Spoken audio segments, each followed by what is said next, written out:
It's okay.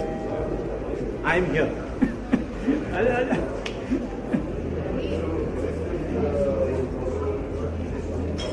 Thank you.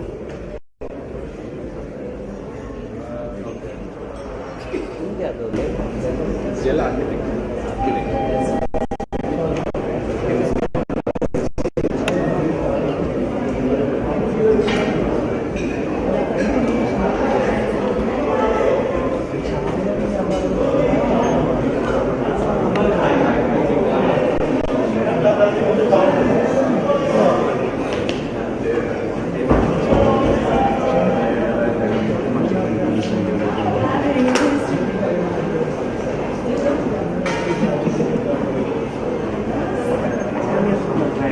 We'll take inside.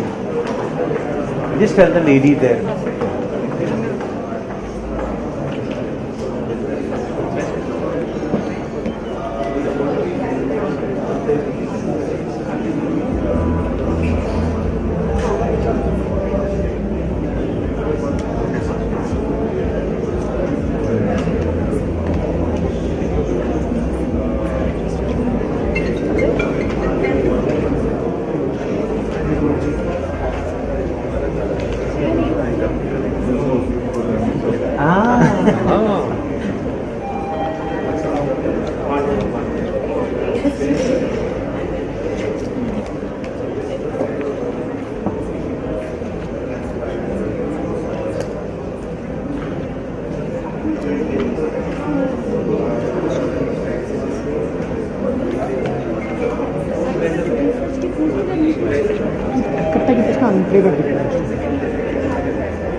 remove ಮಾಡ್ತೀರಾ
value for money in-house.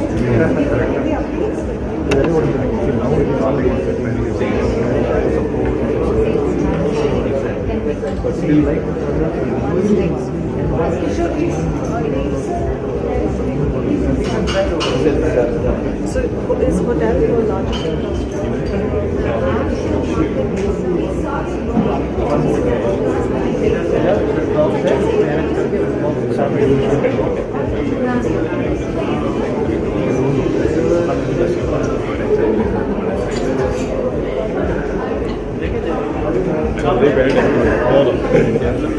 You don't know.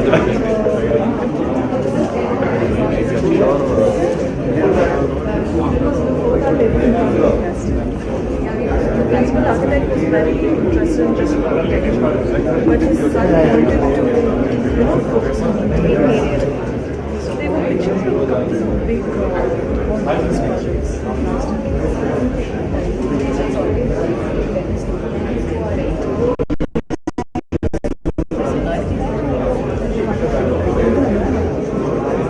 Young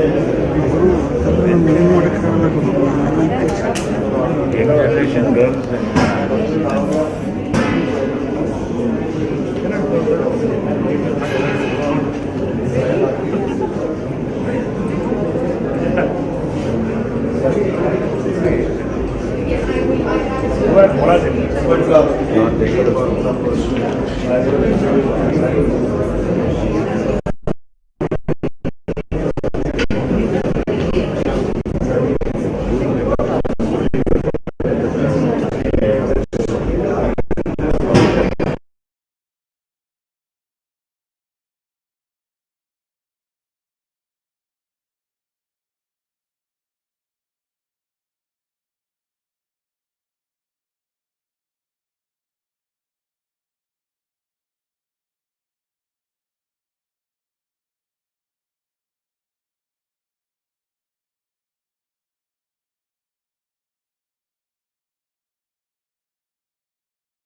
Both sides was already perfect in the beginning. And that was really a fantastic experience because the metal skill in Jaquar is fantastic.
Customers from across India and the world have been leaning on us for over 75 years.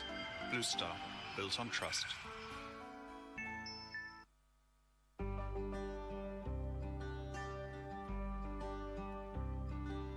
घड़ी को भी दो पल की सांसें ले। घर, जहाँ तेज भागता वक्त भी 2 पल सांस लेने को रुक जाता है। शरारत की बारिश में रिश्ते खिले। घर, जहाँ शरारत की चीनी से रिश्तों का स्वाद कुछ और निखर आता है। उजाले के तिनके से दिल को तसल्ली। घर, जहाँ सिर्फ रोशनी की पहरेदारी में भी सुकून मिल जाता है। टिमटिमाती सी रातों में बातें चले।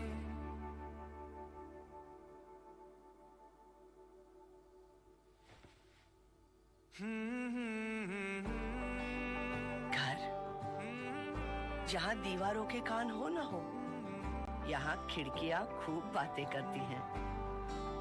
घर है जहाँ जिंदगी घर करे, घर करे। जहाँ ख्वाबों में जिद फौलादों से हो पर। घर, जहाँ सपने पंख लगाकर आसमां से बातें करते हैं।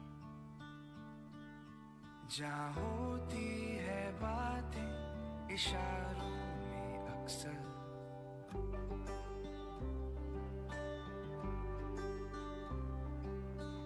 घर, जहाँ अक्सर बिना कुछ कहे भी बहुत कुछ बयां हो जाता है। जहाँ किस्सों की गोदी में बचपन पले। घर है जहाँ जिंदगी घर करे, घर करे। घर है जहाँ। घर, जहाँ कहानियां घर बसाती हैं। Homes by Schneider Electric. घर, जिंदगी से रोशन।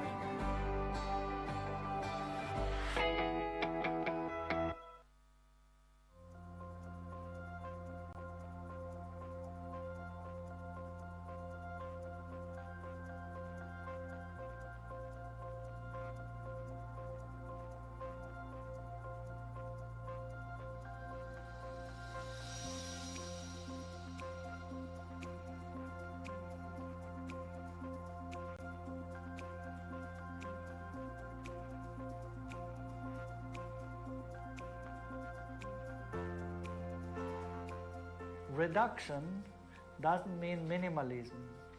We rather be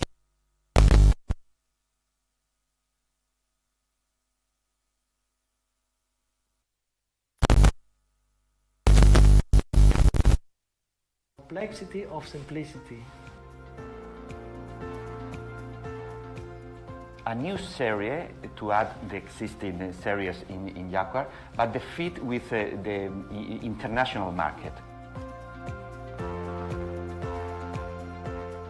Maybe this is the neutrality that you can use in a different situation, in a luxury, on a normal, neutral bathroom, or different situation. So I think this is the neutrality.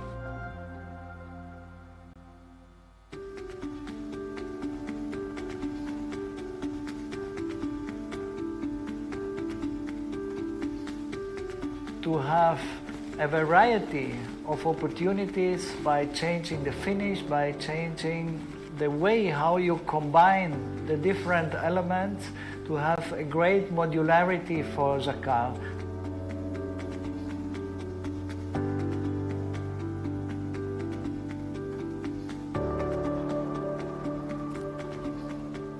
It is at the end a very poetic statement, and the chance to tell different stories. Different architects from different regions tell different stories. We want to give a toolbox so The Africans can do the African style, the Europeans can European style, India, and so on. The surprising part of the collaboration with Jaquar, the prototype was already perfect in the beginning, and that was really a fantastic experience because the metal skill in Jaquar is fantastic.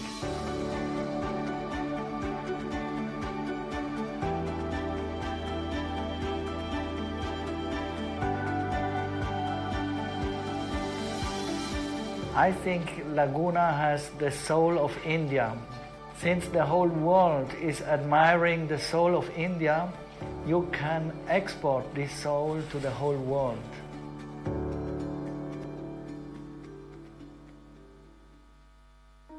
Everyone needs a place they can call a home, a space they can withdraw into, to create cozy memories, to power up for the hustle that awaits. When your home can offer so much, it deserves much more. It deserves solutions of tomorrow, which were brought to life in 1923, that continued to evolve and outrun the times. It all started with just one thought: to help people make more of their homes. With the highest quality home interior solutions, the future of homes was unleashed. Germany's homes seemed to be transforming. Soon, the world began noticing a new side of smarter living, and the doors across borders began to open. Today, almost 100 years later, homes in 150 countries enjoy all that Hey Fella has to offer, including the most diverse market, India. A thorough understanding of the market since 2003 has helped us strengthen our core position as a hardware leader, as well as adapt to the specific needs of this region and venture into related home interior categories, such as home appliances, furniture lighting, bathroom solutions, and interior surfaces. Being the world leaders of innovative home solutions, we have left no stone unturned when it comes to creating architectural marvels, interior designing benchmarks, and unparalleled luxurious living. All this with the highest quality standards and a heritage that is true blood German, bringing absolute ease in everyday home living. It's time to relook your space, the one you like to withdraw into. It's time to recreate that corner, the one you create memories in. It's time to reinvent the time you spend when you power up for the hustle that awaits. It's time to reimagine your homes today, the one place you will call your own forever. Hey fella, let's reimagine.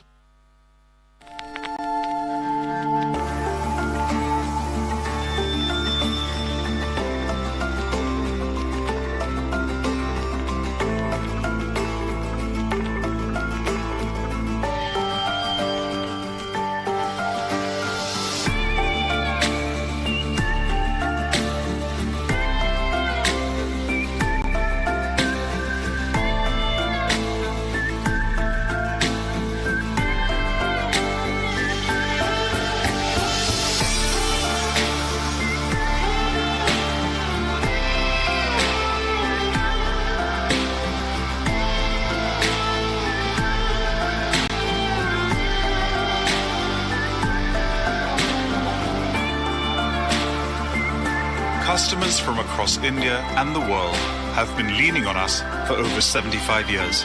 Blue Star, built on trust.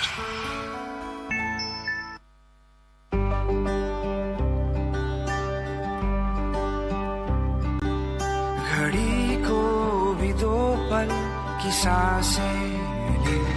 Design घर, जहां तेज भागता वक्त भी 2 पल सांस लेने को रुक जाता है। शरारत की बारिश में रिश्ते खिले। घर जहाँ शरारत की चीनी से रिश्तों का स्वाद कुछ और निखर आता है। उजाले के दिन कैसे दिल को तसल्ली। घर जहाँ सिर्फ रोशनी की पहरेदारी में भी सुकून मिल जाता है। टिमटिमाती सी रातों में बातें चले।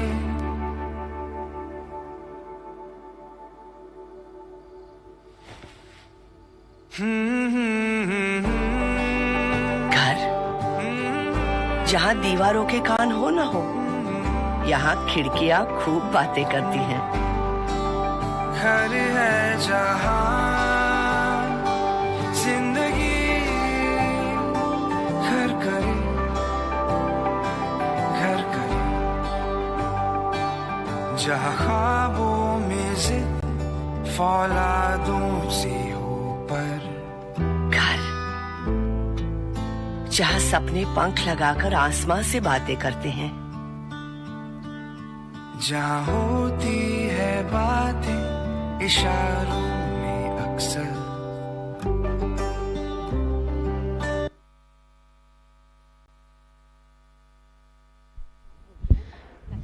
We're ready to start, ladies and gentlemen, requesting you to please take your seats.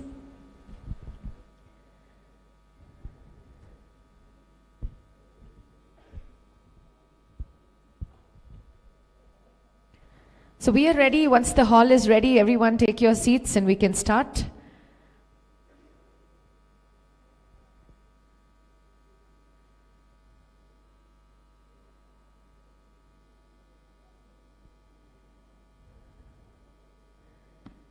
Very good morning, everyone. Good morning. So many people in the audience and I'm still louder than you all. I have a mic, really? But I thought I'm going to see a lot of energy. Usually that happens, no? On Fridays, we suddenly become very energetic because the weekend is approaching. So shall we do that again? Good morning! Yeah, that sounded so nice. So we're going to start today's event with the national anthem. May I request everyone to please rise.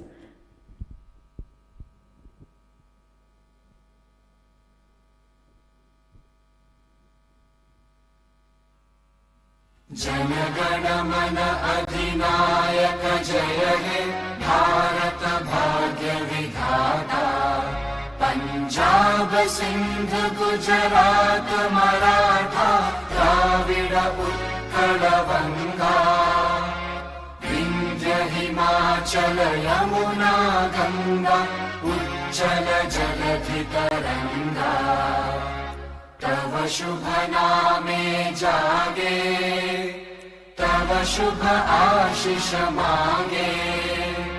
गाहे तव जय गाथा जन गण मंगलदायक जय हे भारत भाग्य विधाता। जय हे जय हे जय हे जय जय जय जय हे।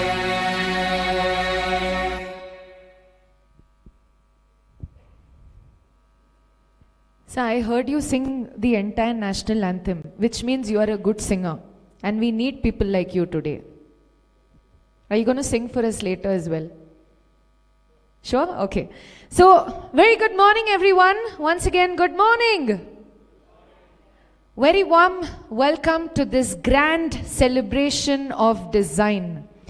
Welcome to the Jaquar Bath Plus Light presents the 11th Annual Gen Design Forum 2022 by Architect and Interiors India. Powered by Schneider Electric, Associate Partner Everest Industries, Interior Solutions Partner Hafele, HVAC Partner Blue Star, our Category Partner Fundamax, Exhibit Partner Aerolam, Official Magazine Architect and Interiors India, and this event is by ITP Media India. So for the last 2 years, we've all been meeting virtually, and this is very special. You know why? Why? You tell us why. Because we meet physically after such a long time. Isn't it exciting? Weren't you looking forward to this? How excited are you? Like say, yay! Okay. So, warm welcome, ladies and gentlemen, once again. And I'd like to introduce a gentleman with us for the opening address. So there is a gentleman here amongst us today with a metabolism that all of us want. Because every time I see him, he only looks younger and younger by the days. Come what may, you cannot see him annoyed. He's always happy, and I wonder how and why and how he manages to do this. Please join us. Welcome Managing Director, ITP Media India, Mr. Bibhor Srivastava. With the loudest round of applause, yes!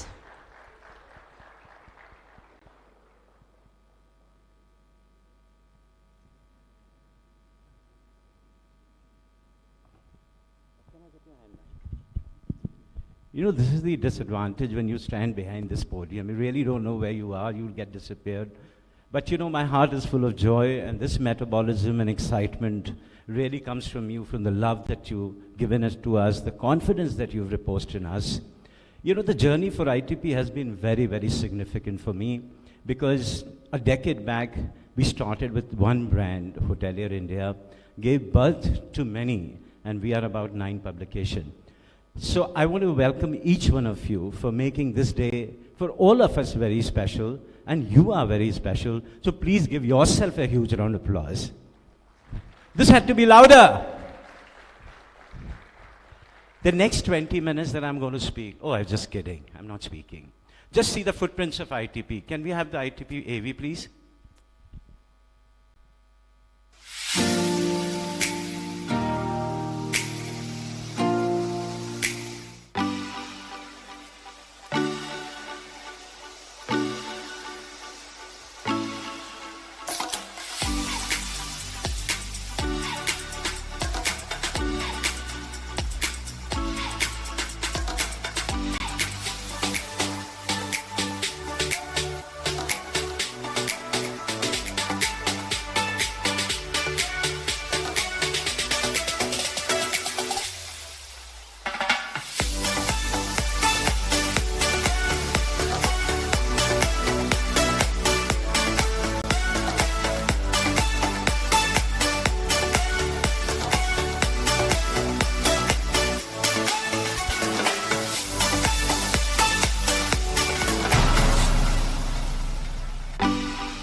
So this is what we do, and we believe that whatever you create it as credible, neutral, and platforms where knowledge sharing is the highest level.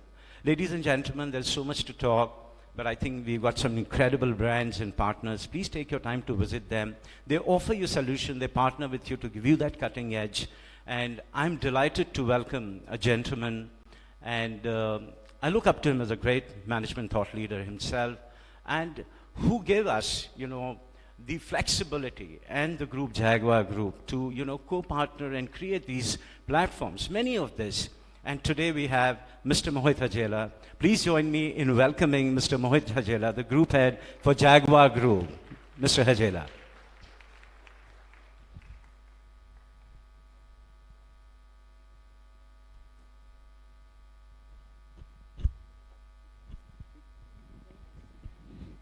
Thank you, Bibor, and good morning, Bangalore.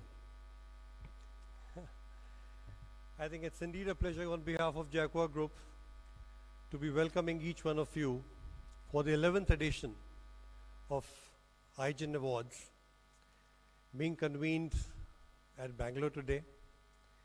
And quite agreeing with what Bibor said and the MC said, it's a different feeling to be amongst friends and amongst everyone who we get to meet beyond just having a digital face. I think physical interface has really, this interface has really been very meaningful, and everyone has been looking forward to it.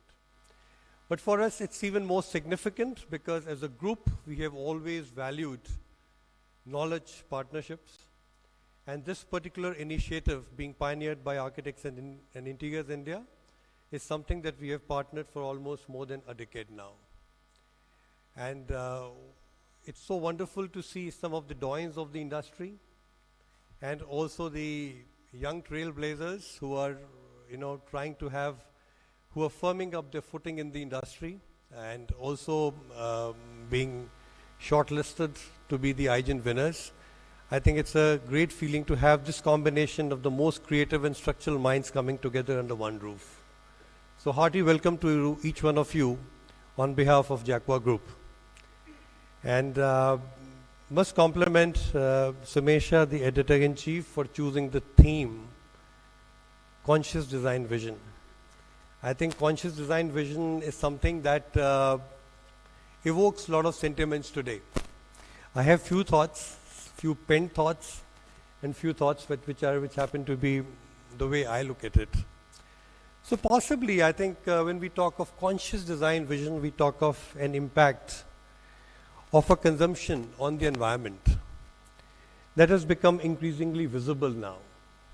And I can see that a generation of future-facing businesses, designers and business entities alike are adopting considered long-term sustainable and circular approaches to design.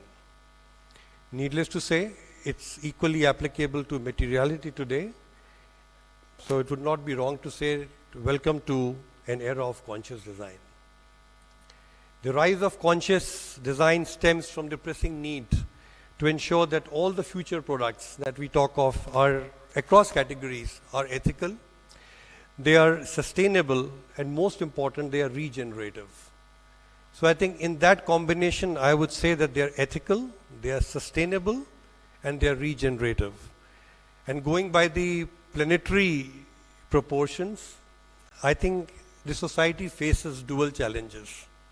One essentially being the threats of resource scarcity, and the second being environmental degradation. Both the things are, we can see it's pretty visible.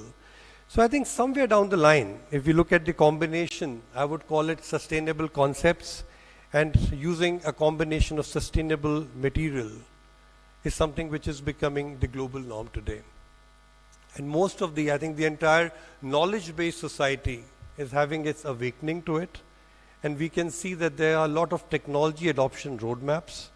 There are a lot of considerations which are flowing from the socio-psychographic construct of people, the way they are wanting to use materials which are sustainable and integrate technologies which can hold the fort for times to come and definitely it beckons a much better future, better sustained future, if I put it this way. But I'm sure, as we talk about this for Jaquar Group, almost into now 63rd year of manufacturing excellence, I would say that Go Green is a long embraced philosophy of the group, embraced as a tenet of its design and production system. We lead the industry into sustainable production, approach through a lot of systems involved in energy efficiency, I would call wastewater efficiency, waste recycling, water conservation, rainwater conservation, and biggest of all, energy generation. I take a lot of pride in saying that today, the kind of a manufacturing that we have, we are a homegrown Indian multinational into 65 plus countries, into 55 plus countries, and being represented into 70 plus countries through our trade partners. And we have a global supply chain. We are a homegrown Indian multinational. So first and foremost, we take a lot of pride in saying that we are a homegrown Indian multinational into 70 plus countries today.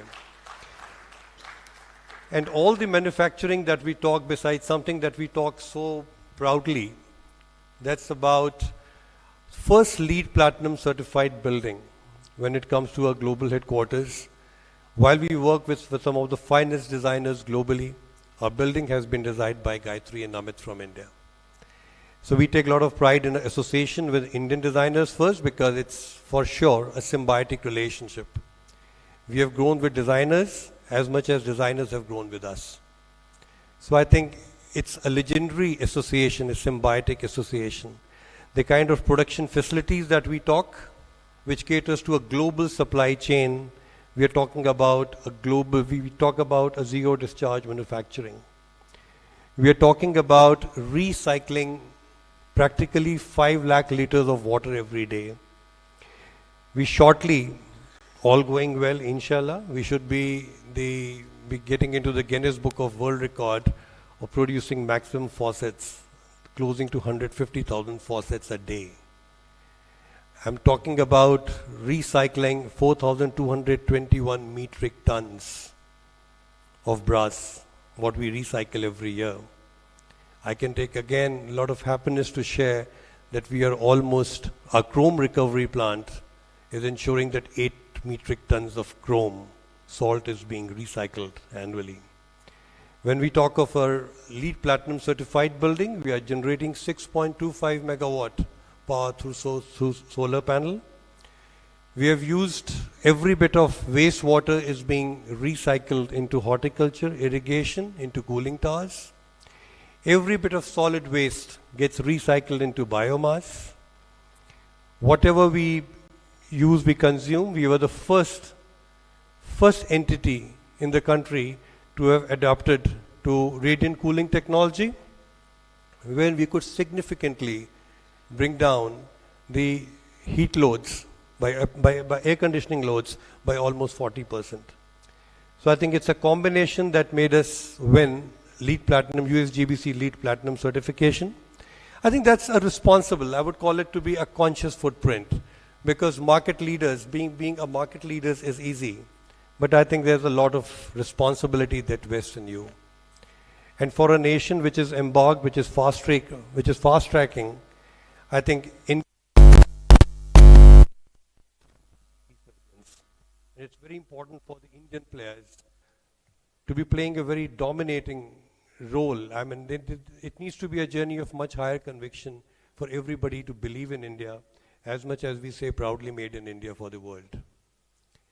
So I think I'd like to hold my thoughts here, and I've got a very interesting AV for you that talks about our collaboration. As I said, as much we take pride in our association with Indian designers, we also partner with some of the finest global designers in the world. Can I have the AV, please?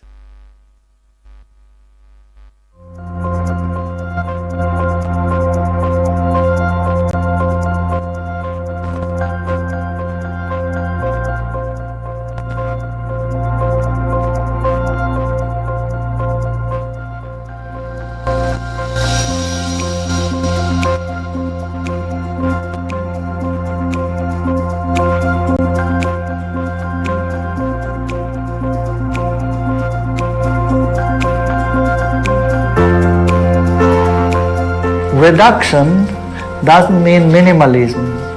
We rather believe in a poetic approach of doing very simple things in a very good way.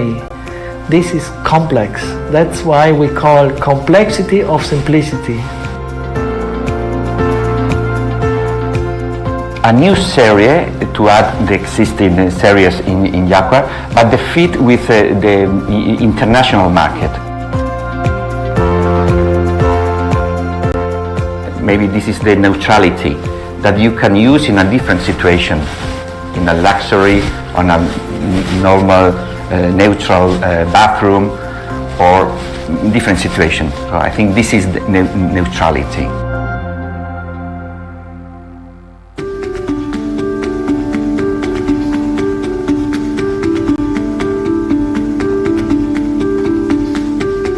To have a variety of opportunities by changing the finish, by changing the way how you combine the different elements, to have a great modularity for Jaquar.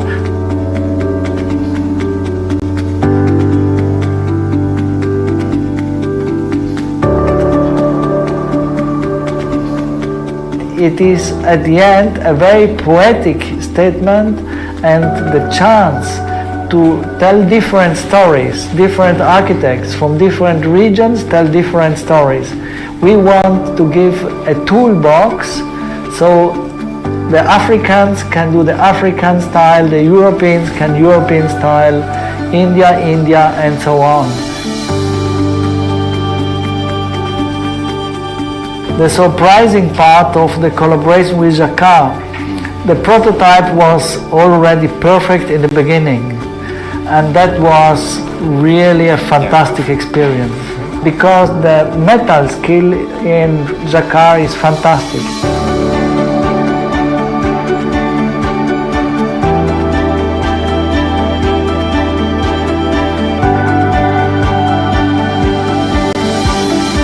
I think Laguna has the soul of India. Since the whole world is admiring the soul of India, you can export this soul to the whole world.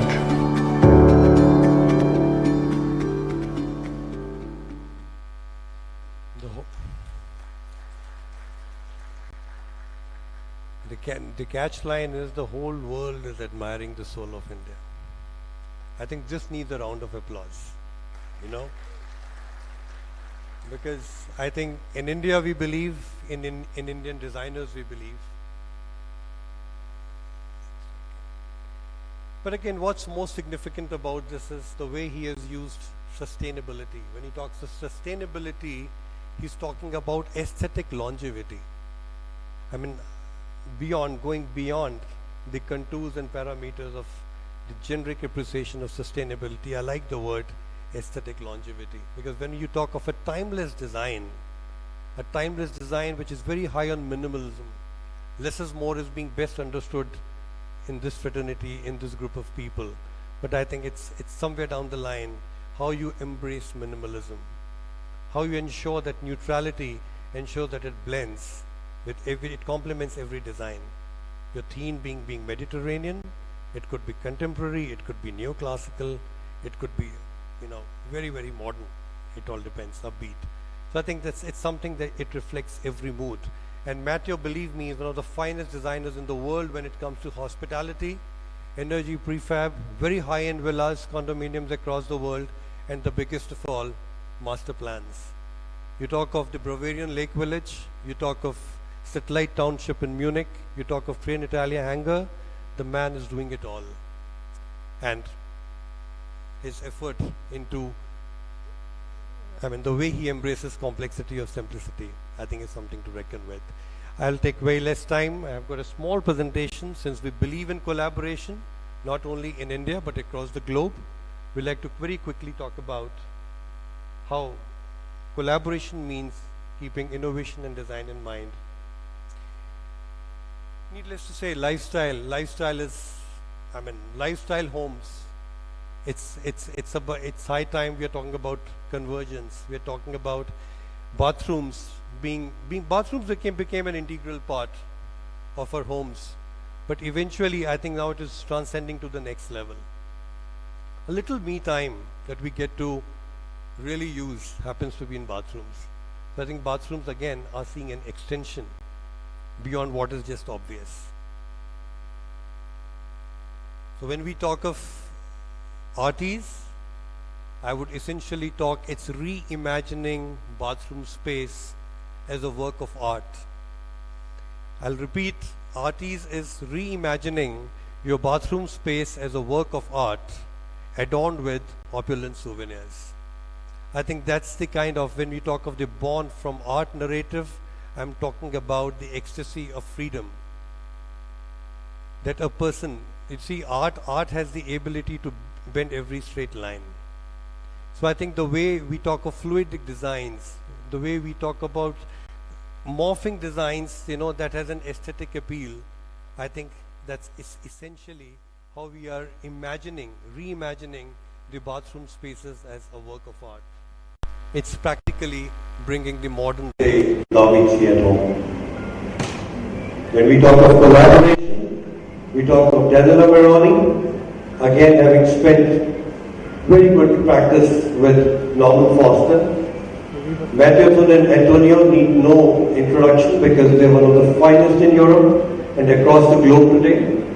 And our own Michael Foley, who has worked on a lot of projects with us, and I think one of the thinnest watch happens to be his accreditation. Daniela's work, and then we got the Red Dot Design winner with Dale Water, that is, Daniela's contribution. It's like, a bird being perched. It's a beautiful fluid form, as you can see, With Jaquar Group, needless to say, functionality is always given. But what we are trying to play, our indulgence is now more into form, as we experiment with form today. Sure.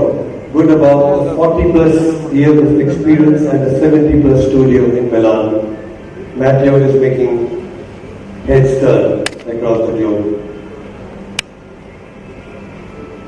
I like the statement when it says it's about a shared passion for quality. Into 63rd year, yes, we are manufacturing happens to be a DNA. And it's, I'll say with a lot of humility here, that if Jaquar can't do it, a lot of people said, we need not look beyond. So we are as a group, we are high on humility, we are open to experiment with form and function. I've already talked about the timeless design, that is the ethos of Laguna.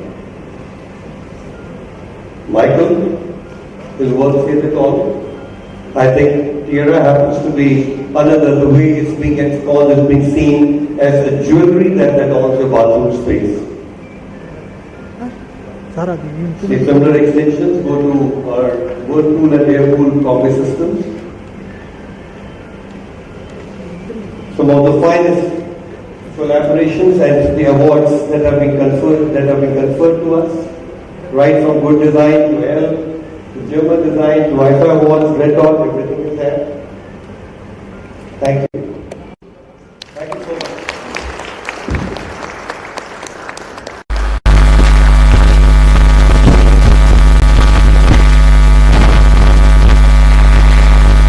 Thank you so much, Mr. Hajela, for bringing those important points to light. Can we hear it for him, please? And thank you, Mr. Srivastava, for that fantastic opening.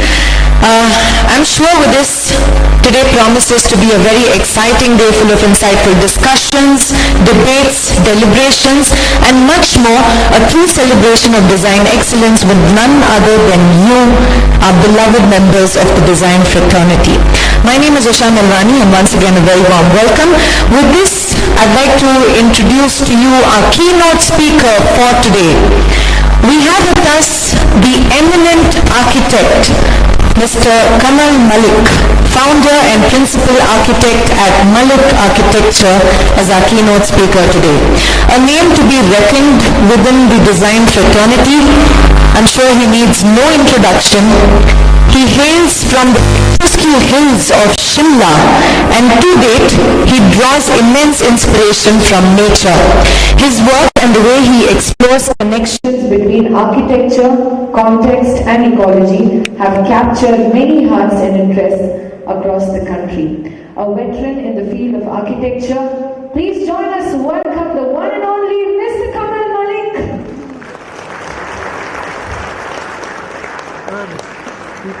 Yes, sir. Let's hear it for him, please.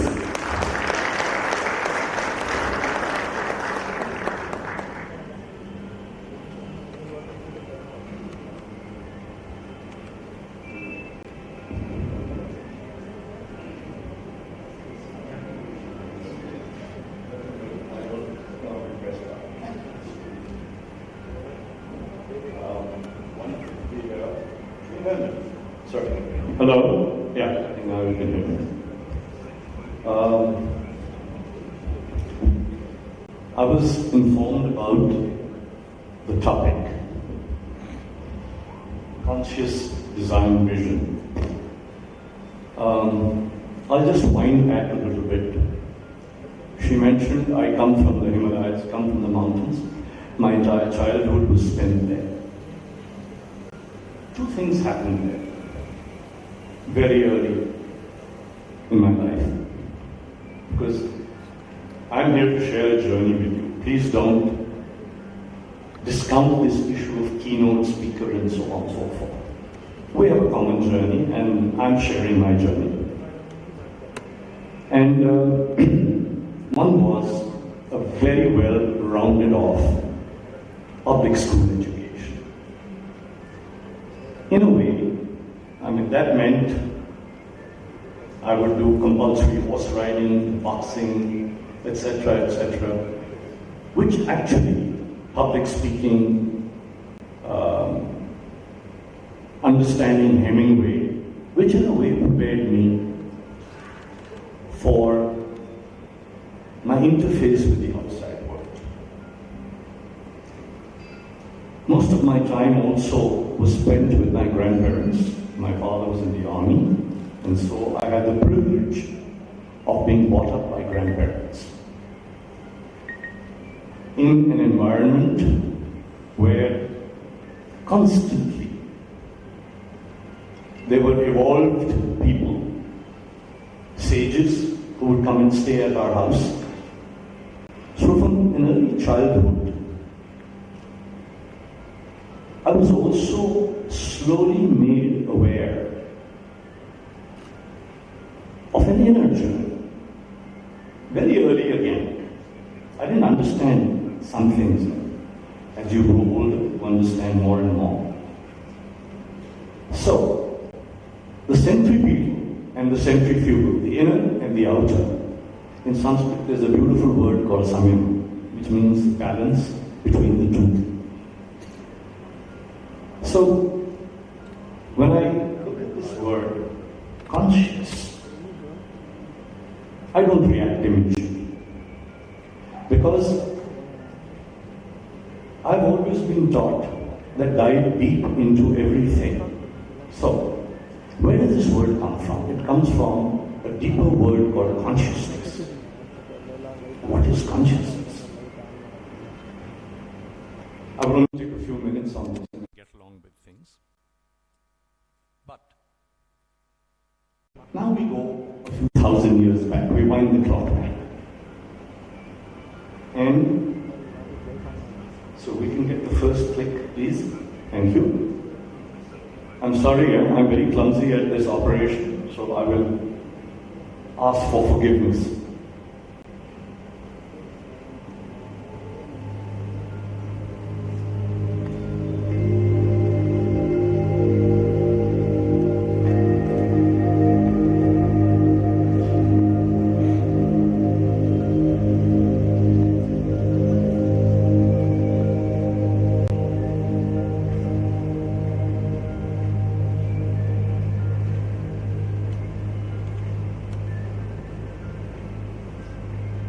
Right. Our ancestors really did dive deep. In the Mandukya Upanishad, thousands of years ago, the sage is actually exploring this word in extreme depth. So, we say that there is a waking state. All of us supposedly are in that state. We all know that there's a dream state where things surface. And then we have deep sleep, which is called Sushupti. The sage is telling his disciple, it's very interesting, that imagine, or in present day times, imagine there is a train moving between three stations. There is a station, which is the waking state. Imagine it's a station. Dream, deep sleep. Question, what is the train? Who is the train?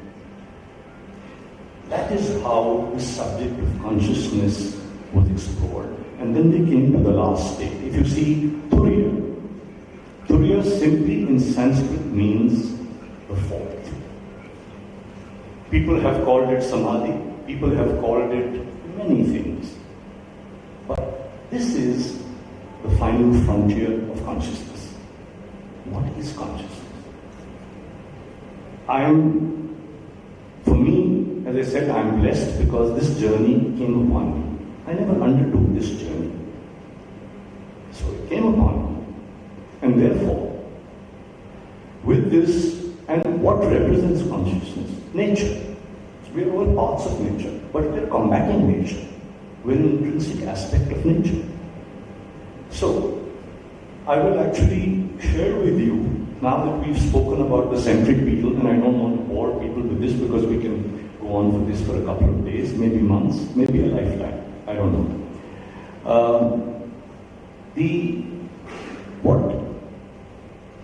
There's one more thought that something very vital happened when man stood up on 2 feet. Try and figure it out, but imagine from 4 went to 2. What happened? People will say, hands got freed, you became dexterous, you could do many things. But that's not the main thing that happened. Imagine an animal is prone on 4. The head and the heart are exactly in the same level. Their response is to fight or flee. Start. Very quick is the response because the blood flows direct.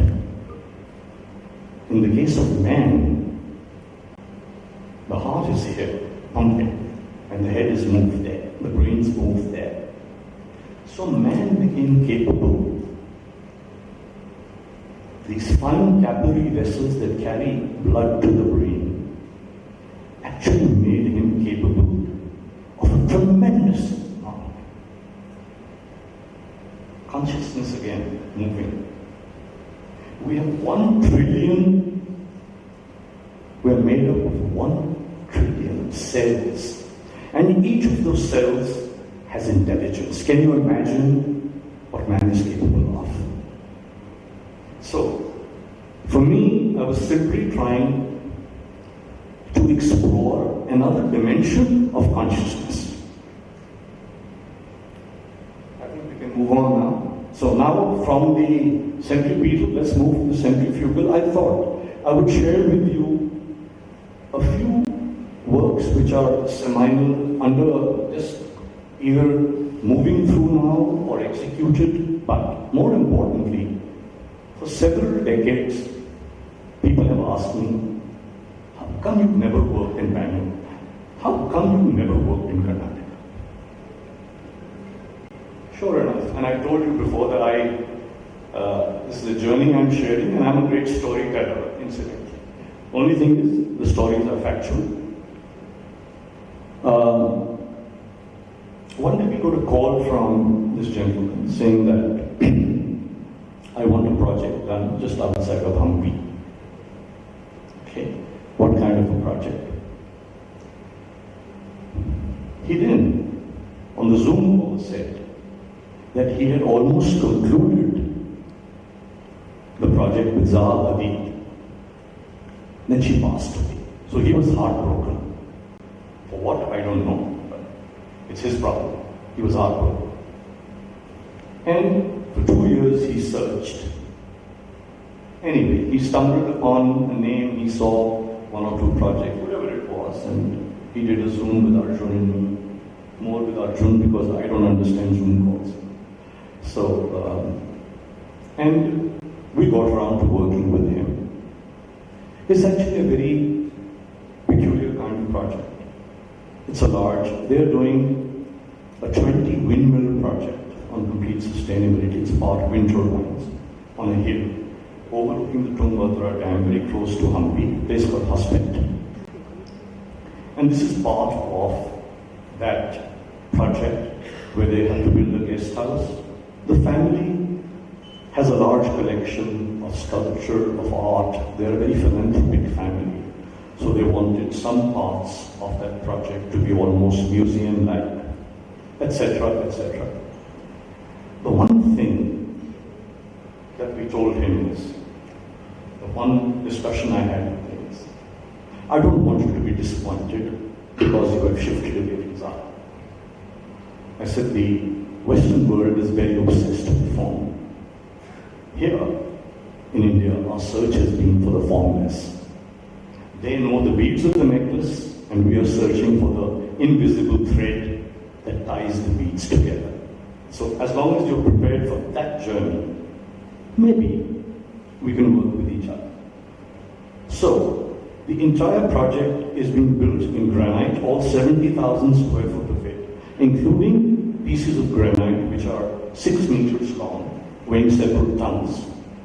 And we are only using a second material, quick setting lime, chuna, which our ancestors have used traditionally. Just 2 materials, no concrete, no steel. Very low carbon footprint. Of course, the rest of it, solar, water, sustainability, geothermal, using for radiant, etc. These are now considered absolutely imperative. So, I will quickly, I think limited time, will not take more than 2-3 minutes to run by some of these semi projects which actually are dealing with local materials, local craftsmen, resurrecting the artisan, listening to nature, talking with the sun, etc. Yes, please. Thank you.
frames, please, just a few frames follow.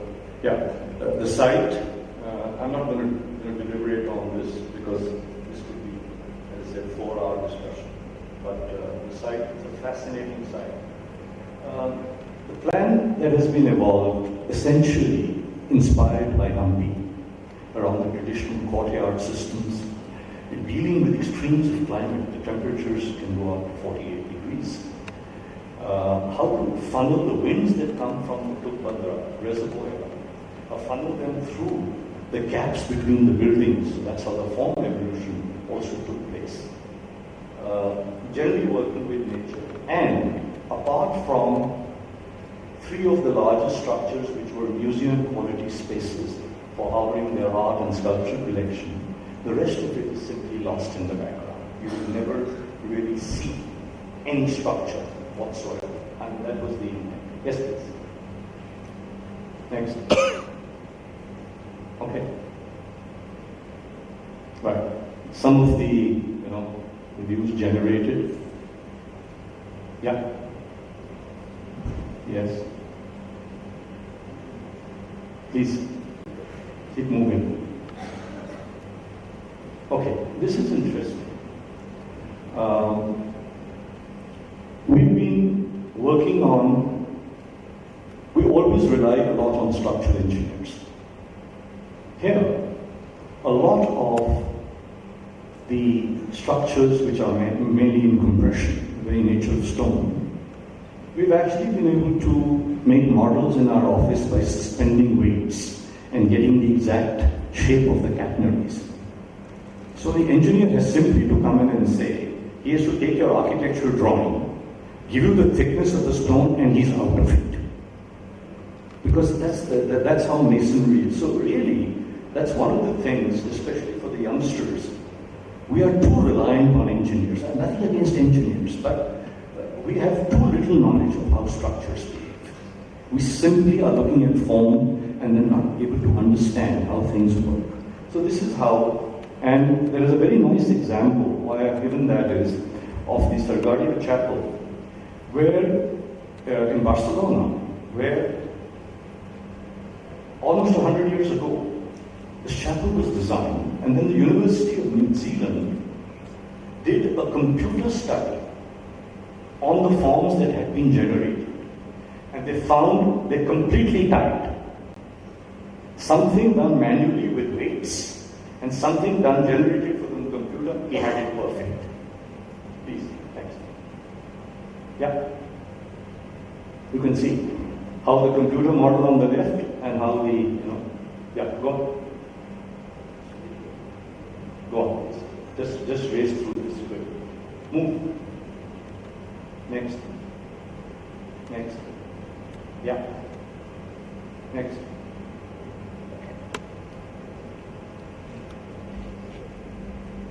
Yeah. To work with stone, we actually had a learning curve in Jaquar.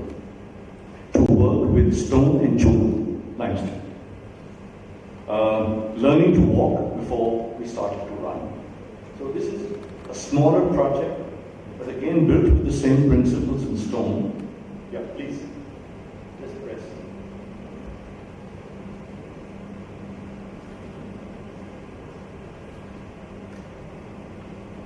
I will not get into the details of planning, just a few images.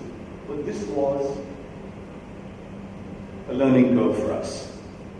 We also created a very good team of artisans who could work with these 6-meter spans, the logistics involved, etc.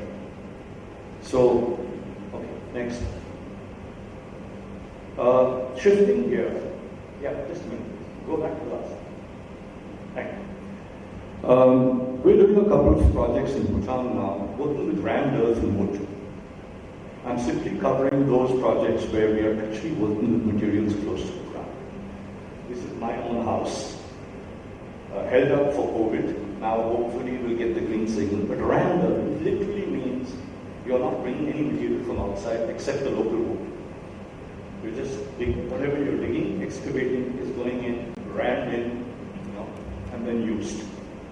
Go on, please. Next. This is another project in Bhutan, again rammed earth. It's an urban project, rammed earth and wood. Next. Continue. Yeah. Yeah, just That's right. This one's at Baro, a hospitality project sitting on the river bank. It's an incredible sight with the hill on one side. And you see the use again of rammed earth. So we've kind of done a lot of research there. But the villagers are working a lot with this. They're building their own homes. So nothing great and brilliant about saying I will work with rammed earth. They're working in the villages, you see, and they have no architects, which is actually a great discovery, you know. So we sometimes wonder, you know, where architects were necessary at some point. Next. Go on. Okay. I think this is you have an AD. Yeah. Okay, this is a twin project. 2 homes, our own home, and a friend's house just to jump to us. It's a stunning landscape. That's Tum Fort of Shivaji. We live in its shadow and overlooking the lake.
Not much deliberation into this. Very steep slopes which necessitated the use of free-flowing forms to connect the covered spaces between the steep slopes. So they were actually generated to that. And we have got composite metal and wood construction.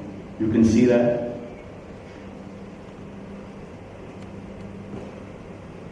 Okay. And, yeah, okay.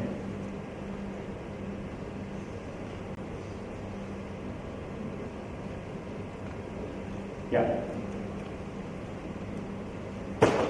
Or. And finally, we're doing something which is quite exciting in Mumbai, which is a dense urban jungle. It's a film archiving and conservation thing for celluloid.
Thank you very much.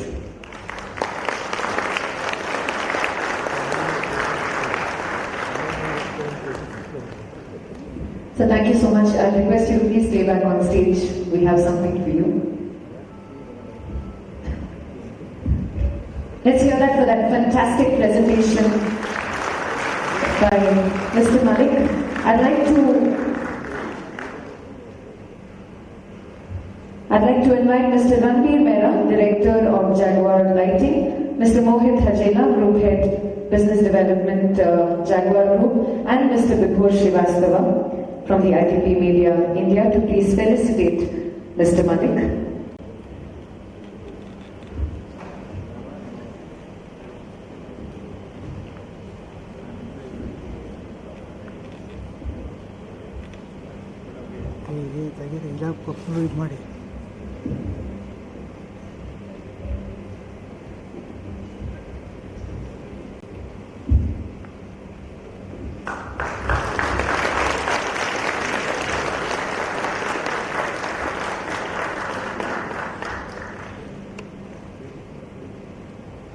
So it's truly an honor to have you here with us today. Thank you so much.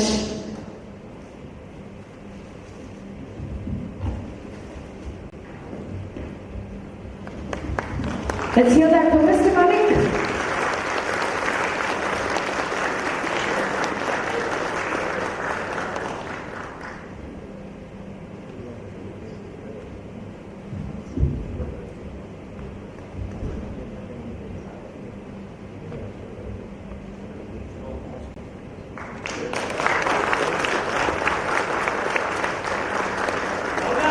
Yes, we must do this louder, I'm sure. Let us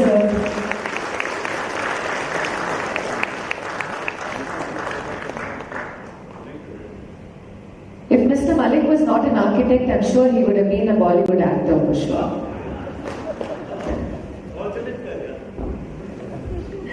Thank you so much, sir. So up next we have a presentation. I'd like to invite Senior General Manager, Home and Distribution, Schneider Electric, Homes of the Future. We have Mr. Nandan Mahale coming up.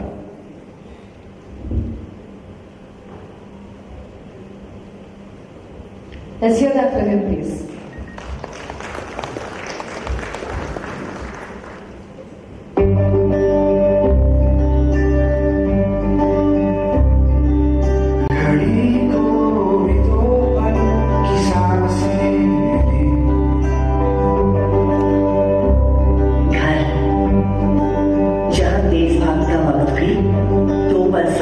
कहने को रुक जाता है।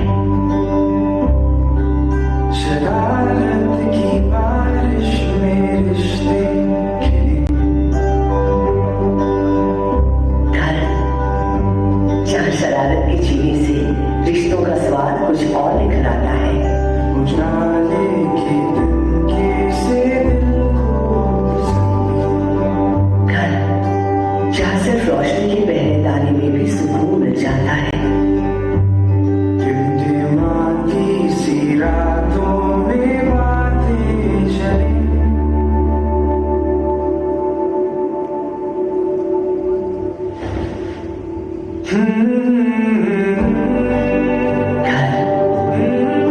जहाँ दीवारों के कान हो न हो, यहाँ खिड़कियाँ खूब बातें करती हैं। घर है जहाँ जिंदगी घर करे, घर करे, जहाँ ख्वाबों में से फौलादों से ऊपर, जहाँ सपने पंख लगाकर आसमां से बातें करते हैं। जहाँ होती है बातें इशारों में अक्सर,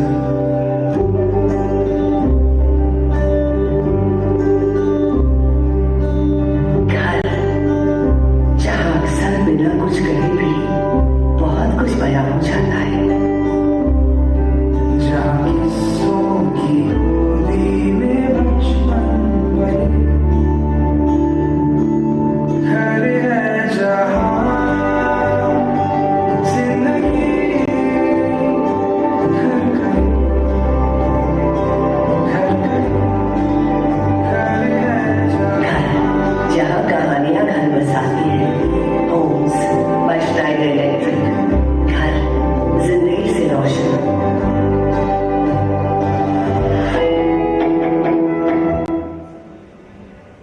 Thank you. Good morning everyone. And it's a pleasure to be here with such an august gathering here. And I must congratulate Vibhor for such a wonderful forum, and really congratulations for gathering such a eminent people in one room. And I think we were, MC was right. I think it's been 2 years now that we have not met face to face, and it's now the opportunity has come where we are meeting. COVID for sure has changed a lot of stuff in our life. I think we have seen how it has changed. But has it really changed the real priorities, which is far bigger, which is about, I think we heard in the morning with Mr. Mohit, who was mentioning so much about sustainability, which is absolutely right. Has COVID changed this real priority, which is around the sustainability, which is around the changes which are happening, which is affecting each one of us? I think this is something which is we are heading towards disaster, which we should control with more sustainable designs and more sustainable features which are coming into existence. Okay. So at Schneider, we take it as our mission to be a digital partner in sustainability and bringing more efficiency, and that we call it as Life is On. So I'm here to quickly introduce Schneider, and then we will go to the topic, and which is a very interesting topic which has been chosen here, is about the conscious design approach, and I'll bring a little bit of glimpse around the homes, how we can be a little more conscious in our design for the homes of the future. Okay. Just to quickly introduce, Schneider Electric is a 29 billion euro company, and I think we are present across 100 plus countries. And we take pride in spending more than 5% of our revenue into the R&D side. That means a lot of emphasis has been put on design to make it more efficient, make it more sustainable, and continuously keep improving upon it. Even in India, I think we are about 55-year-old journey in India, and perhaps you know us, of course, by Schneider Electric. You may recognize us by Luminous, you may recognize us by ABC, or recently with L&D being part of the Schneider Group. So all these are part of the Schneider family, and I think, some of you will definitely recognize us by Schneider, but yes, these are all part of the Schneider Group in India. coming to the topic what we were discussing, and I think what is key here is to know that the progress what we are doing, we are seeing we are growing very fast, we are building so many things. We are adding close to 20 billion square meters of building space in next 5 years, 5 to 8 years, right? By 2030. I think that's the prediction which we have seen. That means it's a tremendous amount of construction which is happening. What does it mean? It means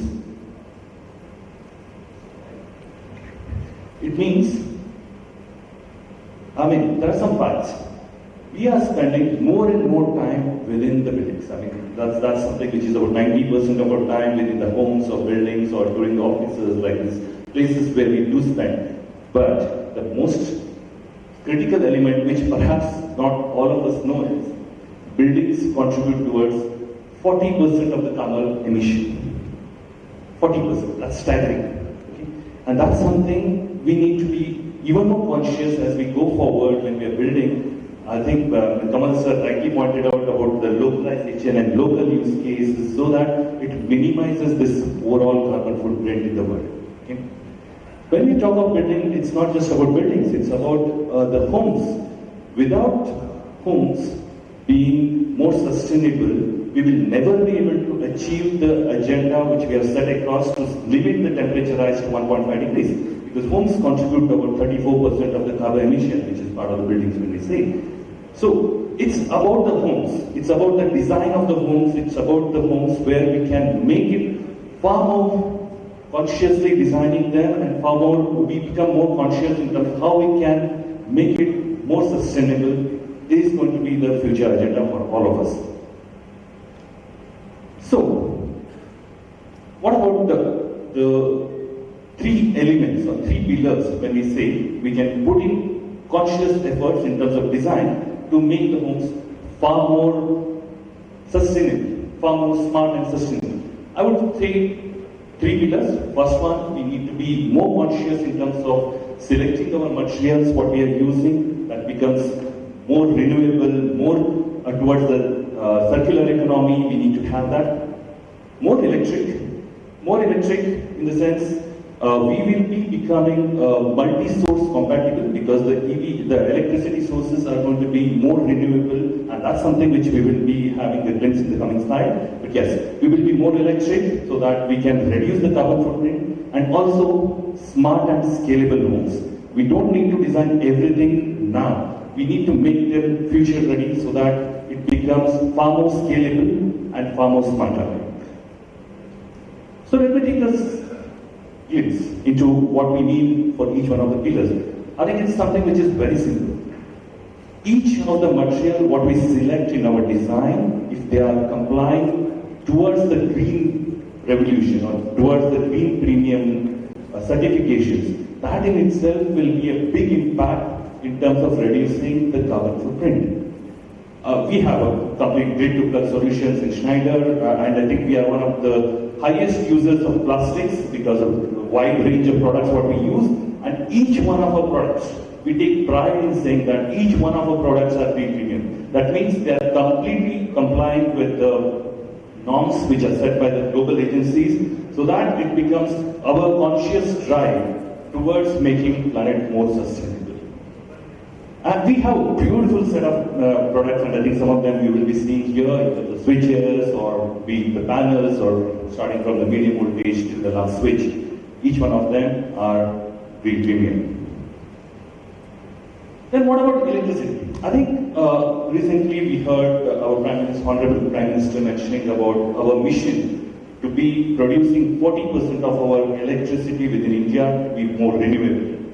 That means we will be seeing lot more multi-sources being there, microgrids being there, so that it enables us to be more electric, but very consciously more environmental friendly.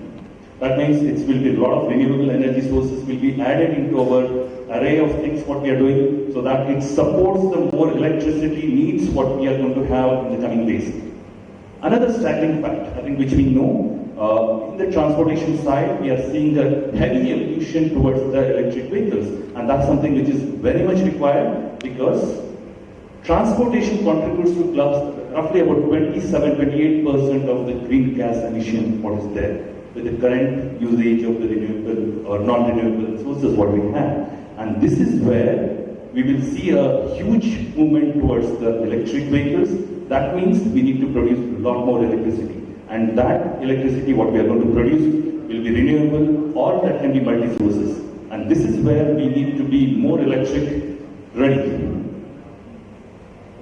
Now let me just break the whole thing into very simple equations for all of us. I think perhaps some of us know or perhaps you don't know the fact that 1 unit of electricity what we produce, okay, is equal to 1 kg of carbon, roughly 1 kg of carbon. It's as elementary as that. Now, just look at it at our homes, the amount of electricity what we use. Okay? And also we know the fact which is coming from the Bureau of Energy Efficiency, the home automations can help us save up to 20% of electricity at home by using this. So what does it mean? I think let's do a quick impact calculation with all of us here. Okay? I think we have at least about 100 plus eminent architects who are present here, who must have done minimum, I would say, on the very conservative side, about 100 homes. And we know at the same time, each home on an average uses about 480 units of electricity every month. So let's do the back of the envelope calculation in terms of what is the impact it's going to have with each one of us, what we can do by migrating towards home automation. Okay? We know home automation can help us up to save about 20% of the electricity. That means in this room we are present, we have about 100 plus very eminent architects who must have done about 100 homes. If they can migrate and promote towards efficient solutions, in this room we can start saving more than 1 crore kgs of carbon. That's significant. That's extremely significant. And that's why we wanted to keep it extremely simple. We need to be conscious that 1 unit of electricity is equal to 1 kg of carbon. And that's something which I want every one of us to remember, so that we are very conscious when we are designing, we are making more efficiencies. This is something which we need to recall and remember. That's as elementary as that. This is about the new homes, but we have a vast variety of existing homes. 90% of homes are already existing. And how do we upgrade? And this is where at Schneider we consciously put in a lot of efforts in terms of bringing a solution which can upgrade any home, be it a new home what we are designing or be it the existing home what we have. This is a solution what we have is called Wiser Home Automation, which can go into any home and make it smart and sustainable. I mean, it's a scalable platform. It can accommodate any homes with the lighting controls or the security systems, or we talk of future ready when we talk of energy monitoring, the things we monitor, that's something which we can control. We talk of all these elements all in one platform so that it is completely scalable. Today we are having EV, tomorrow there could be another thing, all in one platform so that it becomes a completely scalable solution which is available for us. All in all, I think what I just wanted to mention is the future of homes, when we talk, are going to be more electric and more digital, and definitely more personalized in terms of the way we use them. And we will help, and we will together in this community with very eminent architects, it's our responsibility to partner together to make each and every home smart, not just smart and sustainable. And that's going to be our common agenda together going forward. So, I think one very interesting campaign we have launched as part of Schneider Electric is a Green Yoda campaign. Green Yoda is a campaign where we invite each and every individuals, be it the institutes, to be part of this campaign to drive this forum or this message in terms of sustainability and bring it to the reality. And this is something which we invite each and every one of you to bring to join us in this very very important journey what we have, where we want to make not only every home but every building more sustainable. And you can join us, and we will be partnering with you in terms of making this happen. And this is why we have created this forum, which has been well accredited by including the government, and a lot of private companies have already joined hand with us. And what was very heartening for us is getting participation for a lot of individuals who came forward to join us in this journey to become green yodhas. And that's something which we need, and we think it as a mission critical in the journeys what we are having. And we invite each one of you to be part of this journey in terms of becoming green yodhas in your own ways, maybe with your existing homes and buildings you have designed, where we can come and consult and provide a solution to make them smarter, make them more sustainable, or in the future journeys what we are going to have. This is something which will be a fascinating thing, and or some other projects which you have in mind where we can contribute and work together to become far more sustainable in the coming days. So this is the Green Yoga journey, and that's something which is aligned with the topic which we have said about consciousness and conscious design approach, which is by far linked to the sustainability. And it is our journey together in every step within, as Jaquar team mentioned about the bath fittings or lighting fittings, or it is about the electricity, making it more efficient. Every one of us need to join hand together to make our homes and our planet more sustainable. Thank you.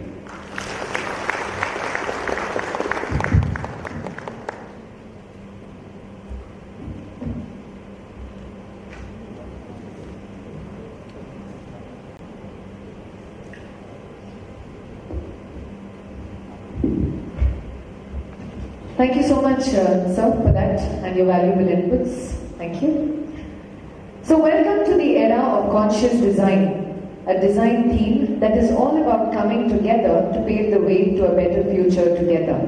We are all set to delve deep into the concept across three verticals: technology in design, defining conscious luxury, and impactful global design trends. Let us start off the discussion with our first topic today, technology in design.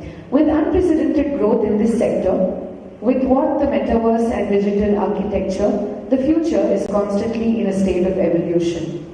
This is just as applicable to design as every other field. How do we take the state of flux to cater to a better future? Our panel of speakers will share their take on the same. And this session is going to be moderated by none other than Mr. Architect Yatin Pandya, Principal at Footprints Ahmedabad, who delves into academics and practice with equal vigor. Please join us, welcome Architect Yatin Pandya.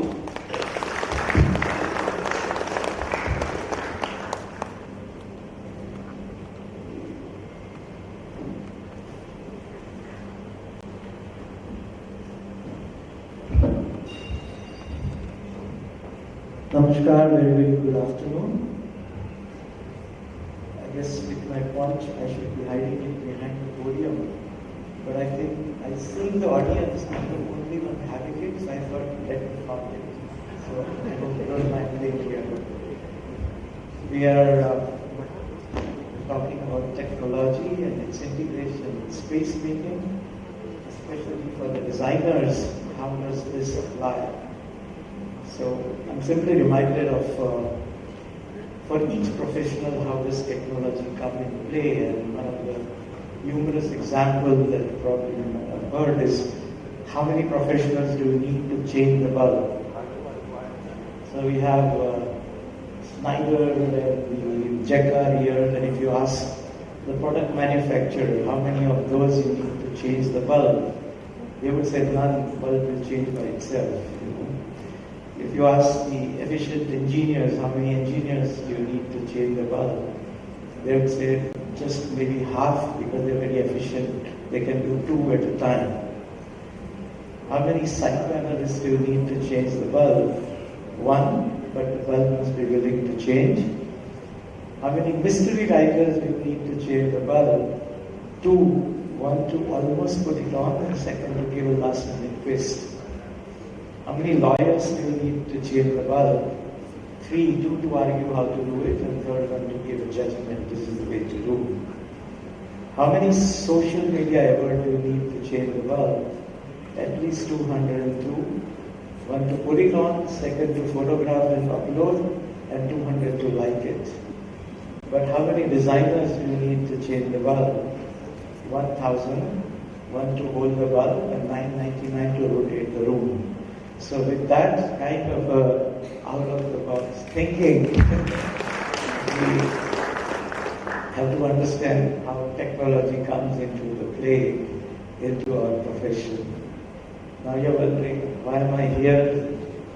As they say, the naughtiest student is made a monitor. So that's the case, why I'm here. I'm not meant to speak as a monitor, but force of habit. I'll do a little bit, but the good news is I'm not showing my work, because it's in a better work before. So just to set the tone for the panel, we already have the tone coming in. But we have quite a brilliant array of speakers and panelists who will share their views and demonstrate through their work. So all I'm doing is just outlining that. So can we have a short beginning?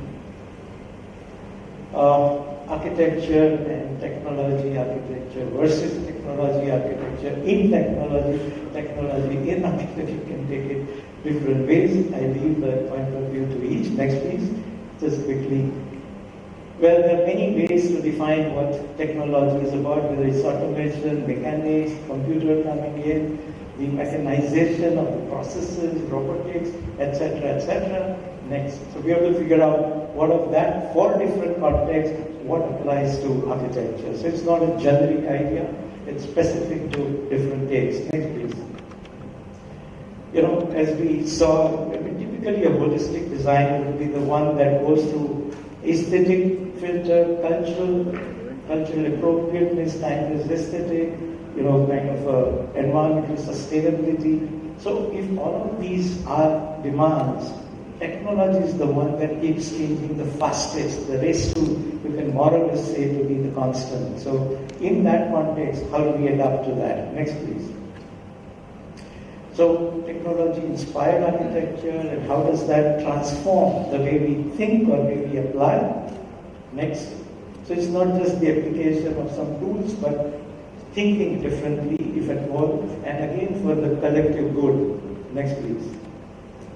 As it was mentioned, the pandemic gave us a pause, much needed pause, that we're not given up, that this planet, we were too many, it's not going to work. We have far exceeded what we have damaged to the earth, but just undo system out of the system, we saw that earth would correct itself. So that taught us lessons of equity, plurality, humility, frugality, sustainability. So I think these are the ones if we can carry forward and consciously think of our directions for future. So humanism and of course sustainability. Next. Coexistence. Next. So again, turning this into a virtue by pondering and taking a course of action further. Next please. Technology, basically the bottom line is to improve the quality of life, and how in our own endeavor will we apply to do so. Next. We all go in different levels, different stages, technology come in play. What I'm saying is that I wish we take a platform of discussion further than that. So this is all agreed. Architecture in concept, technology in conception of architecture. Next. In visualization, in communication. Next. In its production even now. Next please. And of course the mass production and realization. Next. Or post-occupancy monitoring and management. Next. But what we need to more focus and discuss is that how responsive and conscious are we in applying that appropriately. This is Einstein's statement. I fear the day the technology will surpass the human interaction, the world will have a generation of idiots. Next. It has become appallingly obvious that our technology has exceeded our humanity. Next please. So we had once the idea of smart city, and probably that was technology centric. Next please. Was it a vision or a slogan? We see the outcome is all over the world, and we see more or less similar. This is back home in India with very diverse. Next please. Kind of a place historically, culturally, kinetically, and yet a similar outcome. Next please. Both of these are Kerala. We should think what of Kerala, what of Jaquar, and what of Kolkata is more appropriate and part of us. Conscious for the place and people. Next please. You all seen this?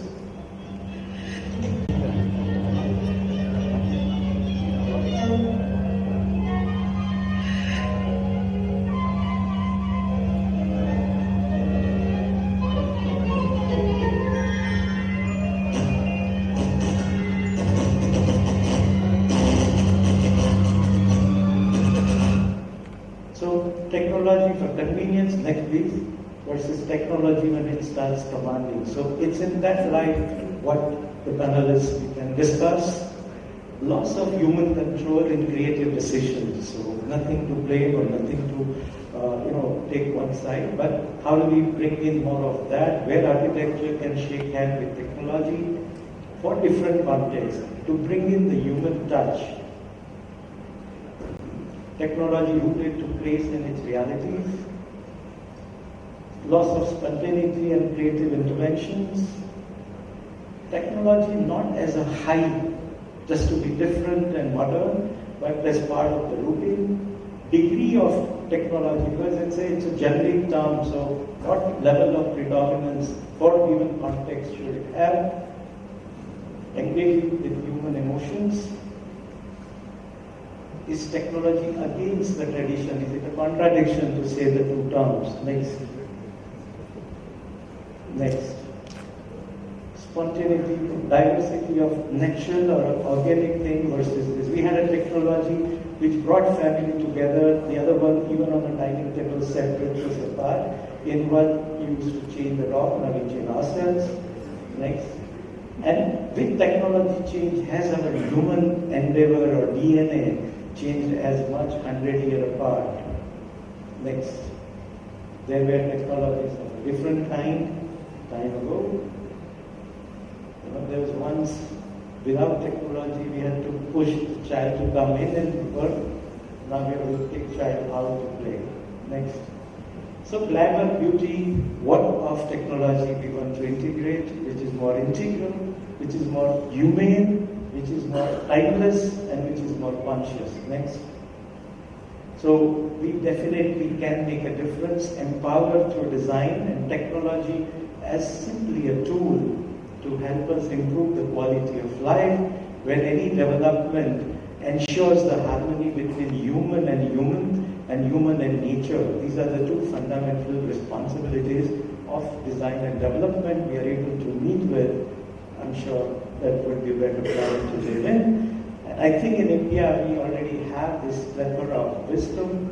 So if we have this mantra of inspired by yesterday and yet aspire for tomorrow, we might be somewhere, right?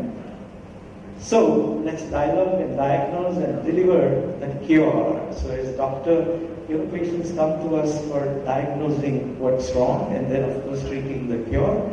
So all the panelists here would give us that cure about interface of technology and architecture. So let me introduce the literati that's going to be in front of you here. All right, so we have the next slide. So just to give a little bit of face to their work, and this also giving them a little extra edge for speaking their mind about the 3 minutes that they have. But I'm saving them to give the overview of some of the projects that they've been doing. Next. So starting with the lady, Priya Daniel, she's both in India as well as in Singapore. And these are the kind of range of projects that they're doing. So when they speak their opinion, you have the backdrop impression of the kind of work they're coming from. Next, please. Then we have architect Nilanjan Gopal and range of projects they've been doing. Next, please. Since 95, they've been active. Next. Then we have architect Dinesh Verma. Next, please. Architect Kutup Manviwala. and the range of projects from industrial to institutional to spiritual. Architect Sanjay Gulati, and you can see the application of your technology from conception to application. Next, please. And we have architect Srinivas Shankoke, basically the vice president, and coming from the product manufacturer's perspective of being the forerunner of producing technology and how we can apply it meaningfully and consciously in our own. So may I invite all the dignitaries to be on stage and begin the dialogue. And while they're coming, I pick up two kind of sentences that we found. Please come in. Oh, okay. So there is a small presentation by Mr. Verma, and then there will be panelists coming in.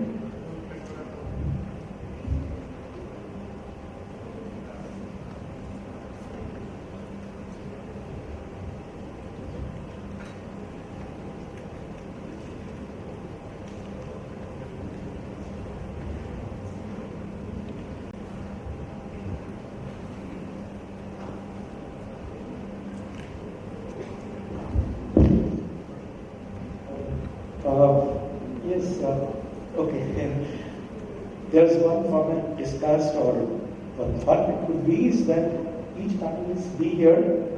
They can see the screen, I suppose, here, or if they prefer to be there, but each one in turn can come and use their 3 minutes of making an opening statement. Of course, with the time loss, it amounts to 30 seconds now. But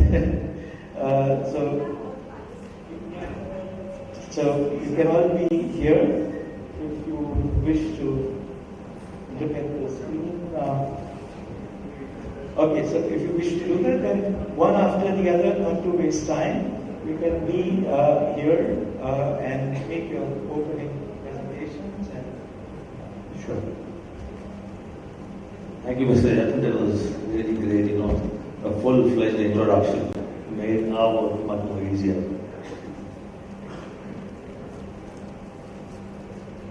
Who's doing the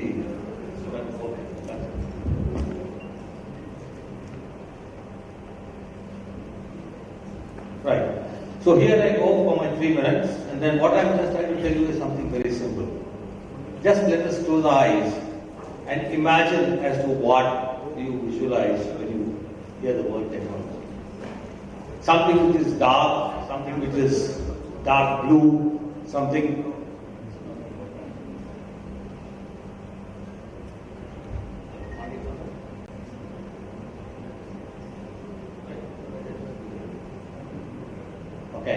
so this is something which we visualize, something which is in these type of colors, this type of animated thing, and then we expect something like this to help us to design and innovate.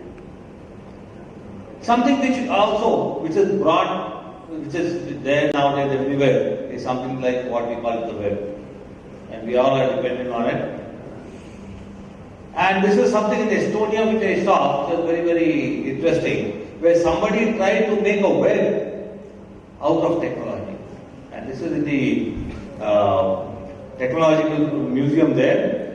What was interesting was very nicely, neatly created, crafted web made out of resistors, transistors, all types of electronic items. So here we are looking at transiting a neat spider web into a technological marvel. And this is what we are looking for. We say, fine, there's something like artificial intelligence, and that's what they're trying to say, that's where the brain and all is. But unfortunately, they have forgotten that that is not the real scan of the brain. This is the scan of the brain, and we call it the human intelligence.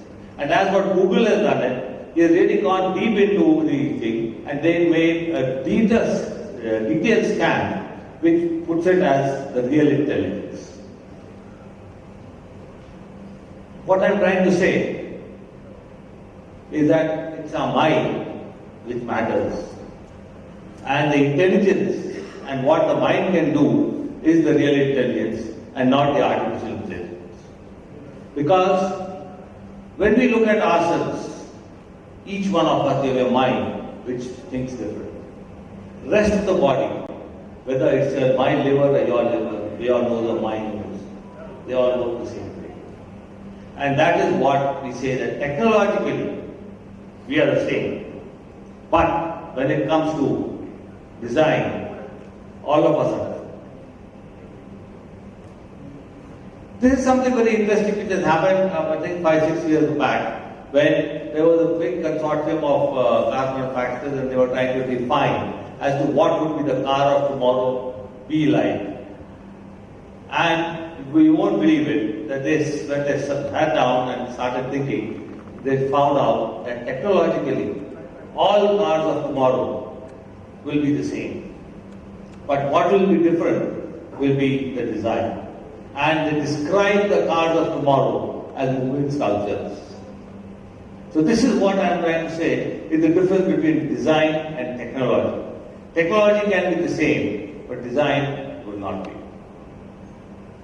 So we have technology on one side, we have design on the other side, and we take the help of technology to design. That's what my thinking is. And it is, you have different types of ways to take the help from technology.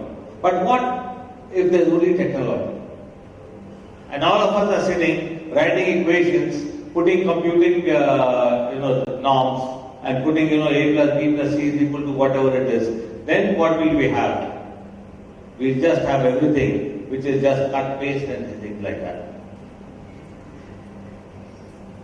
So, just to end my 3 minutes, as designers, we hold the key of optimizing technology.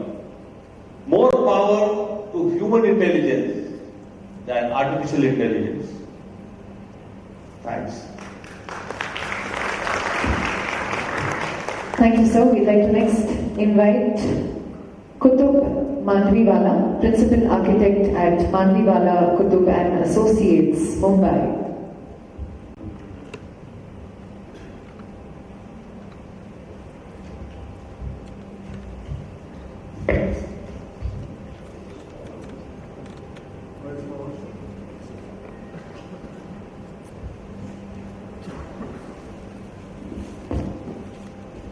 So I think good morning or good afternoon everyone. I think a lot has been spoken on design and technology. So I'll just try and go as fast as possible. Basically I just say that as architects, what starts is the design based on the vision and the art that we are talking about. And this is the basics of any architect. And from there, one moves down to technology. So personally, I believe that everything starts from the design, from the vision, from the art, what is there in a person's mind, and then you move to the next level. I have a few examples of few masters who have done their work. I'll just try, since we're running short on time, I'll just go as fast as possible.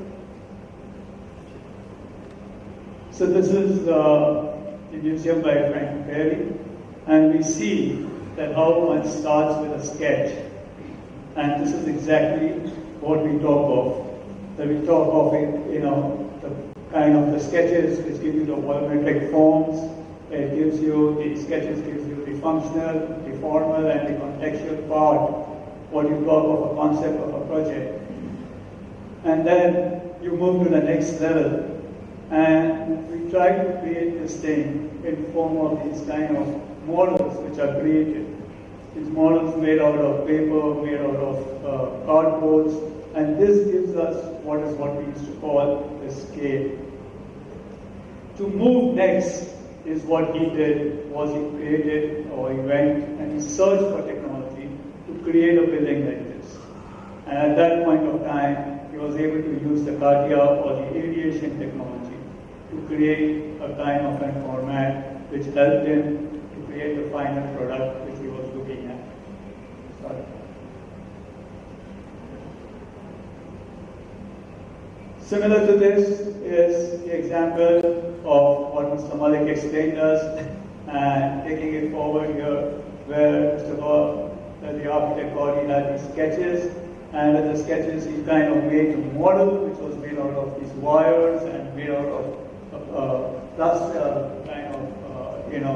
materials which are available or plaster, and from there he created a reverse model where he used the wires to understand the structure and the framework of the architecture inspired by nature.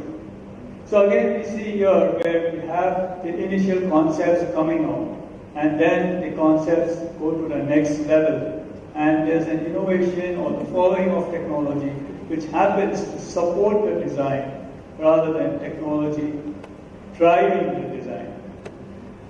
And then we see a piece of architecture which is still standing strong and which is generated and which is done with a final structural system which was very innovative. We move to the Jewish Museum, where we talk of kind of an floating, progressing, rising, breathing structure, which was basically to express the sentiments of the people who were there or whose memory it was. And here we see a different kind of the sketch starts the overall thing again. And then the technology is more here used in form of material, the zinc, which keeps on changing its colors, and the steel structures with the silhouettes of lights coming inside and expressing the walk when you walk through that whole premises.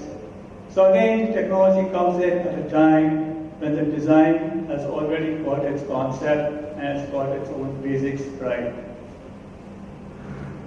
When we think of color drawer and we think of the turning torso and we talk about the stacked, the stacked pieces, cubes, and here we talk of a kind of a structure where again the design and the concept again comes out from the basis of design.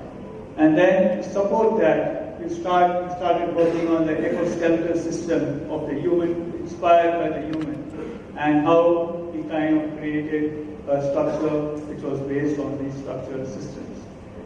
So the idea is basically that design always precedes technology. This is where we start from, that's what we have learned, that's what we have been doing, and that's what we'll always be doing for time to come again. Thank you. Thank you, sir. Next, we'd like to invite Mr. Nilanjan Bhuwan, Principal, Design Consortium, Delhi.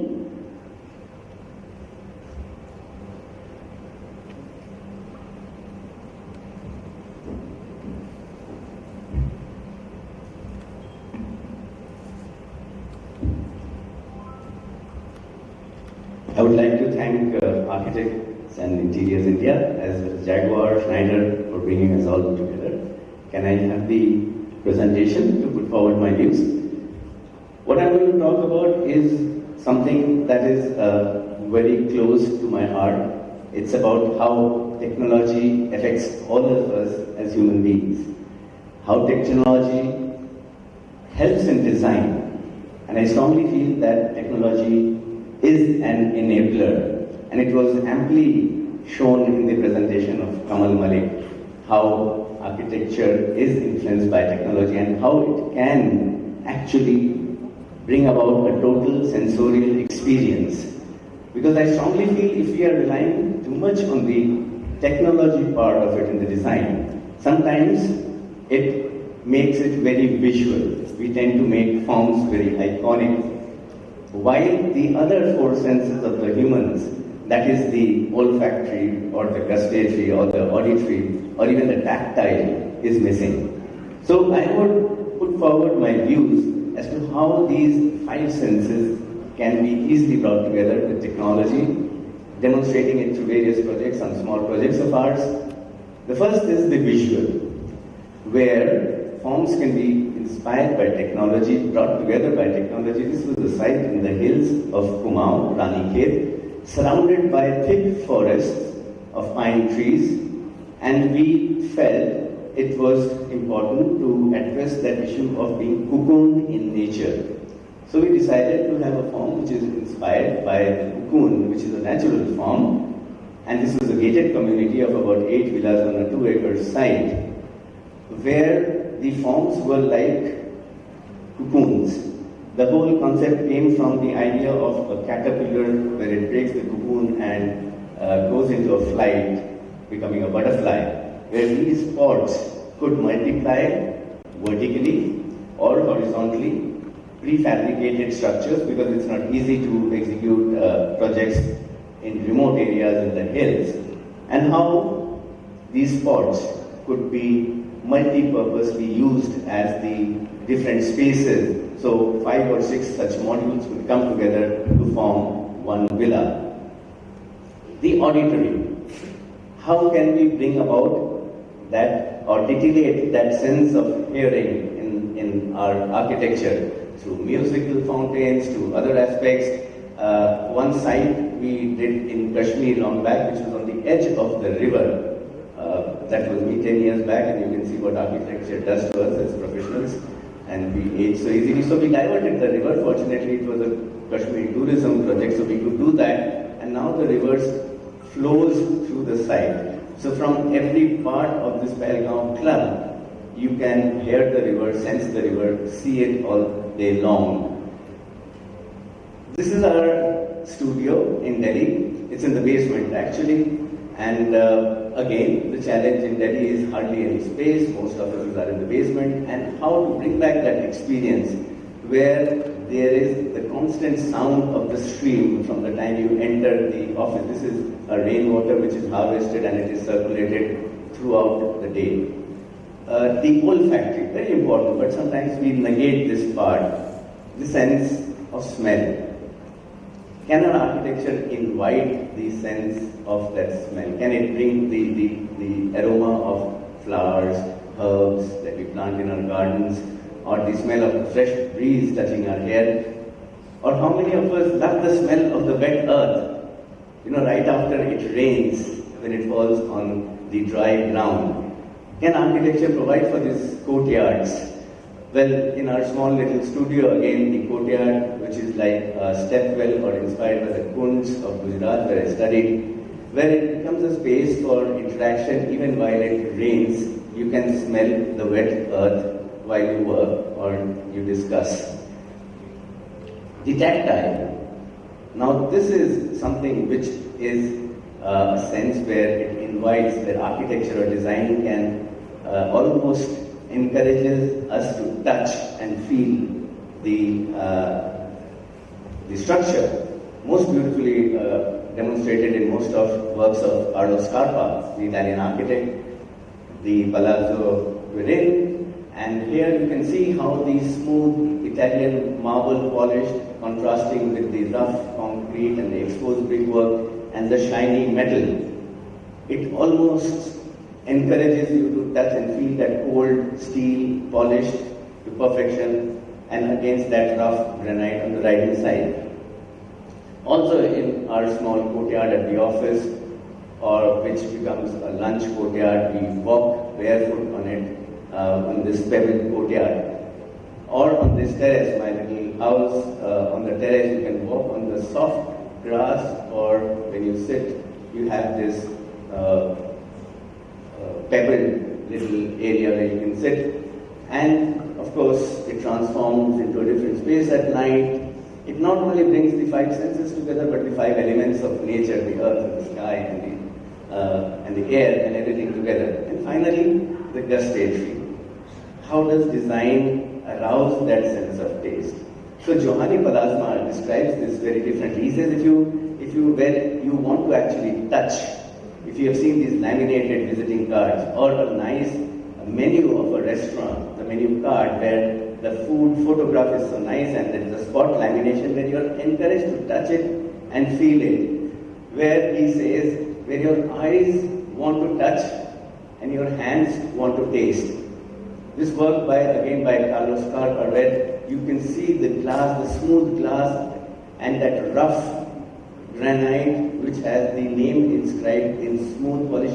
You're almost enticed to touch it. I think that is very important in architecture. So this is how I would define it, where it should be something which we call organic texture, which reflects our core values of sustainability, design, modernity, and everything which is synthesized into a contemporary form, which is aesthetically pleasing, but it should be technologically advanced at the same time. So it is organic architecture that is inspired by the two strong forces of nature and technology. So today we have to think whether our idea of a window, is it the 13-inch monitor? Is the idea of fresh air the air conditioner? Do we see apples on a fruit tree or on the supermarket shelf? Because I strongly feel that technology should bring us closer to nature and not far from it. Thank you.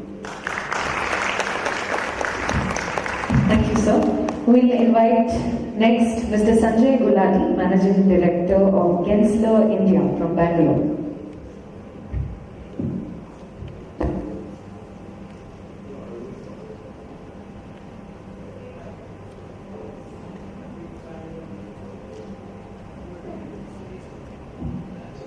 Okay, so I'll just do a brief introduction of the organization that I work for.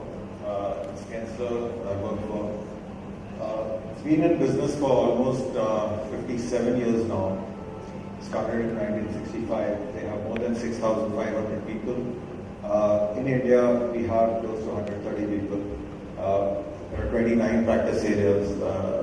So starting from aviation to sports stadiums, to workplace design, to commercial office buildings, mixed use, we do everything. Just wanted to give an introduction to set the context. And when I started my career in 91, so there was only one person who used to work on CAD. And we did not have any printers to get the right output. So that's where my journey started. And today it's, you have young minds who are so tech savvy, they're using these tools which are available to them like nobody can imagine. And they are building these beautiful structures and defining new spaces and using this technology to be more sustainable, more conscious. And Gensler also has a goal to be net zero by 2030. So all our projects, what we're trying to do or build, have to be net zero. So every project that we do, we have an embedded team that takes care of sustainability, that guides us or makes sure that we don't do things that are not sustainable and we are moving closer to net zero buildings.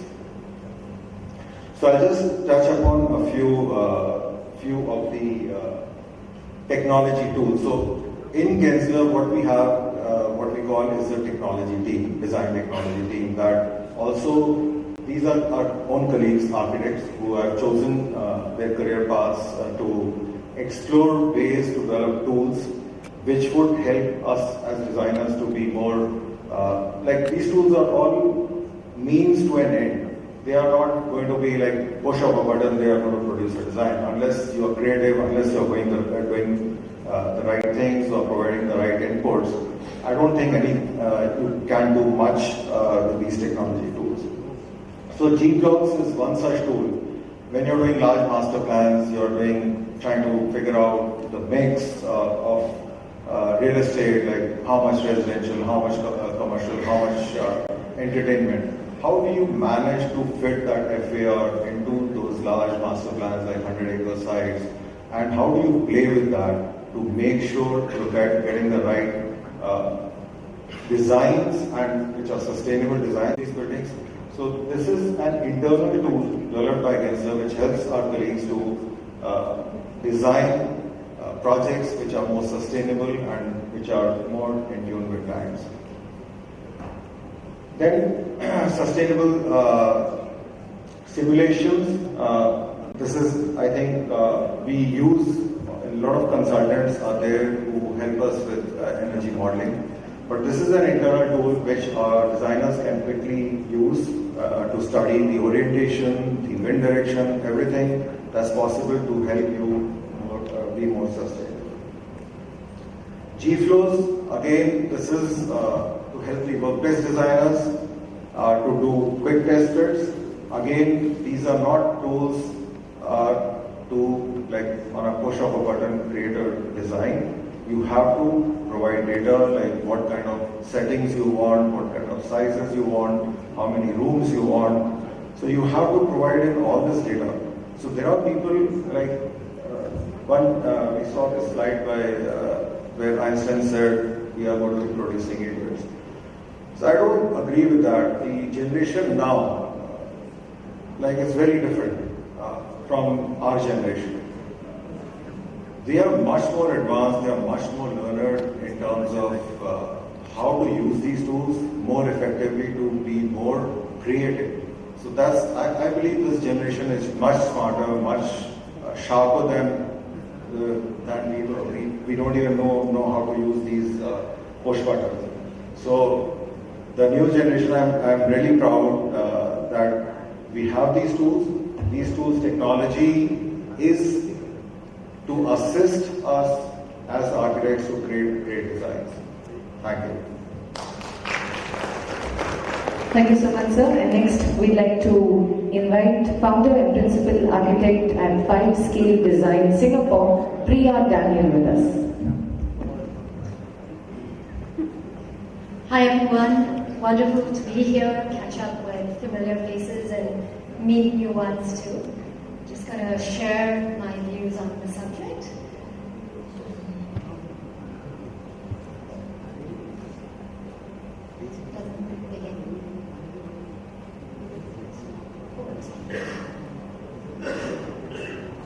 Okay, so we're all surrounded by technology, whether tangible or intangible, and now with sophisticated data environments, the intangible becomes measurable.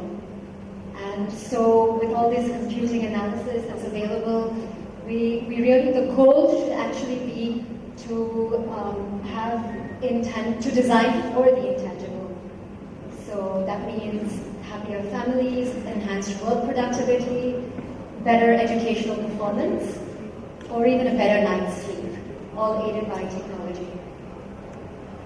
So I believe that technology and innovation in technology can also solve bigger, more complex problems at a bigger scale.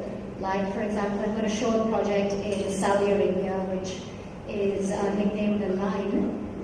So imagine a traditional city that's, this is supposed to be a video. A traditional city that consolidates its footprint into a long line route with 9 million residents and only a footprint of about 34 kilometer footprint, 34 kilometer square. Infrastructure aided by technology can make it end-to-end travel in 20 minutes. Of course, that makes it zero carbon, no cars. AI leveraged technology can make autonomous services, reducing time and effort.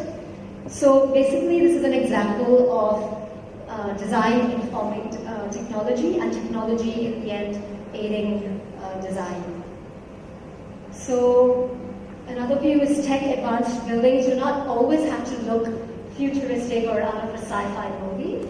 So for example, this building is a basic building using cork as a facade, facade material.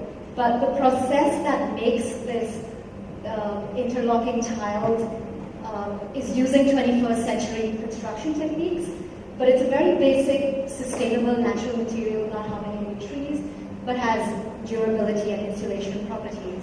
So it's the technology that comes in after. This is another example of newspaper wood, which is a very basic material that is used as a building material. So what's important in all these environments about digitization? Digital technologies easily allow us to manage, manipulate, and build complex design processes and throughout construction and the overall development. But it also helps us track performances, and this energy and data that's stored, the data that's stored, enhances us to make better environments for the humans. So we understand their behaviors, and in the end, actually design as human as a central, keeping human as central aspect. And of course, the possibilities are endless. Thank you. Thank you for that, Priya. And I'd like to invite Mr. Srinivas Shanbhog, Vice President, Home and Distribution, Schneider Electric, to please say a few words before the panel discussion.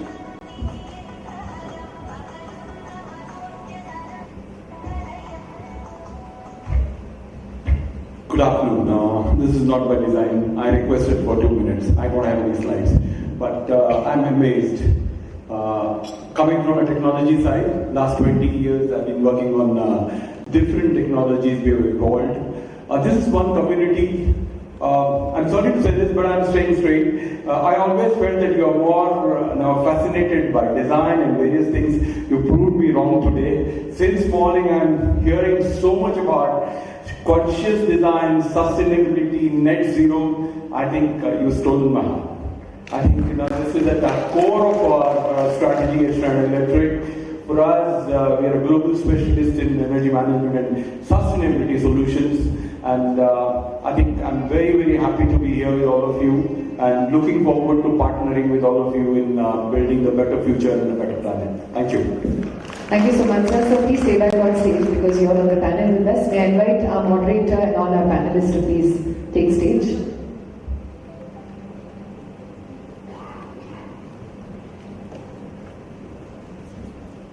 We have another panel right after this, and then we will break for lunch.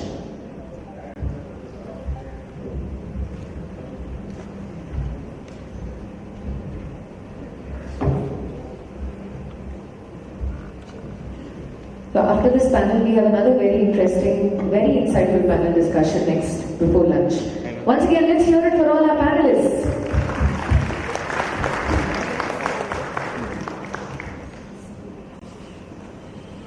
Alright, thankful for those views which have already been shared and each one have taken their position. There have been some divergences, there have been a lot of polarization, so we would still be trying to provoke a few kind of points of view, but just to make it interactive at any point, because you are a same fraternity, so they have the privilege to be sitting on the little higher platform. But you have equal voice of any point, and we will have to optimize this session's time because we heard lunch is going to be delayed otherwise. So we need to be smarter here, and for that, anytime either you can raise a question and point directly.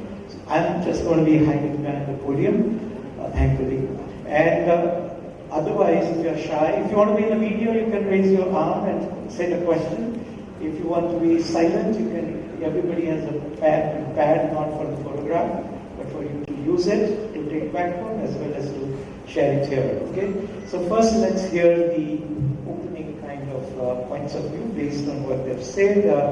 I will begin as a good gentleman, lady being the first here, and then he also represents the different continents present. So I think she, along with Mr. Gulati, is a right deserved candidate to be asked this question, that we think always of the continent that, okay, India being primitive, traditionally bound, etc., as a tag whenever we land of antiquity, always say about India, and Singapore and the developed world, so to say, and the technology is at the forefront. Now you have your foot at both of these, you've at least worked with different continents and so forth. So what do you say is the predominant, whether a difference in terms of generating, conceiving architecture because of higher or lower presence of technology in the way that you operate? Or you operate differently for India and differently for Singapore? Please.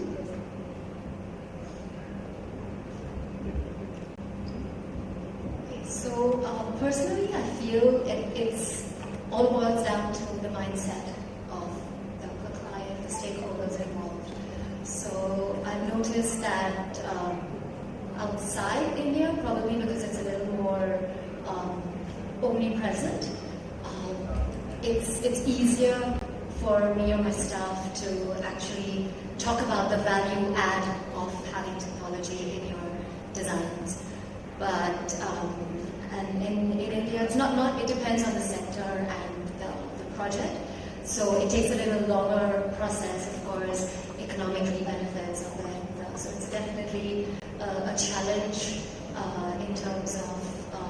I mean, like simple things like even facade lighting. Most clients would like to stick with the traditional way of doing things because of mindset issues about what if you breaks down and things like that. So I would say. So do you think that when you want to realize your idea, you look at the context and what it can provide?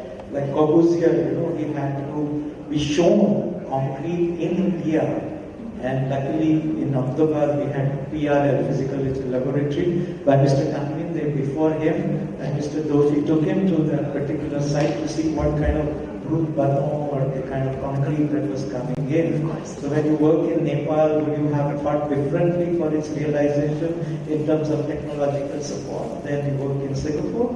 Definitely, I'm having an issue in Nepal as well because, of course, we proposed a very sustainable, advanced design, but the skill set is an issue. So we're trying to get contractors to come and trade the labor over there, but of course using materials that are available within the region of few kilometers. So the realm of technology is getting it realized and contextually appropriated. That's what I think. Mr. Gulati is the silent of the lot, but his work speaks about integration of technology. And again, having worked in all kind of continents, probably, maybe you can share the opinion of yours on this.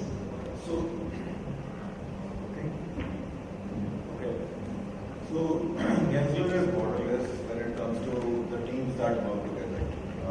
The way we work across Gensler is seamless. We are all connected through technology, obviously.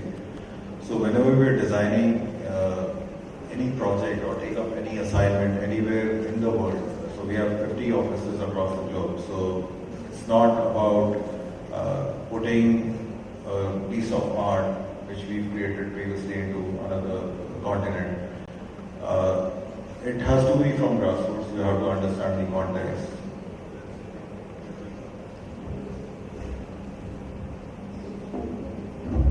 Let's say we are doing a project in India. So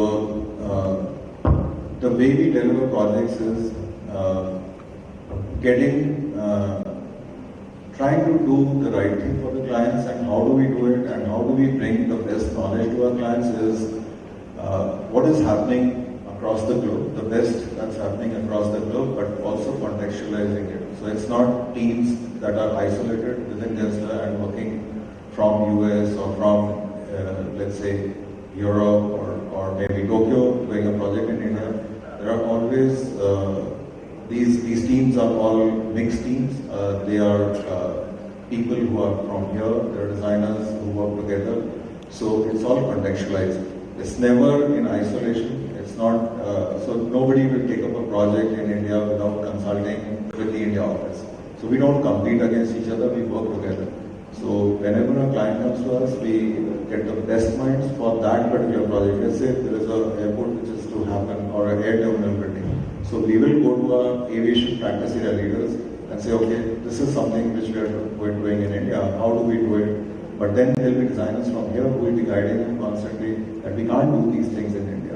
What is it that you can do in India? What is the climate? So, and with technology, with simulation, like you can feed in any climatic condition and get the result. So it's not rocket science now. One example is the second tallest tower in the world, which is the Shanghai Tower. When we built it, almost 16 offices collaborated to make that happen. So that's how seamless we are, that's how borderless we are. So I don't think we can go wrong by hiring somebody who's an international designer, at least with Gensler, because there's always contextualization. So that's good to know that it's kind of seamless cross-continental collaboration, and yet when it comes to which context you're operating, you are giving more onus for conceptualizing design to the local kind of a team. But in that, you get so much technological support from the rest of them, or they just sit behind and look at how things are coming up. So, like I said, technological tools, we all work on them. It's a single model that everybody is working on. So, technology helps multiple designers to work on a single model. So, it's never like anything is being done in isolation and people don't know it. So, the team is always aware of what's going on, what's there in the model. And now people are asking for digital twins of their buildings, like facility managers are asking for it so that they can map their equipment in those digital twins. So it's going to the next level. And yeah, it's all, like we say, it's about what we do, designers, is just enriching the human experience. So like technology or whatever we do, it's all about, we use it to enrich the human experience in these buildings, in these workplaces. Thank you, because I saw that when I was asking this question to Ms. Priya, you're shaking your head that no, India or other places, it's very reassuring. When it comes to design, it's finally the chemical notes are here that matters than the rest of the thing. Having talked of continental differences, I'll ask Mr. Nilanjan here that you've been working in Kerala, in Kashmir, and in Gurgaon or Noida, which when we took at the map of that, they come in from a very different context. Being in different contexts, does that change your attitude to technological integration into your architecture? I know architecture would be different, but how do you think of technologies there? So like I said, technology has always been an enabler, and our work is always, I think, all architects' work is very contextual. We look at local materials, local culture, tradition, the site, the climate, and I think that itself dictates the technology that we have to use. And I think the local people and the local available technology, how they have been using it, all we as designers need to do is use it in a more contemporary way, the forms, materials, and other aspects. Otherwise, it remains a craft. So whenever we use traditional materials or traditional even crafts, we contemporize it using contemporary technology. I think that's where technology comes in as an enabler. So stone is a stone, but instead of scooping out and making cave, would you cut it in a saw and nut bolt it to make a structure to contemporize the technology of the same material? So we have, in Kashmir when we worked, they have this khatam bandh they call Dhaje Devari, which is this lattice work, and they have been doing it for generations. Now we changed that form into a very contemporary geometric form, which we took in as jalis also at places using stone, because using now CNC cutting machines, we can do that. I think that's upgrading the craft to a different level. All right. Picking up on the Jali Kutubji here, on Jaquar project, both in office and then you've also done the institute. So again, I mean, by building typology, does the predominance of technology change? You've also done religious structures. So for example, if it was any religious structure, would it be more technology savvy or it would be more something else, let's say light coming in rather than this? So by the typology of building, does the predominance of technology change? Yeah, for sure, depending on the usage of the building, the occupancy of the building, everything changes. So whether we use a jali which is there in a commercial building in Dubai, which is there, which was facing the west and had a certain purpose, and it was created for a certain sustainable and a contextual reason. Similarly, when we take the jali at the mosque at Kanpur, it's a totally different concept. So the jali aesthetically also at Dubai is totally different, which is more to do with taking the Indian element out there, with the Indian color, and still working on the climatic conditions of Dubai out there, but putting it in a very modern fashion out there. While when we talk of the jali at Kanpur, at the mosque, it's a totally different thing, where we are trying to take the light from the north and the south also. So one was to curtail the light in that context, and one was to allow to filter light, because the west was a dead wall and that was making the mosque sustainable, and still allowing the light and a clear play of light and shadow to the beautiful Islamic pattern jari which was there on the north and the south. So depending on the functionality, depending on the contextual part of it, depending on the sustainability of the structure, the element keeps on changing. So an element has a different purpose. You stick to the kind of primordial element of light and its spatial construct, and yet try and do it through the medium, contemporary medium and light in aesthetics. It's a great integration of that sort. architect Dineshi here. You've been talking about optimizing technology. We heard technology over different continents making a difference or not in integration of architecture. We saw across geography of India, whether it does that or not, across the different typology. I want to ask you, along the different stages of design, when you say optimizing technology, so one is visualization and conceptualization, then is construction and realization, and then is operation and then subsequent maintenance. So where do you think technology in your work or otherwise what you would have liked it to be seen in the work? Well, firstly, I personally have not been able to catch up with technology, to be very frank. The speed at which technology moves has somehow been too fast. But do you feel left out or do you feel confident that, okay, I'm going by, there's nobody behind me? I feel good that I'm able to manage an office of more than 35 architects who are so technologically savvy, and me who does not even know how to open an AutoCAD. But they still say yes, sir. Yes. So what happens is that, when you talk of using technology, I have come out at a time when we were taught paper is cheap. And we had all sizes of paper, we have sizes of drafting boards and things and all. So there was something like a scale which would always be sort of seen. And today, I find it very difficult, personally, to even imagine on the same size of a screen, a 125-acre project or a 60-40 project. Because the scale which we were taught at that time is just not there. It's impossible to have it because the size of the screen doesn't change. Sure. So that's what I'm saying. I've been personally left out. But when you're talking of technology, the office definitely has been, because without technology today you cannot run an office. But is technology the computer you're mentioning or technology in terms of thought process? You think the younger people come up with a different mindset and the outcome?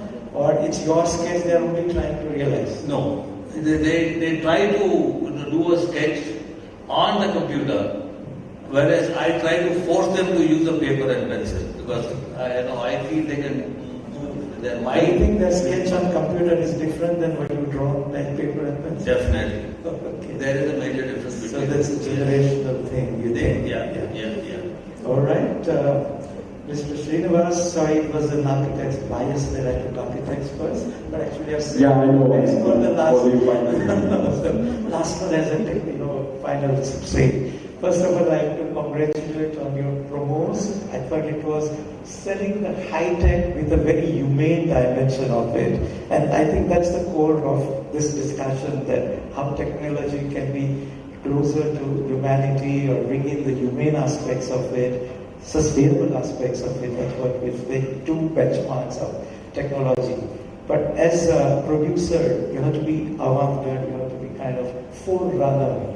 So how do you do that in terms of visualizing what the future would be about, you coming first, and then of course you get the applicator, that's the architect, to join in. So your vision in a way comes before that. Or you are the follower after having the bandwagon, you say, okay, now we'll produce this. Yeah, I think it's a good question. Firstly, I'm glad that I'm here in this gathering. You said about touching lives, humans. I think for me, technology is no more a buzzword. Technology is something which enables to touch lives, how we make a difference to the problem, how we make a difference to the society in large. That is more about technology. Yes, the versions could be different. We at Schneider Electric build technologies or work on innovation which are meaningful, which are purpose-driven, I think, which really create impact on lives, the real lives on ground. Okay. So that's the fundamental element of our design these days. Otherwise, yes, a decade back or 15 years, 20 years back, if you ask about our innovation, that used to be, I wouldn't say not meaningful, but yes, it used to be more driven by other elements. Okay. You have a commercial element, you have a course, applicable element, different element. But today, technology is more meaningful, it is changing. Innovations used to be only for a niche class. Okay? Today, people talk innovations for mass, which touch the last mile. So, for us, it is at the very, very core of our strategy in terms of building technologies which are more meaningful and more impactful to the generations to come. That's where we talk about more on sustainability. While also now there are technologies enabler. I could see a lot of people talking on different elements. Probably for us, design is something which will change. I think metaverse is something which everyone is aware today. I think the moving forward, we are moving towards a metaverse age. These kind of technologies are really going to change a lot in the way we think about design. It's an immersive, it is more visualizing, it is more real time. So I think these are the technologies which are going to disrupt the whole story in the future, help designers to make things better. So we believe in adopting all these technologies so that we can make things much faster, bring in agility in our design. Otherwise, we used to run projects which are decades. And at the end of the decade, we close those files and say it is over, it's not no-go. So today, design is much faster. Technology has brought in an agility in the whole system. And yes, we can work in multi-continent environment, as you said. So definitely, yes, I think for us, technology, digital is more meaningful, more important for our practices. Thank you. Just to complete the circle, can we have from the audience, you wanted to say or ask something? Please go ahead.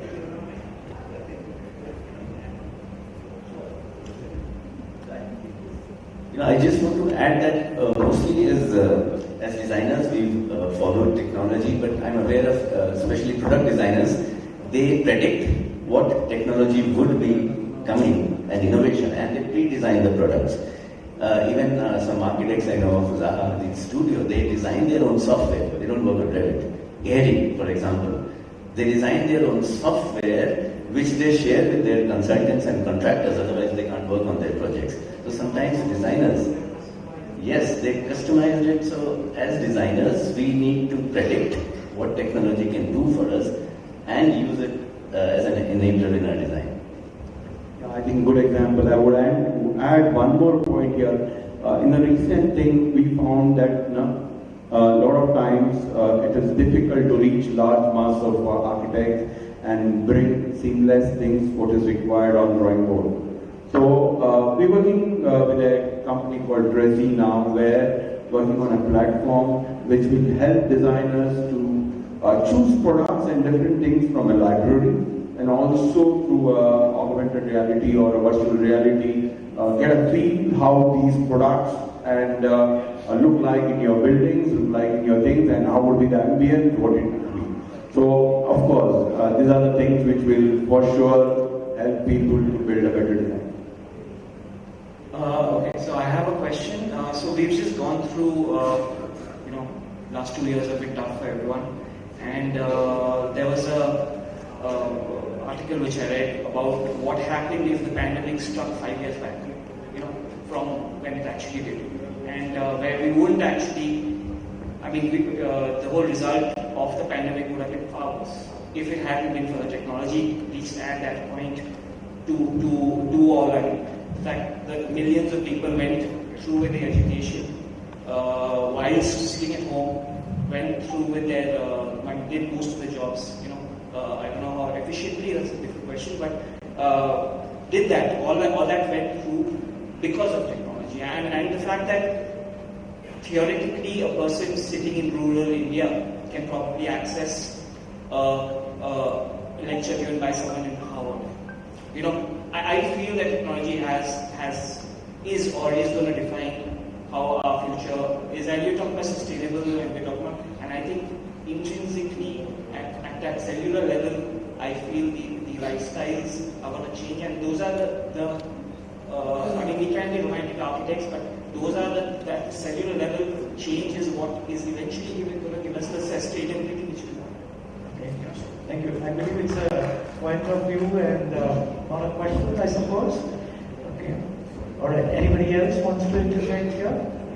Yes, please. There, the first row.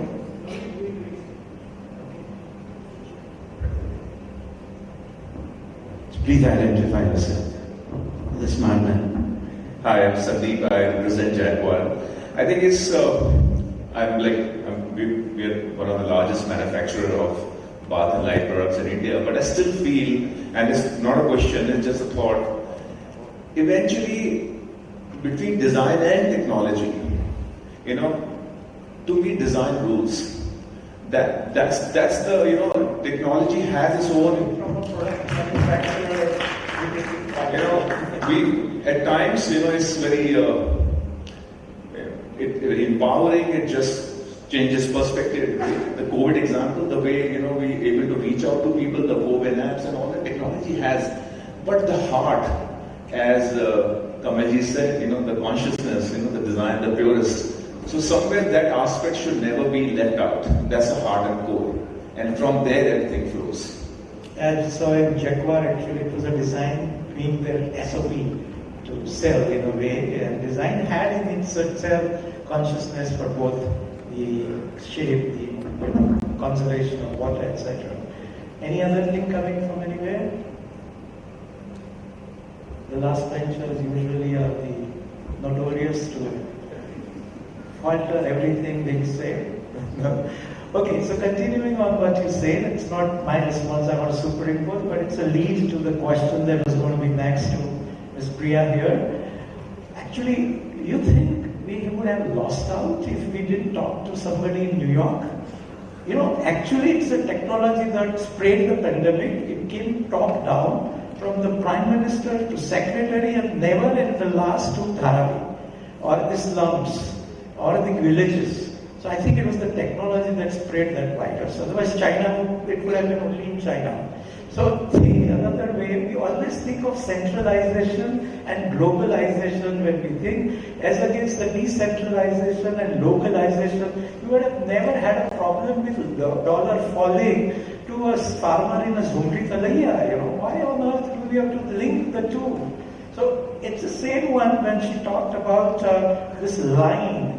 What was wrong with the kasbas? Each being self-sufficient, knowing each other, interacting with each other, not having to take a car. Now we think car is a must because we must reach from South Bombay as your working place to somewhere Vashi or now even Panvel or whatever to your staying place. Instead, if you take, linear again, I've compared this even with distances. If you take Netherlands, with public transport, you are in 8 minutes to a very differently cultured and geographically placed new city. 40 minutes it takes from Amsterdam to Rotterdam. In between you cross as many, some 5 major cities, which economy is different, governance is different, geography is different, etc. And it is the same distance from north to south of Mumbai. Now why do we have to create Bruhan Mumbai and then say you create this? Could Andheri be a self-governing kasbah? Could Vashi be a self-governing kasbah? So talking of that as a kind of contrary to or parallel or banner to those kasbahs as decentralized, self-sufficient, local economy and these interference to the mega structure and then we optimize. Please. I don't think it's like an apple-to-apple comparison.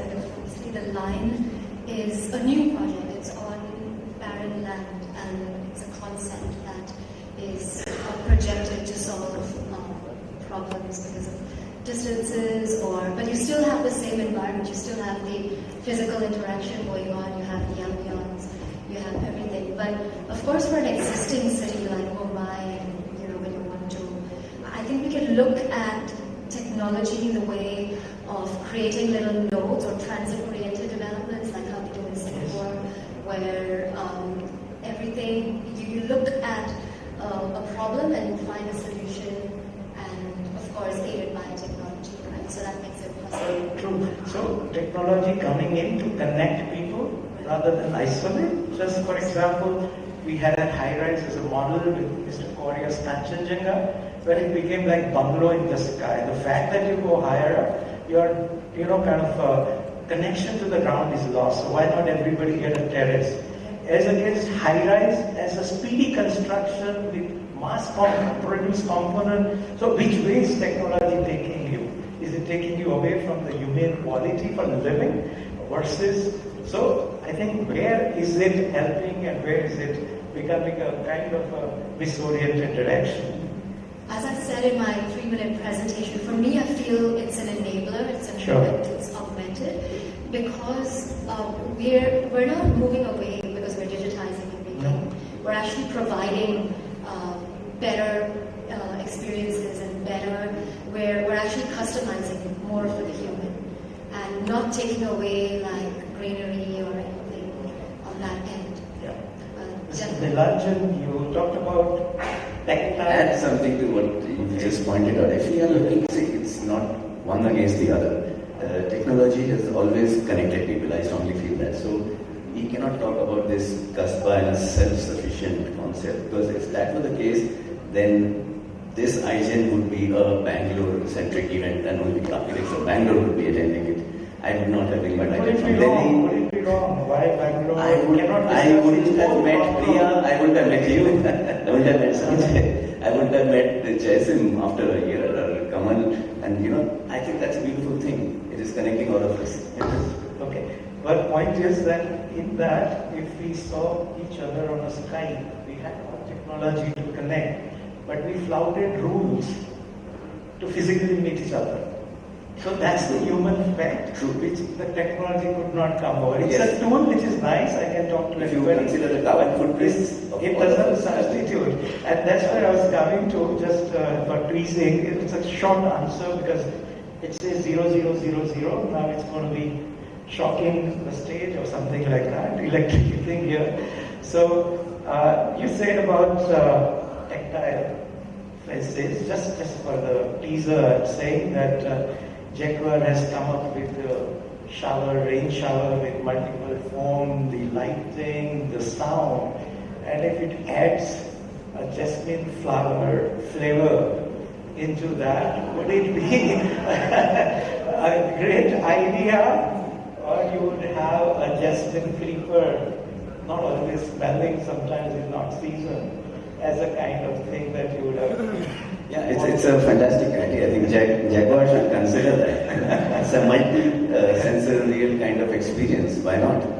Yes. I think rather than just feeling the water, if you can hear it, you can smell it, you can taste it. Why not? So, आजकल fog चल रहा है और वो perfume नहीं लगाता. What kind? So there'll be choices. Okay, no, like you say very well. Yohani Palasma actually in his book Eyes of the Skin, he says door handle is the first shake hand to the building, So how does it introduce you?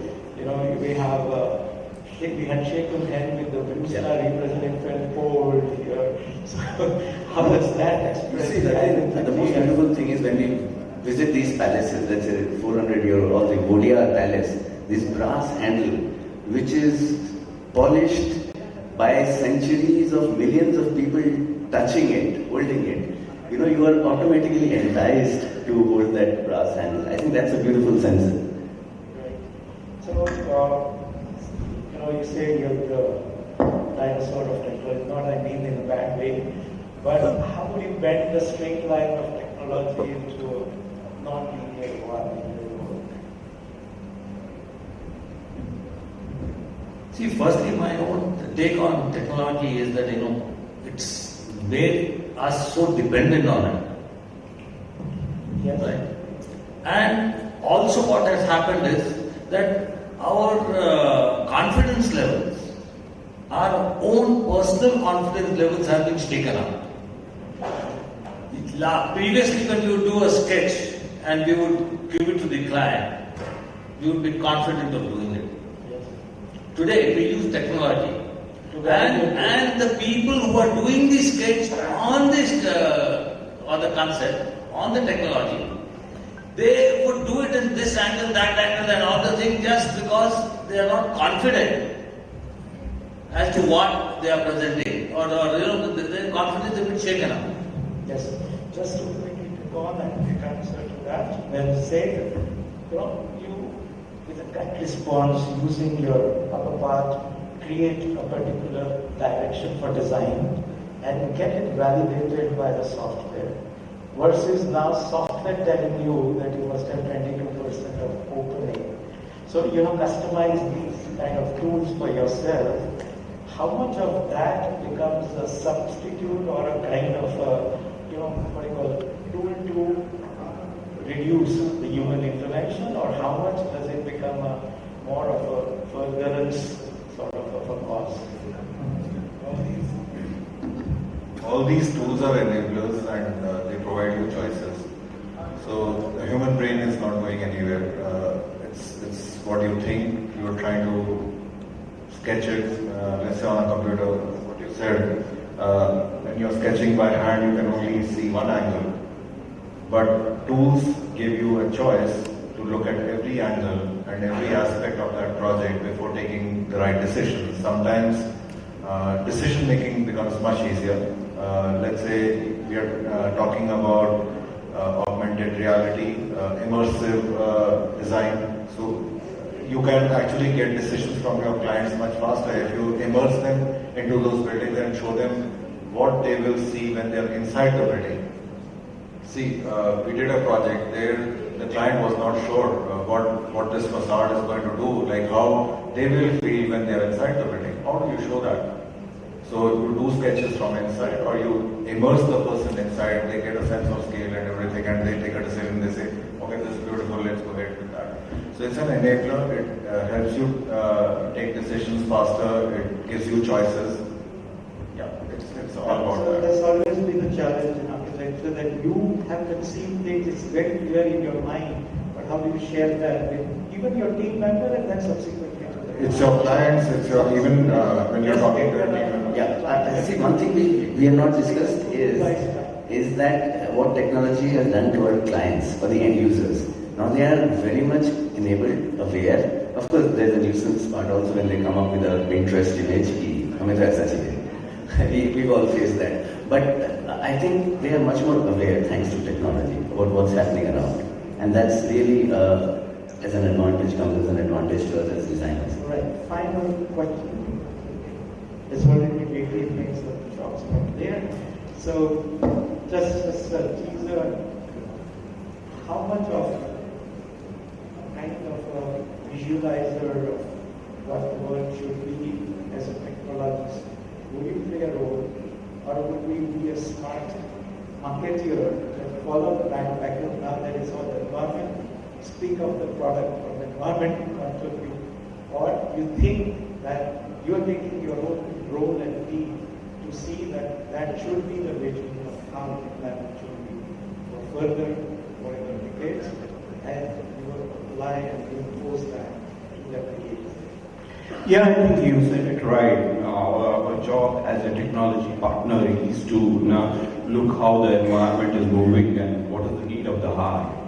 I think that's very, very critical, and I think we are at Schneider Electric at the forefront of it. And we design, build stories which are for the future, and then we come to applicators like you. Now, I'll give you a simple example of a smart home which my colleague Nandan presented in the morning. This is something which took a research of about 2 years for us, because smart home is something which has been for decades, but I did not see penetration even 1% in India, because it was always showcased as was convenience, comfort, luxury. Okay. Today, smart is more meaningful of sustainability. Okay. So till yesterday, it was more about luxury and other things, and it was only for a niche class. Today, we bring in smart home as a story to reach masses. Okay. One, importantly, to bring in a lot of efficiency, both existing homes, new homes, renovation, so that design element becomes more simplified. Now, I think these are the certain examples which we predominantly work on areas where we want to reach masses and make sure the future is more better. Not just picking up those brownies I know that's a topic which is everybody is talking, but for us it is a fundamental and the foundation of our business. Thank you. So just to conclude and summarize that on one hand we have the product design and thinking on the same line, and I would say that sometimes that help jumping the gun is, as architecting, everything needs to channelize to us, but products of that sort directly reaches to the client, and clients themselves start thinking that yeah, it should be 5-star, it should be anything much, it should be less water consuming, and so on and so forth. So even bypassing us, that helps generate the overall awareness and even application independent of architects. So from there to we saw Kamal Bai's work as well as architect Jackson is here, and they managed to create a very organic form, very, very lucid forms without a software or any technical support. To we see it has had a mind. So to the kind of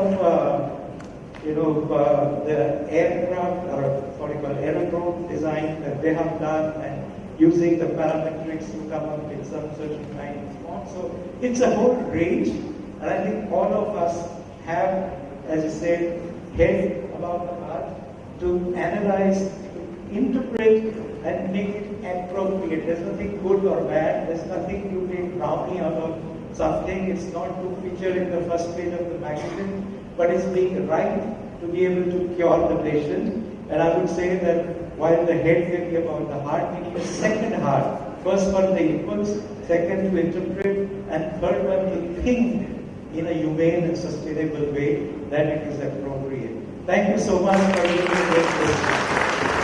Thank you so much, sir. Thank you, entire panel. We request you to please stay back on stage few moments. We have some mementos for all of you. I'd like to invite Mr. Mohit Hajela, Group Head Business Development, Jaquar Group, and Mr. Rahul Chopra, CEO and Business Head, Boards and Panels, Everest Industries, to please join us and do the honors.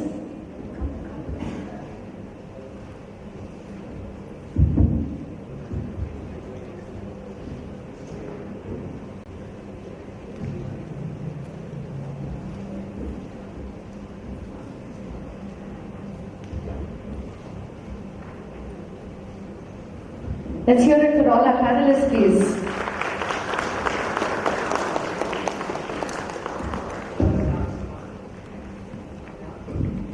Mr. Dinesh Verma, can we hear it for him? Mr. Kundur Manliwala.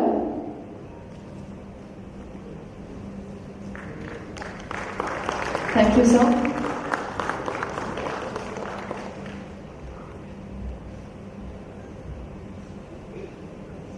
Mr. Nilanjan Bhual.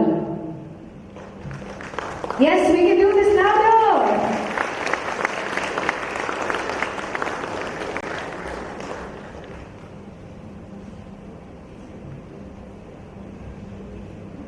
Mr. Yatin Pandya, for that fantastic moderation. Can we hear it from him, please?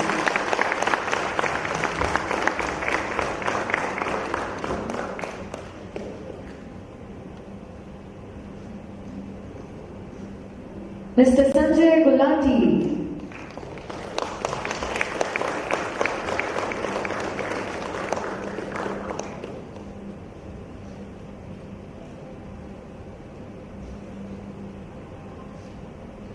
And Ms. Priya Daniel.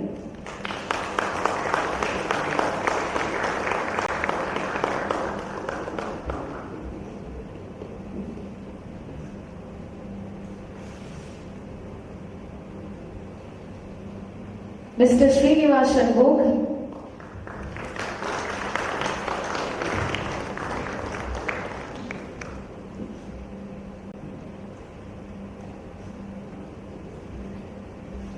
Thank you, everyone. Can we take one group picture of all of you standing?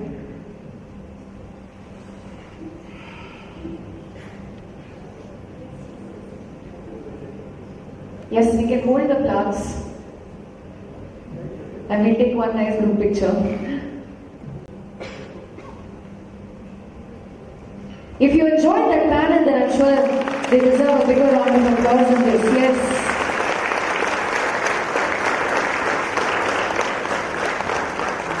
Thank you so much.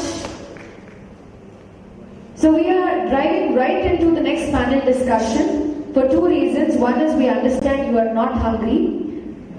And the second reason is that most of our architects today have come from various cities. They have flights to catch back, and that's why we cannot delay them. So we'll have to continue with the next panel discussion. This is about defining conscious luxury, where we talk about sustainability and going green often. Conscious design is bigger than that, isn't it? I'd like to begin with inviting our moderator, architect Husna Rehman, Principal Creative Director at Fulcrum Studio, Bangalore. Let's hear it from her.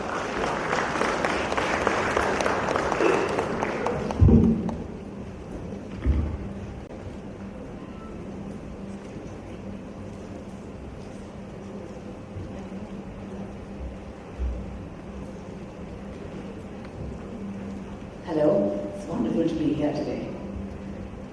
So, when these two words presented themselves to me, conscious luxury,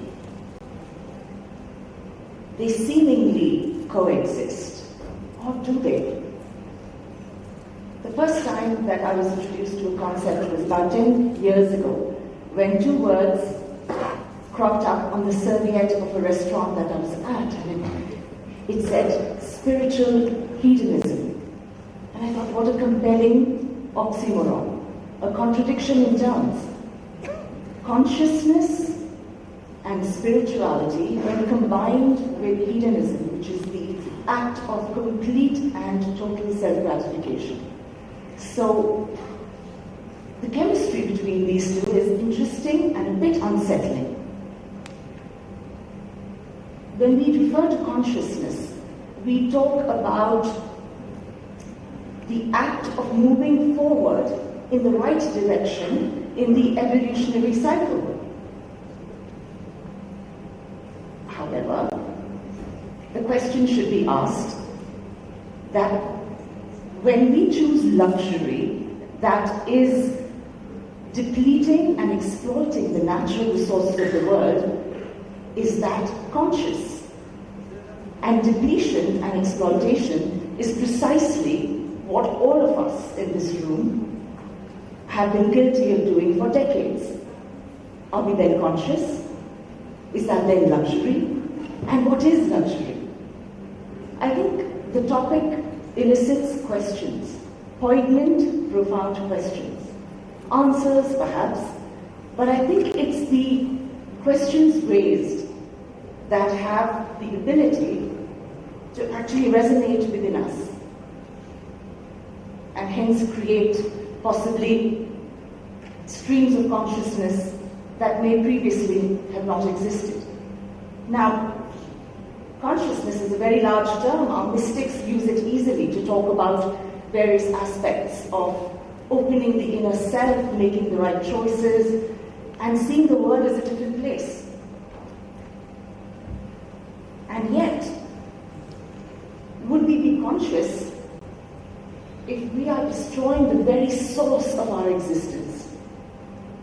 Or is it more compulsion, a cycle self-perpetuating of constant want and greed in the culture of more consumerism, capitalism, and just constantly rotating within that wheel that's been so meticulously created by corporate and capitalistic culture. You know, we are where we are, and it is a problem. I don't even call it a wicked problem, a problem that resists resolution, a problem that does not have any one answer, and a problem that is so complex and unwieldy that there is no rule book, there is no precedent for where to begin. We are the only generation that deals with the aftermath of what's been done. And we have to find a way forward. We do this for the children, not in this room, but in our hearts that we carry with us. We would do anything for our children, wouldn't we? And yet, we talk talk about this, we talk about terms, green, ecology, sustainability, preservation, and yet the activism towards all of this is shocking. The United Nations Sustainability Development Goals, set in 2015, mandated that by 2030 there will be immense progress made, the UNSDG, towards the upliftment socially and environmentally of the human creed, gender equality, responsibility towards production and consumption, water, air, clean energy, poverty, hunger,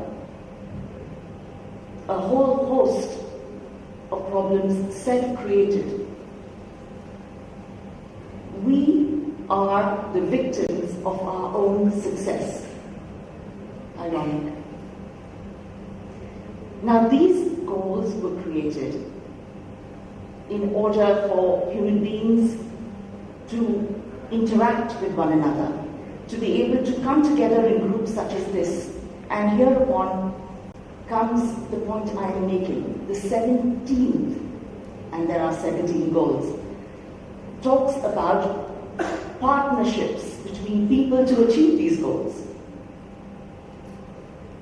And today, I'm very pleased to be part of a partnership with extremely worthy individuals who I hope today, instead of just conversation, that we might create, may I dare say, a manifesto, a code of behavior, an internal understanding, and God knows this is a bewildering one. I have been in the business, the field for 20 years, and I know that on every level, we all grapple with where to begin. And if we do, I can only imagine the puzzlement of the younger generations. There is so much information, and yet there is no one guidebook, and there never can be. So a conversation, didactical conversation, is what I seek today. But most important, possibly if each one of us can propose a way forward that is tangible, a way forward that is beyond the conversation and into the realm of activism, I believe that this is a beginning in the right direction.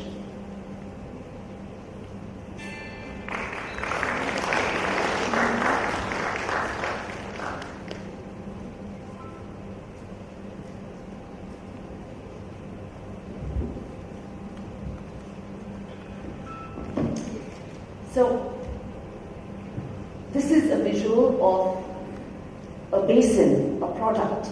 Fulcrum Studio works across the board in the micro and the macro realm.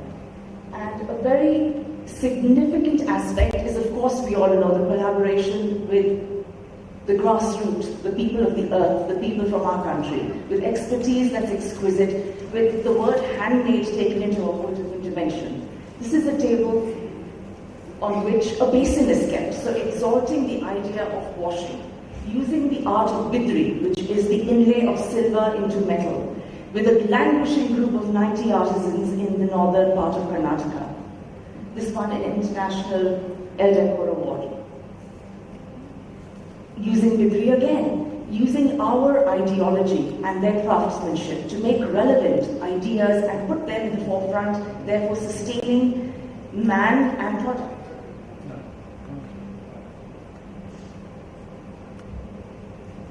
In all the world,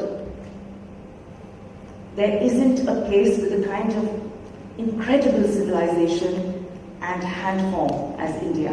And all we need to do is find them. And we are so happy to be found. Modern form, antiquated craft,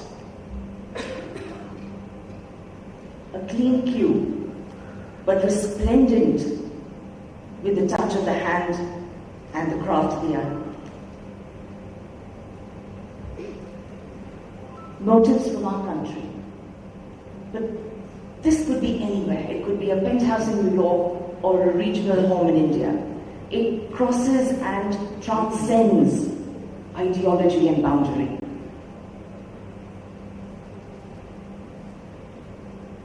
Tiles made in metal.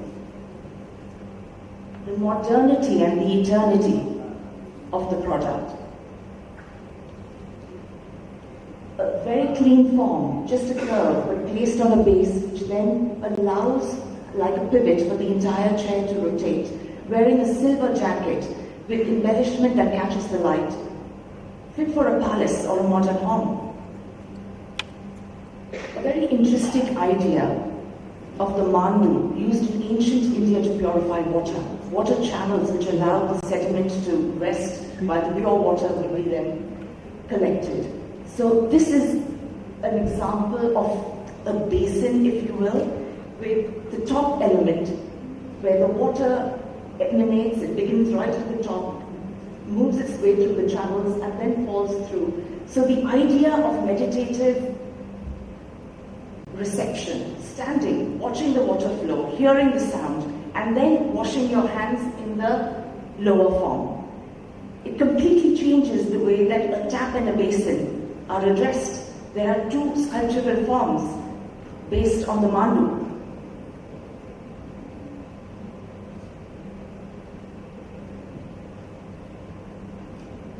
A coffee table there, where the mandalas of India are expressed in a circular form, again inlaid in a very modern space, but bringing in nostalgia and memory of our country, but in a way that's subliminal, that doesn't feel thematic. We have two forms that look almost like they might fall off, cantilevered off a big marble base with lapis inlay, wooden lapis. Again, you know, a client who wanted something exotic. So the idea of creating the sofa in two layers, one the silver jacket, and then the wood, and then the third one being the soft interior. So 3 layers, each a different material, but with a chemical reaction that is, I think, rather arresting. Inlay, you know, using local stone, local craftsmen to create magic. The platform of the bed, the platform of the seater, and then the relationship being tied in with the basins in the rear, which you will see in the next visual. You know, the his and the hers, the tessellation pattern, but stone, made locally, sourced locally, and then creating a grandeur which people don't have to associate with another country and, you know, importation and the euro, or the dollar for that matter. You know, again using mother of pearl, making our entire site a laboratory, a hub where artisans come together and create new materials from the old. So an inlay of mother of pearl with white marble.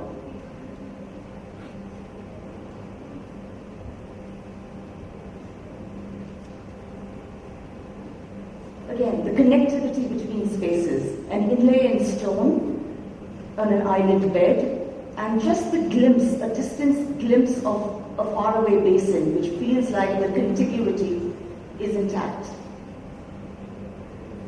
You know, moving from one space to the other with the stone element provoking and introducing itself. This was an interesting project.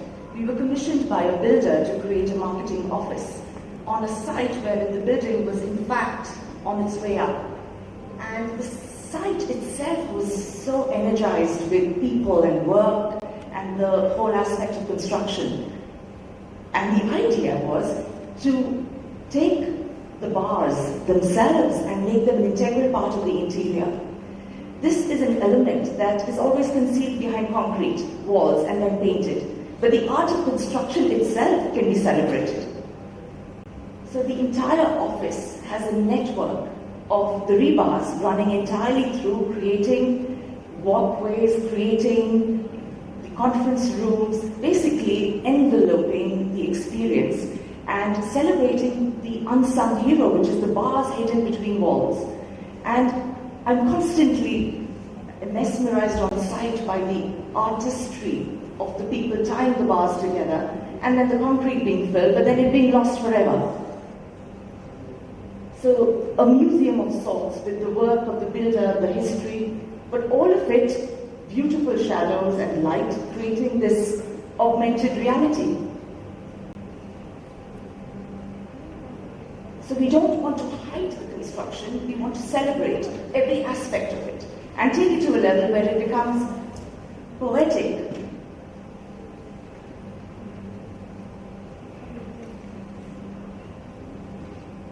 The raw and the refined. The idea being that everything beyond the concrete floor becomes the rebars and everything to the left is white and completely refined. So the coexistence of both. Restoration. A beautiful home in Bangalore, one of the largest homes that we revered and hence recreated various aspects of in things like coffee tables or rugs, kept the skeleton in its historic, majestic avatar, but then worked with ideas to make it vivid, bold, and most important, a home. And in doing so, showing the world that these beautiful colonial homes can indeed be jewels of the architectural spectrum and don't need to be torn down to create new structures.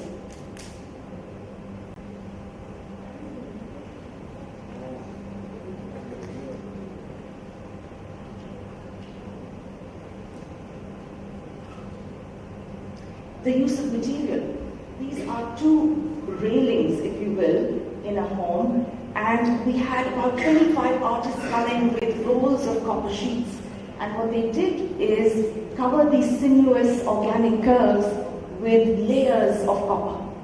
So again, a workshop created on site where this natural local material came in beautiful rolls, an experiment.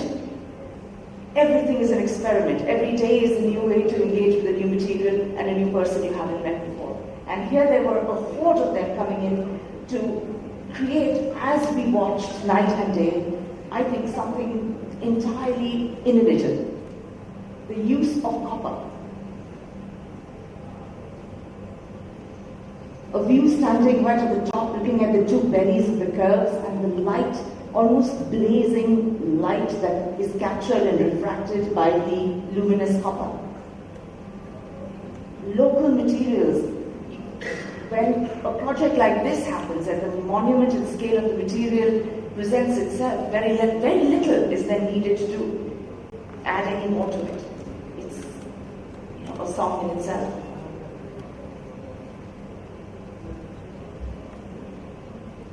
Herein comes the voice of design.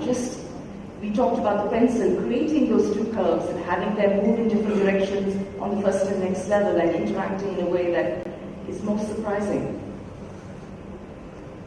An office we recently created. The small element on the left is a reception table, and what you do is you encounter this reception as probably a museum with two pieces of art, where the first piece, placed at an angle, reflects its surroundings, and the whole concept of the office being there is more than what you see, there is more than what meets the eye, because the reflections are just transporting you, reflecting within and without into a whole different realm. So again, collaborations with artists to create spaces which are provocative.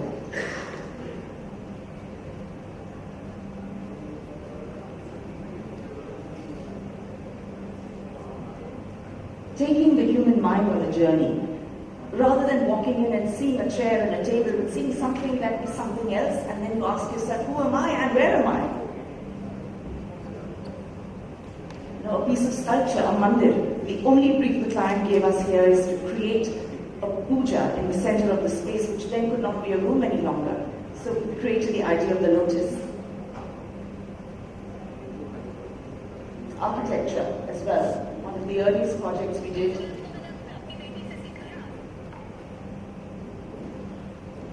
Air, light, ventilation, using natural material for the bed, recycled wood for the back. and a project now very close to my heart.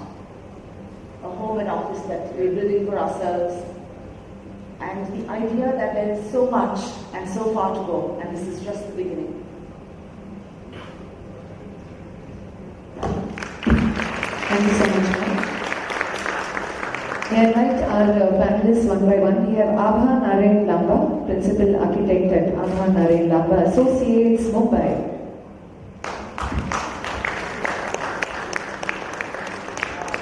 Yes, we can be louder.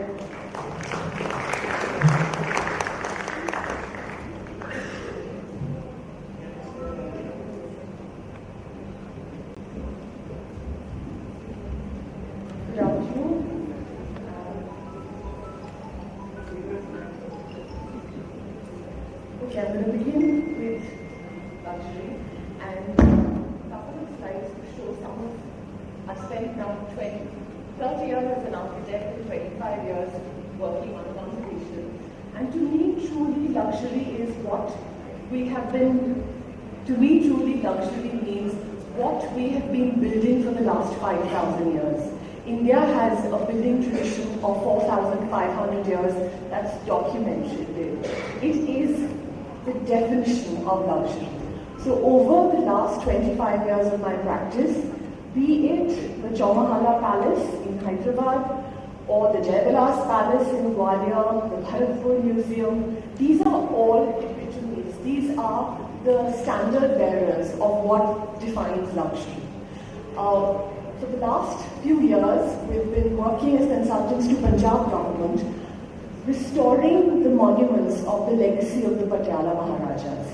And just as one of the more than 500 principalities of the country before independence, if you just see this as one single case study, whether it's the Cartier jewels, whether it is the Sheesh Mahals, the paintings, the architecture, the art, or the Patiala peg, our intrinsic, our local small towns and cities in our princely India define luxury.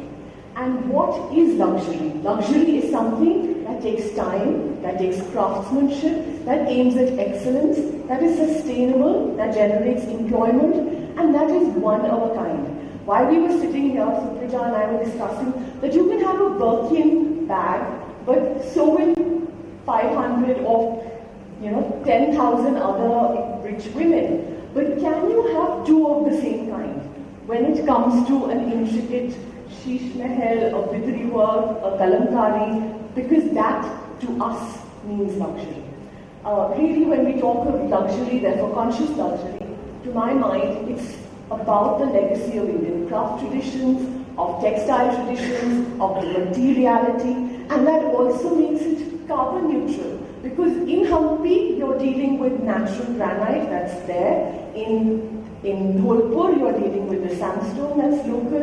And each state has a different region, a contextual architecture, which we are seeing slipping away from us. Because today, you fly into a type tier 2 city or a tier 3 city, it's all the same. Because we are swapping our Havelis for alucobond and glass facades, and that is destroying our luxury quotient across our country. So with 4,000 years of buildings, sustainability that's woven into our DNA, everything is sustainable because your local material is breathable, your local building is breathable, we've got courtyards and jalis, and in seismic zones we have Dhaji Diwalis. So this is what to us should be defining luxury and conscious luxury. So really, it's not a new concept. I think for Indians, conscious luxury should not be something that's imported. We've had it with Mohenjo-daro and Harappa, and that's also the power of timeless classic design. You take this and you take it in a contemporary museum today, you take it into a contemporary interior today, it's as contemporary as it was 4,000 years ago. And what is more sustainable? You drink out of a cup, and so really tea out of the terracotta pot is way more sustainable and luxurious because you're making sure nobody else's lips are touching it. So in the time of Corona and pandemics, that makes sense when we look at traditional building blocks, when we look at just geometries that have been part of our nation for 4,000 years. These geometries, these textiles, these weaves really define luxury because they're unique, they're one of a kind. And the previous panel was about technology. There is an intense, there's so much technology that goes into a Jaquar print or a Kanjivaram sari or a Banarsi, booty, and each one, the chevrons, the kalamkaris, the yantras, the vastus. But what we really as designers have a responsibility is taking this legacy to the new age, taking it into the 21st, the 22nd century, adapting, regenerating, reusing, reviving, and giving it a new meaning and therefore a new contemporary aesthetic. So whether it's Mughal inspirations, whether it's the craftsmanship of stone, Indian textiles, and these are not my projects, but that's the reason I'm talking about this is every one of us, I'm sure, we've got Sandeep here, we've got Parul here, we've got amazing architects in this room. Each one of us has tried in our own way to adapt this tradition and this great legacy for the next gen. So I will stop here, and I'd asked Sandeep to throw, also Praja to throw a water bottle if I exceeded 3 minutes. So I'll stop right there and you can come in. So really, I think we have it in our DNA, and that's about it. Thank you. Thank you so much, ma'am. We have Mr. Sandeep Khosla, founder and principal Khosla Associates from Bangalore, coming up next.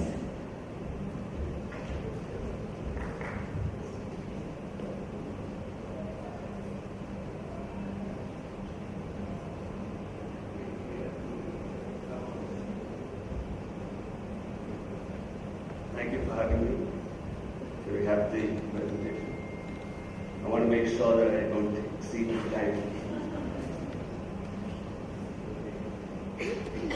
That's us in Bangalore. In 2000, I think we really have to be conscious about with our excessive consumption, the depleting planet, rising temperatures every year. We've got to think about what we're consuming for our interior spaces, how we're building our architecture. In 2019, we designed an exhibition for India Design ID called What's Your Story? And we curated 30 objects from across the country that we felt had a reason to exist. And we asked that question, what makes an object? What gives an object a reason to exist? And the forms of the exhibition were clad in a cast terracotta stone, which is actually made out of waste stone dust from quarries and reconstituted into a building material. And this kind of design thinking led us to we're designing this hotel in Bangalore, which is opening in about a month or two. And the clients asked us to, give us that cliched India modern approach. We want an India modern design, and we asked that question: what is India modern? India modern is actually looking at. So I kind of proposed to them that India modern should be looking at design studios from across the country, and looking at the wealth of talent, craft, and design that we have in the country. And what we're going to do is, when the building opens, we're going to actually celebrate this by having a catalog of all the objects in that hotel and where you can source those objects. And so for me, this is India modern now, and this is, this has prompted me to look, because there's such a wealth of local material. And in our architecture, we've always looked at ways of making our buildings cool and cross ventilation, and we are increasingly preoccupied. Should we use teak or should we use sustainable woods? How keep greening our buildings, because with hard surfaces, temperatures are just kind of rising, and we know that trees absorb CO2 and carbon emissions. So these are things which we've been naturally doing, creating maybe roofs which are not concrete, but with materials that don't kind of trap the heat. In some of our luxury, restaurant and hotel projects, this was an Asian restaurant where we looked at, instead of importing large statuary from Bali, we said, look, we've got this in Mumbai. Ganesh idols have been made, and we got a bunch of sculptors, young sculptors adept at making Ganesh idols to do this for us. And in Bangalore, in this restaurant, we looked at red oxide and different oxides in different ways, and worked with the craftsmen to revive this lost art. In the Jaquar store, working with artisans in Jaipur to create this beautiful Banswara marble feature wall, and in our Kolam carpet collection that I designed with Tanya, my wife, for Jaipur rugs. We work with a sustainable company, that is employing 40,000 women artisans across several states, and the looms are brought to their courtyards, and they can work from the home while taking care of their children.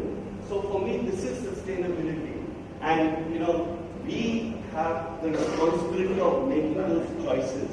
This is a house close to the one that Kamal showed, which I have to go to.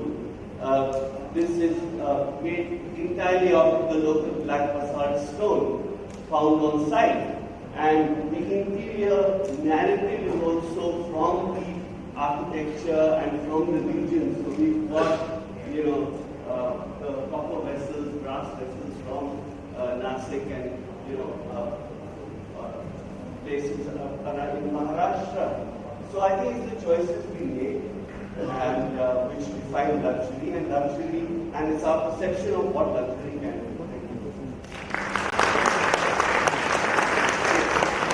Thank you so much, sir. Up next, we invite Parul Zaveri, Principal and Founding Partner at Abhikram India, Ahmedabad.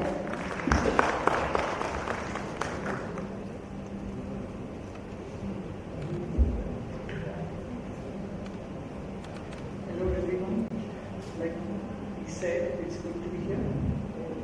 Today, actually I want to share why we followed what we did, the kind of work we did, why we did that, why did we attempt to go back to the roots, that's our cultural roots, the traditional craftspeople, the local materials. If we can start, can you show me? Can I operate?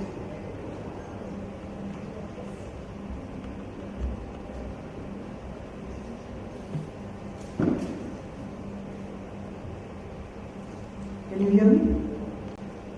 Yeah. See, we've been all talking about technology and modern materials, but this is what it does to us. Basically, that's the current scenario. We are using the construction industry with the modern materials.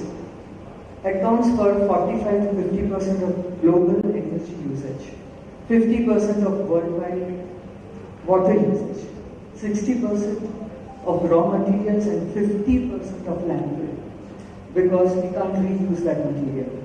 Whereas if you look at the traditional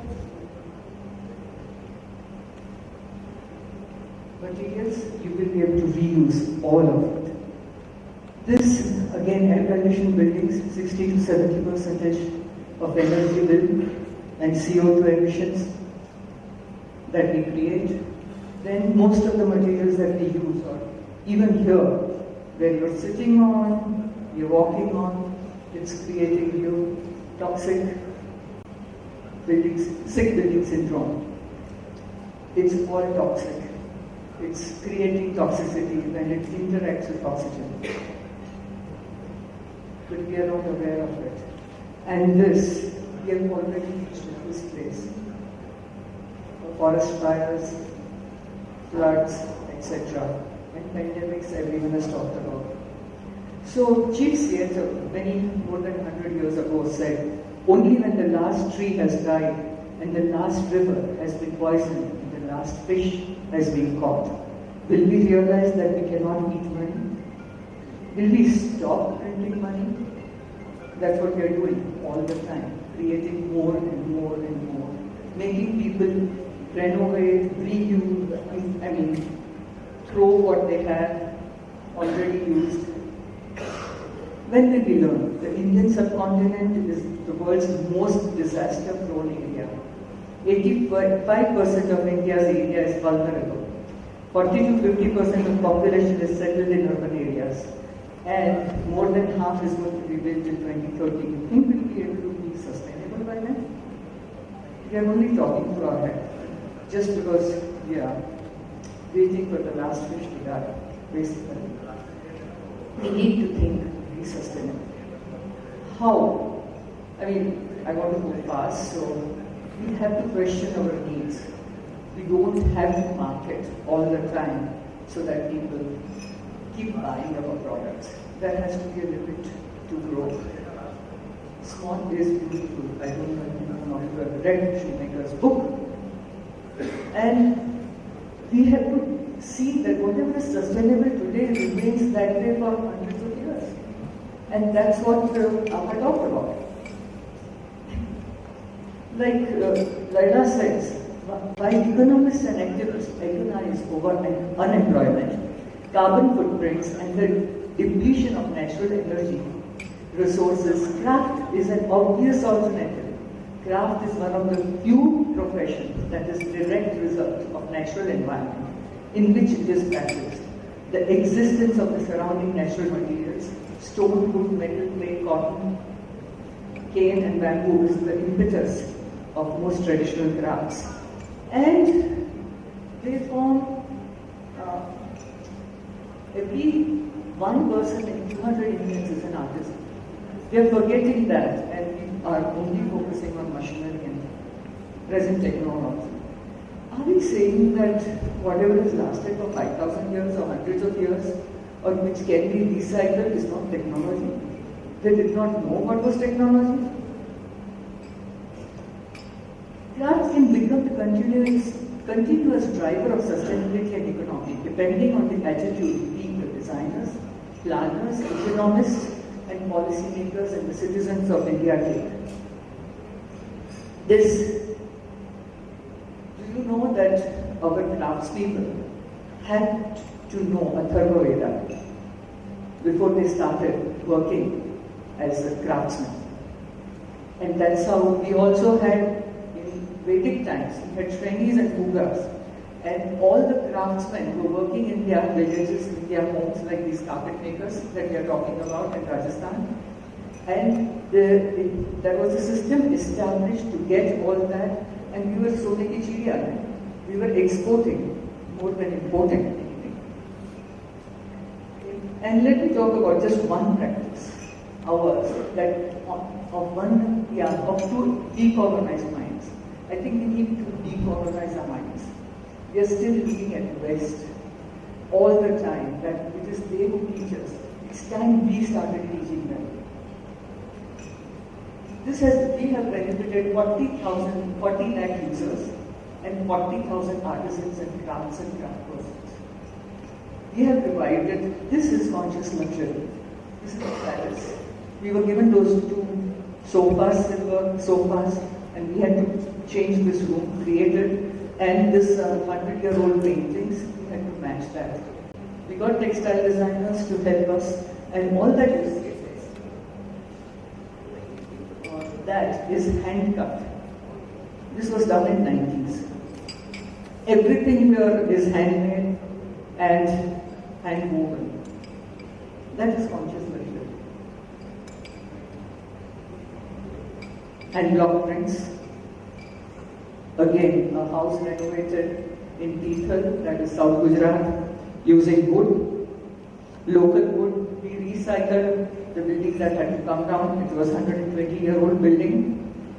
You can see the recycled stones here and the stone chips used there. Whatever was new was added. And the trees went through the rooms, through the bathrooms.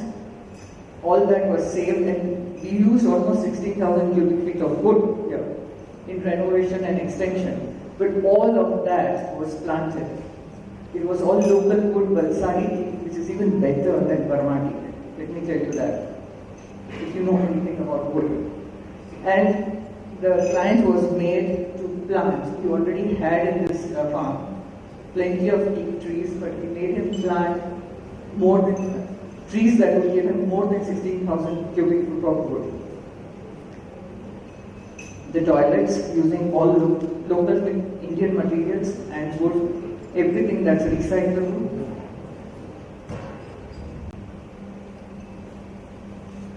We removed the paints, and the floor that had not settled was left like that and just polished. That was the new addition. The previous one was the old one, and that's where you had, I mean, if they go back. Every switchboard was designed. Again, this is 450 years of continuity. And it is from that Oberoi Hotel was designed. Inspired, Mr. Oberoi told us that I want to build a palace. And after a few years, people should ask, in which century was this palace built in? He said, you won't have to wait that long. And we didn't have to. He said, but we have to use all local crafts, local materials, local artisans, and we have to revive it as far as possible. And this is what was created.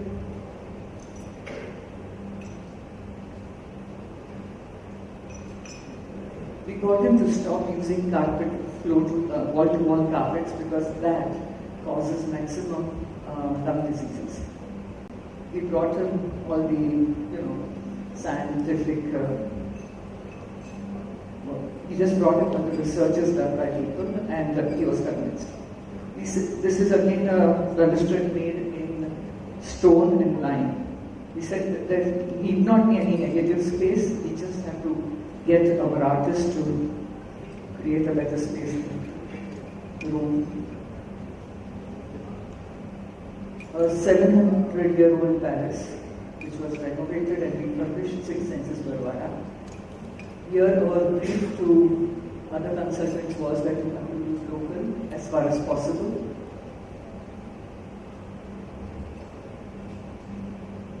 And to the landscape designer, Sarita Ponde, you have to use local species. So she got help of Pradeep Kishan from Delhi.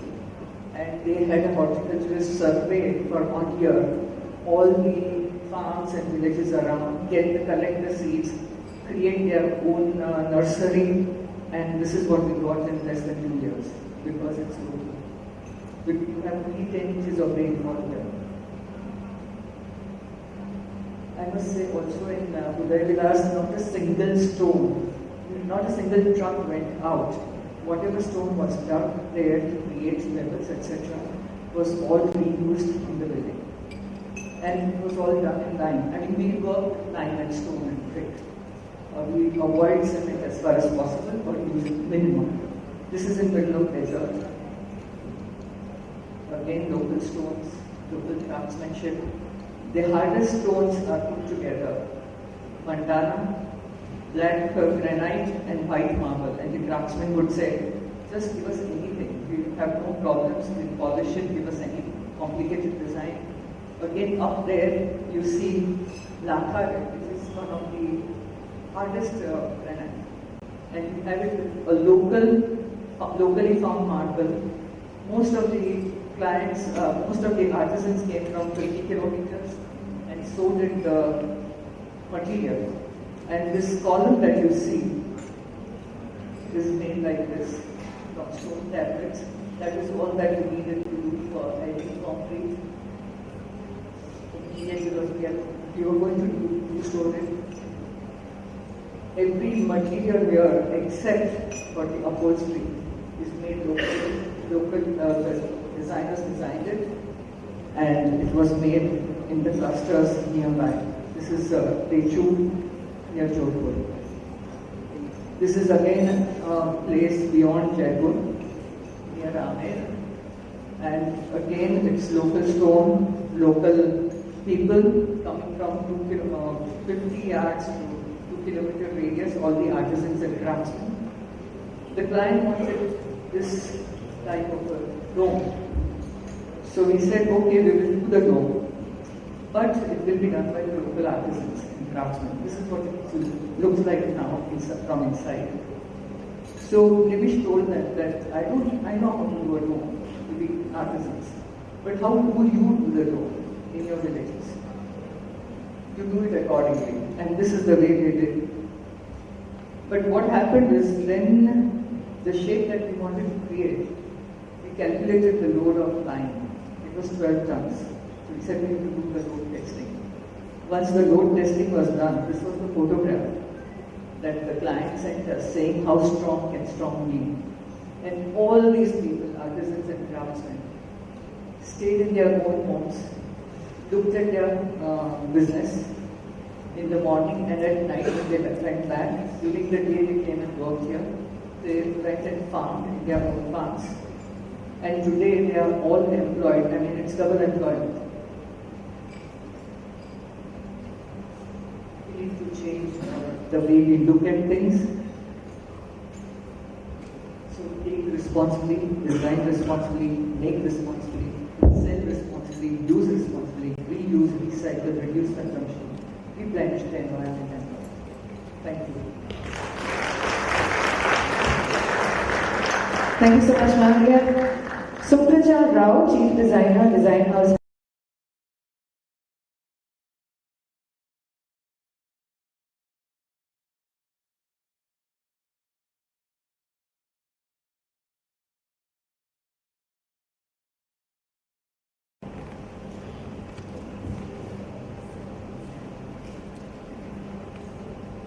Hi everybody.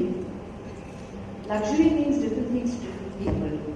Where I stand in my life, my career, and my journey of more than 50 years on planet Earth, this is how I look at luxury. Money can buy a few things.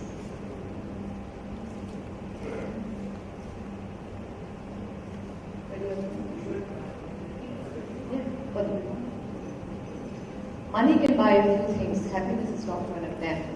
And being in the profession of design, I realized if you can wake up to see the sky, the water, the earth, hear bird chirps, that for me is luxury. Obviously, I cannot do that in all my work, but this is one of our ongoing projects. We get up, or wherever we move around, to experience a bit of nature. This is a Gujarat of the same project where we've had the luxury to be able to design a completely freestanding outside structure with the idea that if our clients can get those few peaceful moments every morning with themselves, with nature, that is luxury. Few images I'm showing here by Shantanu Garg. I think the way he's defined his practice, he's developed a signature using regional inspiration, using local crafts, and created a perception of luxury which is the most common definition, which is glossy, which is rich and grand. To me, luxury is definitely unique, rare, bespoke. Luxury is a privilege. You can only use the word and get things around like you have the privilege.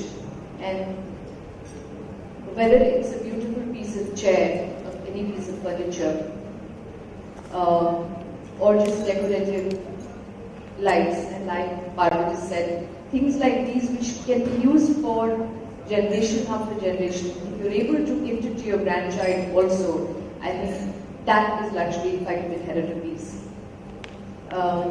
Of course, it's never complete without some art. The one on the left is bespoke to show the one on the right is, if you can have monumental scales of work, it does something to you. And to me, if luxury can make you feel happy in your heart with your experiences, that is mindful use of money and your experiences. Thank you. Thank you so much, ma'am. And our next panelist is Brijesh Shaijal, Principal Architect, Design Ashram Consultants, Calicut.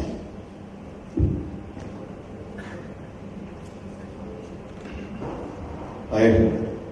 Thanks, Vibor, for having me here, and thanks all Jaquar team and other people who gathered here. I'm going for a different angle here. Maybe I'm coming from a village where there's a video. Just play that. I'll talk with the video because it makes sense. It's a 3-minute video, so I'll go along with the video. Maybe the volume we can keep it. So I'm coming from a village called Melantur in Kerala. And when I was in school, we were using the black slate and the pencil. Then looking at the hero pen, that was luxury for me. And so from the video is on.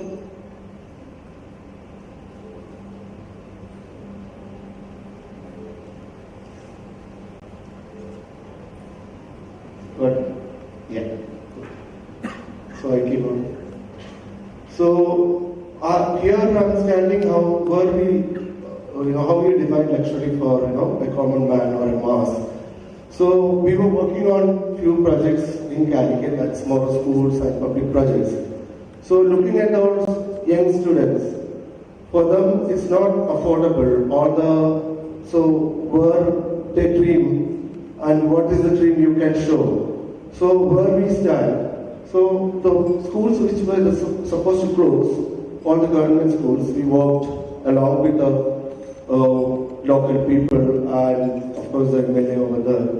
So we were trying to give another space where they can live and study, and that space is the luxury what we could offer. So I think, are you facing a problem with that? I can give you a, yeah. So this is school, it's a government school which was about to close. It's in a city center, Karaparamba. So that's how MLA is speaking. I'll keep the sound bit low. It's in Malayalam, so I don't want to disturb the. So this is just not a school now, it's a community space where people gather there. And students, they are so happy to use the space where they take the ownership of the school. And there are lots of events keep happening in this stage. Like from A.R. Rahman to T.M. Krishna, lots of musicians came there. And this dining area was used during the COVID season for the public to have their lunch. And even the upper hall, we conducted one of the biggest design conference. Lots of artists, architects gathered there. And so there are lots of questions in front of me, which maybe with you too. So where the luxury ends? This is a continuous thing. Maybe when I was driving a Maruti 800, maybe a Mercedes-Benz may be a luxury for me. But when it reaches to a Bentley, then what is my next aim? So it keeps on changing. So till I own that is luxury for me. Which I don't have, that is luxury for me. So, but there are people who are like, or they're having their breakfast, but they don't have lunch. So dinner may be luxury for them. So questions within us, which is like, prompt us to think beyond what we use as materials to the volume of spaces. But are we creating happy spaces for each one around us? So there are spaces which was not used, or like, they used to throw trashes over there in the beachside and all. We collective as architects in Calicut, we kind of cleared all that spaces, and we designed all that spaces where all the locals come and use that space and they interact between. So the connectivity between the people makes more happy spaces, and we look forward to such spaces from all of you. And I'm sure, like, in all other centers in our country, there are lots of public spaces are designed in a way everyone is accessible and more inclusive. So let's also discuss some spaces which is not just the so-called luxury, which is which can be affordable for everyone. And thank you. Thank you so much, sir. For that, you can stay back on stage because we are starting the panel discussion, inviting our moderator and our panelists to please take stage. I'd like to also invite Mr. Sandeep Shukla, General Manager and Head Marketing Communications at the Jaquar Group, to please join the panel. Requesting our moderator to please keep it to 30 minutes.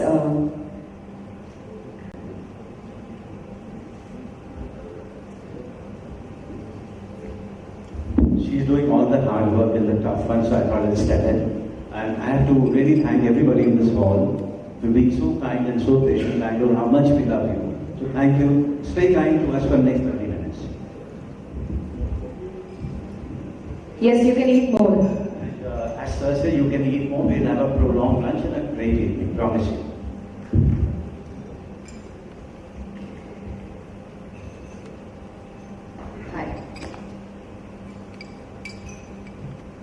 So, like I said in the introduction, I think the conversation is amazing, your thoughts and your practices extremely worthy. But if we were to distill in 30 minutes the essence of what everybody wants, but has different ways and trajectories to achieve, if we were each one of us to come up with an idea which we could define to create a virtual manifesto to be followed by us and the youth that follow. How do we then create that one line from each one of us that will pave the way? What's the essence of your ethos? In this world where there's so much information, I mean, when the word sustainability or an ecosystem comes up, I mean, there's so much information concerning, conflicting, overlapping. Where as professionals, through our experience in the field, do we actually manage to find the spirit of that?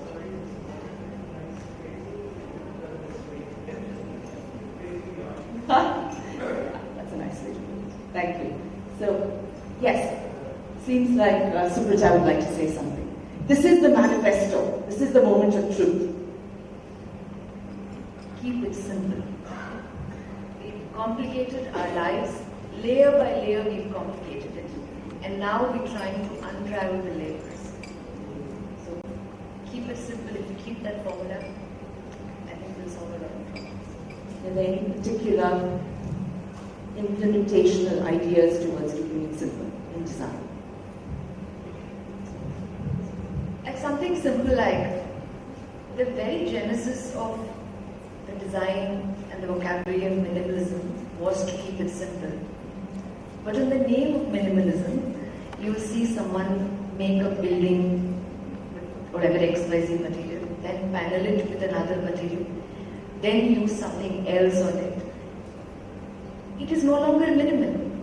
So, like I said, we layer by layer complicated it. And I think we need to understand the context of where we are in 2020. And we cannot just afford, we've got visual chaos around us, we've got just kind of content, so we've got mental chaos. So it is completely our responsibility to do everything in our life to clear out all this. Yeah. So, ornament can be reduced. We stick with the principles of purity, wherein, whether it's a B.B. Doshi from our country or a Mies van der Rohe, where the anatomy of the structure is the beauty itself. The bones of the structure, the architectural intent, the columns, the beams, the internal heartbeat itself is the beauty, and it doesn't require layers of additions and cosmetics and superficiality. Absolutely. That is the true less is more, which people don't quite fathom, and they talk about it in the marketing world as, just a basic reductionism. But it is truly just achieving a building in its core essence, and where it stands naked and still beautiful. It's beautiful. Sunny, where would you come in on your manifesto? I would say that we should think local as much as possible. And we have this wealth of, we've got this tradition of craftsmanship. We are able to customize in this country. I mean, across the world, people are going crazy about the handcrafted, and we've got it all here. We're able to customize any solution. You have to build a building anywhere else in the world. You have to take it out of a catalog. Your doors and windows and anything is out of a catalog. Yeah. And here we are able to customize everything. Yeah. And I think that's where we've got to get back in touch with that. We've got to get back in touch with customization, the handcrafted, and things that our country is rich in. We've got a plethora of materials, ideas, concepts. There's such a wealth of stuff. We just have to kind of tap into that, and we'll be like kids in a candy store, because there's so much out there. It's absolutely true in terms of we're spoiled. How many countries can you go to wherein there is just the ability to flex your creativity and have somebody who understands it and excited to do it? And so inexpensively too. And languishing at the same time, eager to work with you, willing to test the boundaries with you, creating that beautiful ballet. I think it's such a privilege to be able to create these beautiful collaborations with people across the country. So think local and regional and craft. Right. Absolutely. Paro, where do you want to weigh in on this? Well, I would say for the younger generation and for the students to actually go and work in the villages with the craftspeople, spend few months instead of going abroad for further studies. And spending your parents' hard-earned money, and then you take the loan so that they entice you to do that, because they get free people. You're already educated. That country did not have to spend anything after you to educate you, and we pay heavy fees for them. And then you stay on. So we use all of them. That's one thing. And can the newer generation, the younger generation, create conditions where people from cities migrate to villages, where they find value in doing that. If we can do that one thing, it will make a lot of difference. It's true, it's like the Jaquar story. The founder who actually went to the village and then discovered his calling there. He didn't go there to create rugs, he went there to just meet the people and to spend time away from the family. And in finding a passion, he created this beautiful company that we all know to be Jaquar. Most of the textile designers, leading Indian textile designers, came from NID initially. And they were made to go and spend 2 to 3 months, stay in the huts with the craftspeople and work and learn. And that's how they were able to create something new. with the traditional designs, take it further, the same craft is used, the same skill is used. And the idea of a creative mind being able to actually build the maker's hands, starting to create something by yourself creates a whole different aspect of the way you approach design. And that only happens when you work with people who build and you do the same. I'd say two things. We talk of luxuries about, there's also luxury of time. And therefore, when you go to a 3-star Michelin restaurant, it's about slow food versus fast food. I think we as designers need to begin to realize the value and the luxury of slow design, of slow architecture. Because what is cheap and cheerful is also fast, and we don't attribute value to something that takes time to develop. So we have let go of lime and Araish because it takes time to set, and we go for Portland cement, which we can put it up. Now it's even, we don't even have the time for Portland cement, so we've gone for, aluminum composite panels and something quick fixes. The question is, what is the life? And if we are truly valuing something, we want to build it forever. So your Fort Barrara and your forts would stand for the next 500 years. And what is the life of the buildings that we are building? Most of them don't have a life beyond 50 years. And is that value? So when you talk of a very valuable piece of jewelry, it has to be heirloom. It should be good enough to hold itself against the test of time. And that's valuable. And also because of how many man-hours of craftsmanship have gone into it. So to me, luxury is that, not just just not how much square footage of Italian marble you've put, but you could take something which is as cheap as Kadapa stone and craft it with local craftsmanship and make that luxurious. And somewhere we as a fraternity need to begin quantifying man-hours of master craftsmen. We don't give enough importance and enough value to the master craftsman.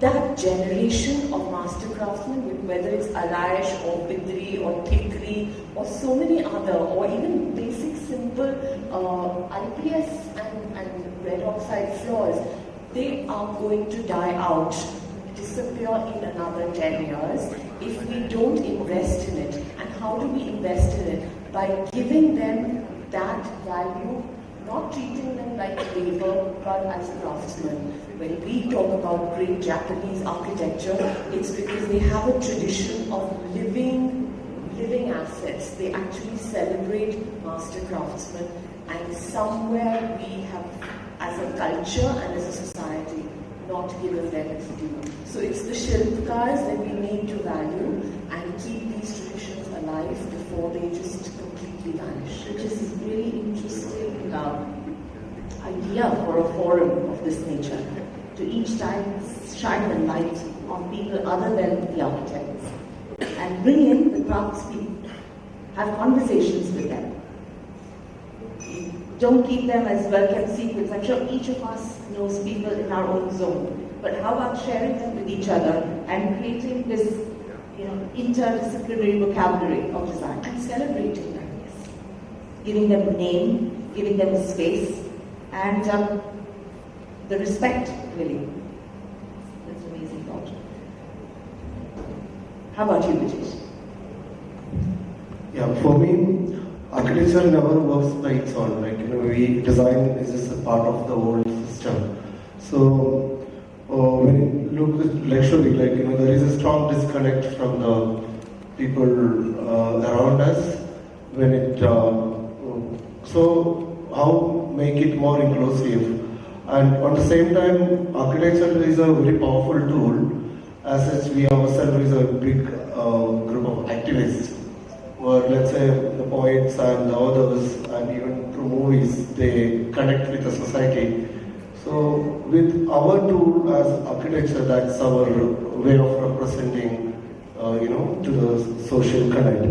So these, say, as Parul and on the panel panelists spoke about how we revive these artisans and how we make it a part of our luxury as an Indian product and all stuff. So this need to be addressed and this need to be known to the common man too.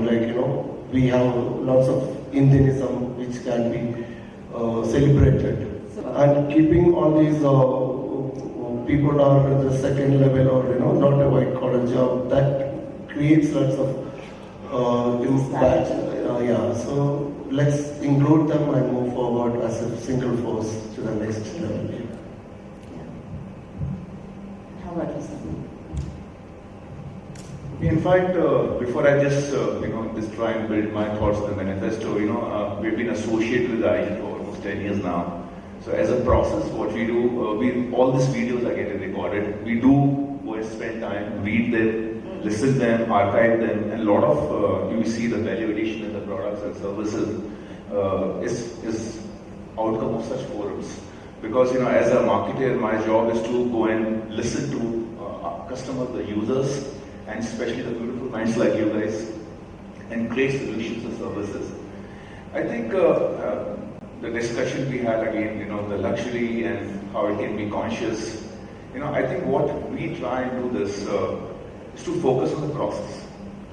A small example, if you want to be fit and I go to the gym and I'll eat all, unhealthy stuff, and then we have this green tea in the night and we feel that, oh, very good. Or maybe typically a lot of CSR efforts. A lot of companies go and, they make polluting the stuff. Oh, I'll put 2% in the CSR in this. I think we have to watch the whole process of in the product space, I can say. The manufacturing. A small example. We have a plant in Bachao. And we started about 5 years back when we started manufacturing the products there. We said how we can make everything local there, To an extent, there was no school there. We have now a CBSE school there. We are looking, the course curriculum to an extent, that, kids don't have to move out. The local guys are trained to manufacture and make products so complex like sanitary ware and faucets and all that. So what my one observation would be to not only to over obsess with the end product, watch the process. And in every stage, you will challenge the sustainability. And when you do that, I think the outcome will be beautiful because we don't have to worry. Because if you really see, what is the process to me? And I think the over-fixation with the differentiation. I'm a product designer, I am a manufacturer, I have to make different. This has taken it to a beyond comprehension. And the fascination with the origin, country. If you really see in India, and not India, we somehow I think would decolonize, aspect which has been triggered.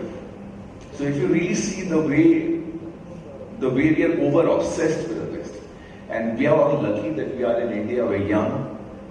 This generation is not carrying any colonial baggage, and this generation believes in the country. And I strongly feel the energy, the Shakti which left India about 5th or 6th generation is not traveling back. India is a place. So if we start believing in ourselves, believing in our own country, own product, own people, own processes, and entire presentation, if you really see, we're going back to our own roots. So if we believe in ourselves, we watch a process, the outcome is bound to be good. In fact, one of our shlokas says, Karmande Bhagavata, not karm ki pariksha kare, jo phal ki mat karo. Watch the process. Output will bound to be happen, bound to be good. So as a true blue manufacturer, we have a product outside for a display. I would love to guys interact with you, which is on a philosophy of zero design. Every step we have watched that how it can be carbon neutral. The process is sustainable. The people who are working on the process are being taken care of. Because if I don't take care of my people and really look too much focus on the product, it's not a 0-0 game. So yes, again, the process and believing in ourselves, believing in this country, and ensuring that we can make luxury products. Luxury product doesn't have to come outside from any foreign location. We ourselves are capable of doing that. So the one thing that resonates with everyone, and everybody's come at this with a very specific angle. You know, Sandeep, you talk about the craftsmen and how we're spoiled for choice with the ability to be able to customize and create anything that we can only imagine. And you talk about the education, you know, how our children need to first be completely baptized in our own country, in our villages, to understand the ethos, the sounds and the smells of the earth, to be able to then appreciate that before they can get a foreign education and really feel their Indianness rise and soar. Abha, you talked about the importance given to the master craftsmen, the honor of keeping that tradition alive through being able to venerate them and really respect that craft that comes from them. So we don't take that credit, which we often do, for something that in fact somebody else has done, but we begin to then share that in a really transparent and luminous way. So Raja, you talked about just focusing on the cellular level, the core of the structure and idea, and doing away with the embellishment and the extra. You know, like the Adorno's philosophy of ornament is crime way back in the 20th century. You talk about inclusion in people, making sure that every layer is embraced within the fold. And architecture as a social tool to make that happen. Not to just handle the macro problems of climate change and regenerating the world, but making the individual feel relevant. Making him feel like when he walks into a space he belongs. Conversations with strangers. Because ultimately what I hear is the humanness within the human being. And everybody's story is about this is an unambiguously chilling time for mankind. A historic time where the decisions we today make affect the generations after. We have the technology. We have the competence. We must have the time.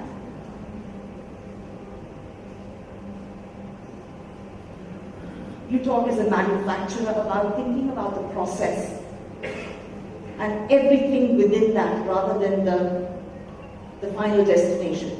And the final destination being assured by virtue of that great intent to be able to preserve and to control every aspect before that with the best intent. So this is our 30 minutes of time. And for me, what I take from this is the resounding voice of humanity, wanting to be together, work together, and create a set of ideals. A set of ideals like a constitution, the principles of the country, but this time the architects have such a resounding effect on the world, and we in our country, to promote the Indianness and the pride. Thank you so much for being part of this important conversation.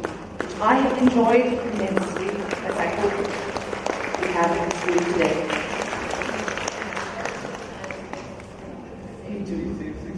Thank you so much.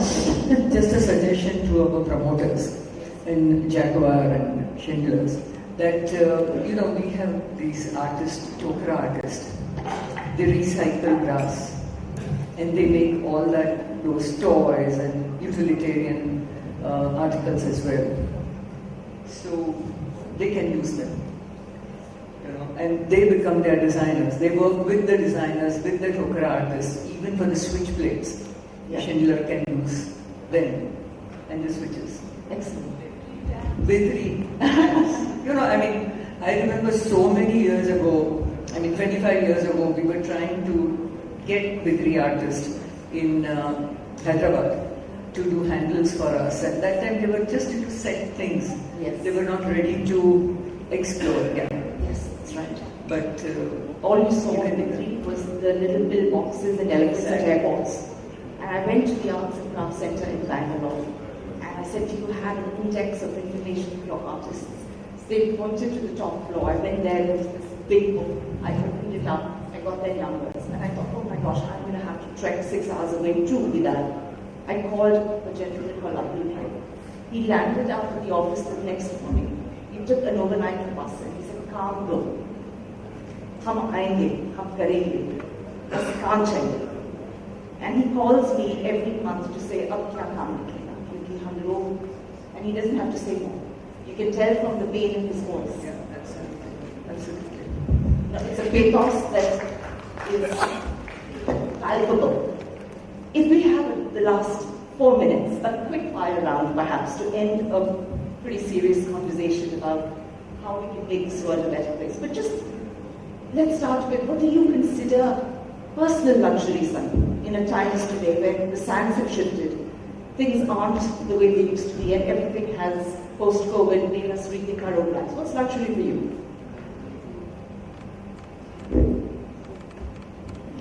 Actually, luxury for me is to have a sense of space, natural light, look out at greenery, look out at nature, interact with nature. I think that's for me the biggest luxury today. And eat organic food. Eat organic food, yeah. And just have the time to loiter around in the forest or in your farm or in your garden and do all that. That's luxury. Time with yourself. And also have different artists and craftsmen to work for you. I mean, you continuously help them to create something. That would be my luxury in the sense retirement. What would I want to do? Just go to all these villages, work with these craft people to create something. And that also is luxury. Luxury to me would be able to do things. One is to be able to take off for 2 weeks on a holiday without having to answer phone calls from my clients or my team members. About sounds crazy. I haven't taken a week off in 10 years, so that would be luxury. And secondly, luxury would be if a client said, not a client that says money, no problem, but a client said, you take your time and do this right, and that would be luxury. For me, luxury is doing nothing and sitting in a very well sunlit, fresh air, bird chirp, nature sounds. That is luxury. Time is luxury. For me, it keeps changing, but now having lunch will be my luxury.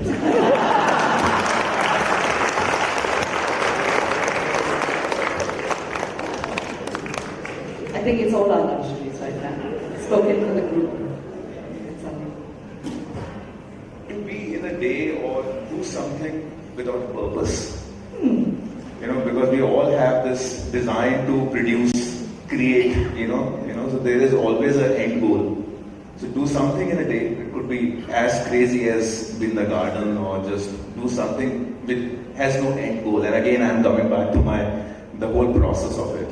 Once you have this whole agenda, I want to go there and enjoy. I remember, as a kid, used to go in family and saying, okay, let's go to Shimla. And you're not supposed to be happy during the journey. Once you reach Shimla, then you're supposed to be happy. So the whole idea is that do something which has no purpose. Wow, I think we have a set of mistakes on stage. Which you have to be. I think Kamalji has initiated all this. I think we had to discuss more on the Turiya part of it, which is self. Yeah. Thank you.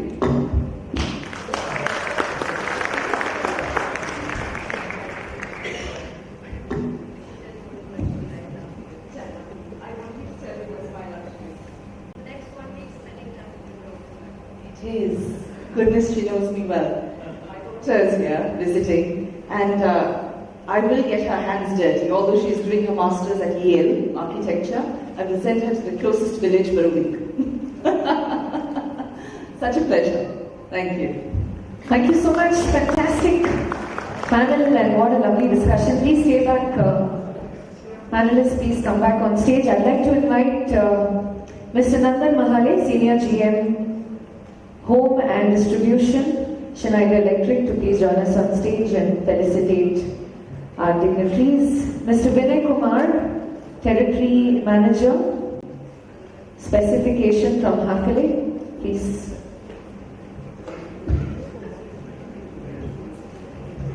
Abha Naren Lamba, that's for you, ma'am.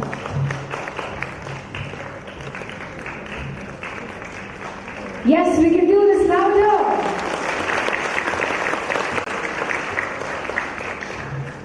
Mr. Brijesh Shajal.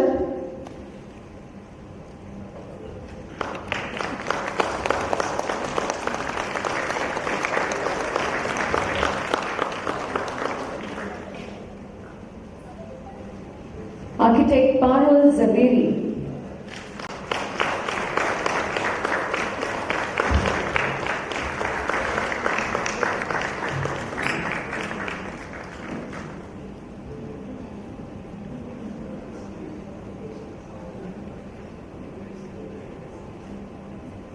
Architect Husna Rehman.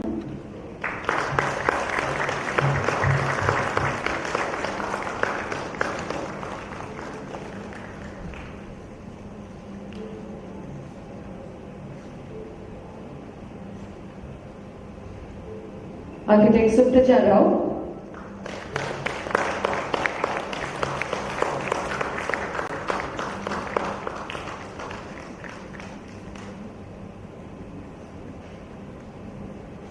Mr. Sandeep Khosla.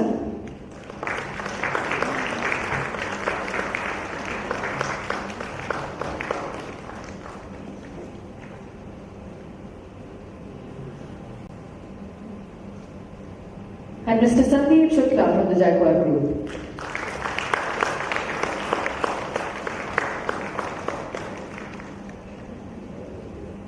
And a much bigger round of applause to all of you. Thank you so much for all the patience. You've had one group picture we'll take with all our panelists. We'll request you to please hold your plaques and allow us to take a nice picture. After lunch, we have a very, very interesting panel discussion. And then we have the awards. So, lots to look forward for. But before that, we'll invite you to a luxurious lunch. Please take your time, eat aram se. Eat double lunch today, please.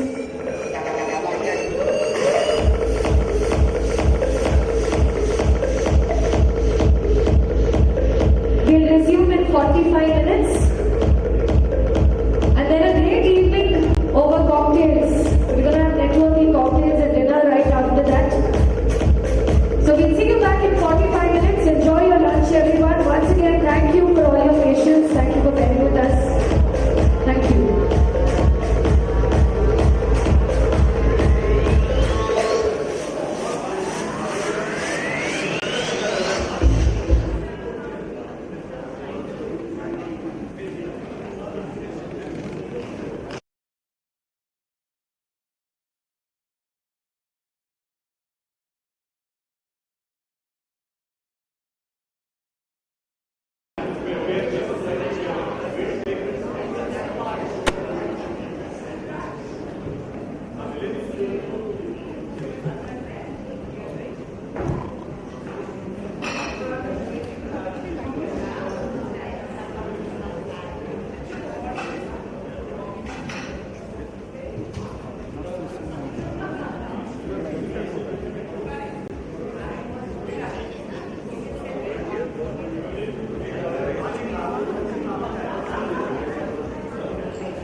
neutrality that you can use in a different situation, in a luxury, on a normal, neutral bathroom, or different situations. So I think this is neutrality.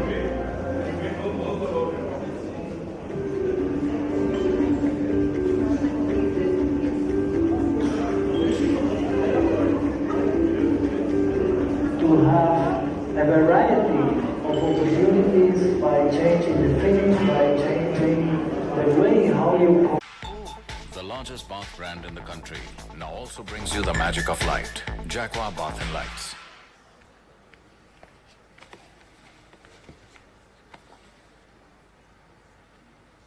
यहाँ क्या चल रहा है?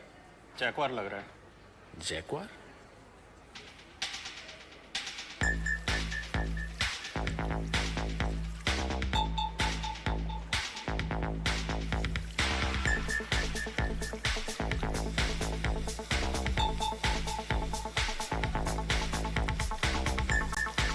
भाई साहब, जैक्वार lights लग रही है। The largest bath brand in the country. Requesting everyone to please come back, take your seats, we're ready to start. We have an exciting panel discussion and then the awards and then the party begins. So the sooner you all settle, the sooner we can start. Everyone, please take your seats.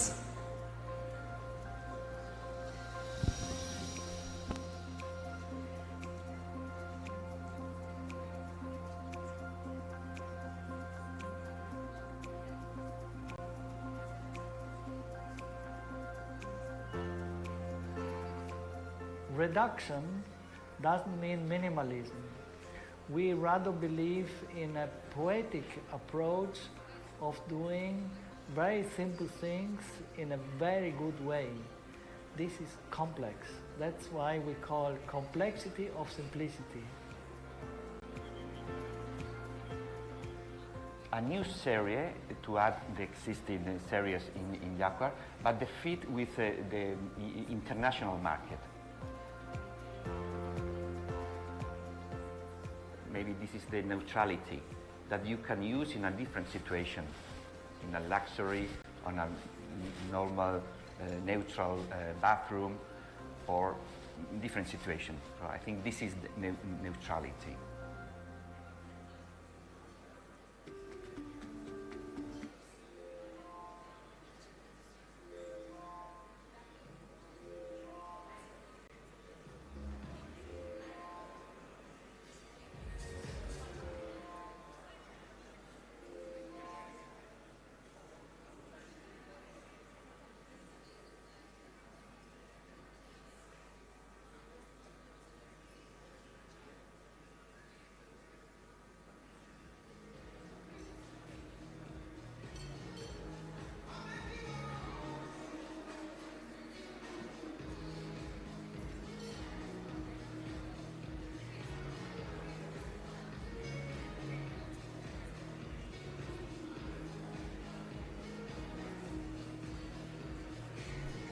Check. Do we have everyone back with us? Everyone inside the hall? Please help us start by settling down, taking your seats.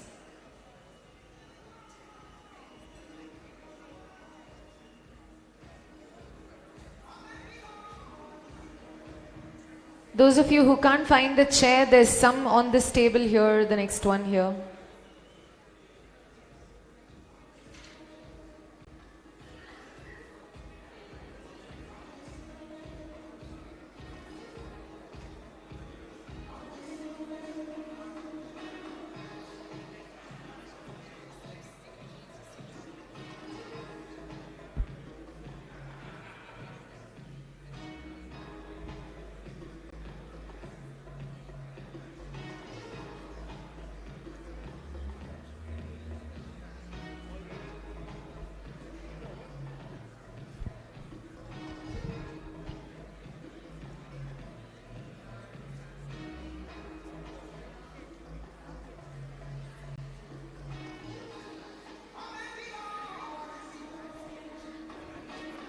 May I request everyone inside the hall to please sit down, take your seats, we can start.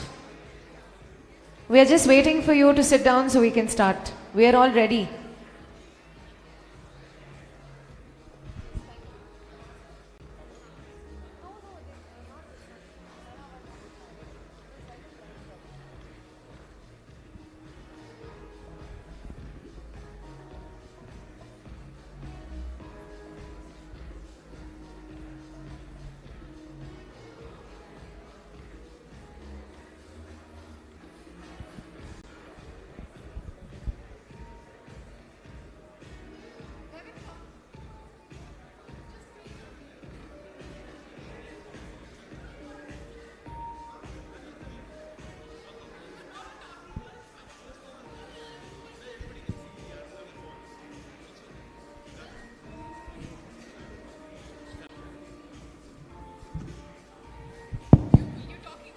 Ladies and gentlemen, I have a very outstanding professional. As you know, I love my industry, hospitality. We really do some incredible work. And Gagan is here this afternoon and rest of the evening, and he's going to unfold surprises after surprise. Let's hear from him. I wasn't asked to prepare a speech for this, but basically I'm a taster. I'm a certified sommelier. I work with wines, but today we guys are working with gin. The ladies have already had an experience with that. The gentleman has very conveniently carried a glass of gin, but we've got some gin tasting going outside. So if you want to know about them, if you want to have a drink on the house, please do join. I'll be around and I'll be more than happy to indulge you into that. Cheers.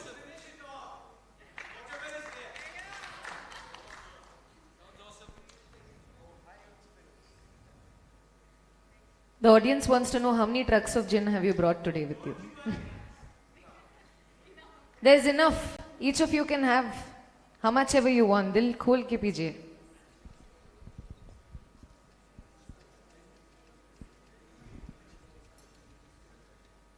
We're almost ready to begin. We're just waiting for everyone to take your seats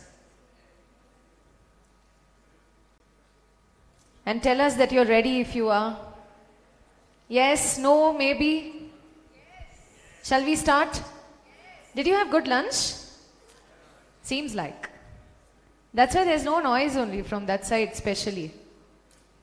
Did you have good lunch, people? Yes? So you had good lunch. Okay, so we are ready to start. Thank you for joining us back in time. We'll have a presentation first. And to do this, we have National Sales Head at Everest Industries, Mr. Bijit Purushothaman. Mr. Bijit, please.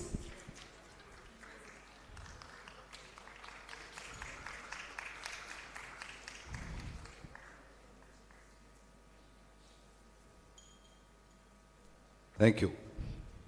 I'm Bijit Purushothaman. I represent a company called Everest, which is an 89-year-old young company.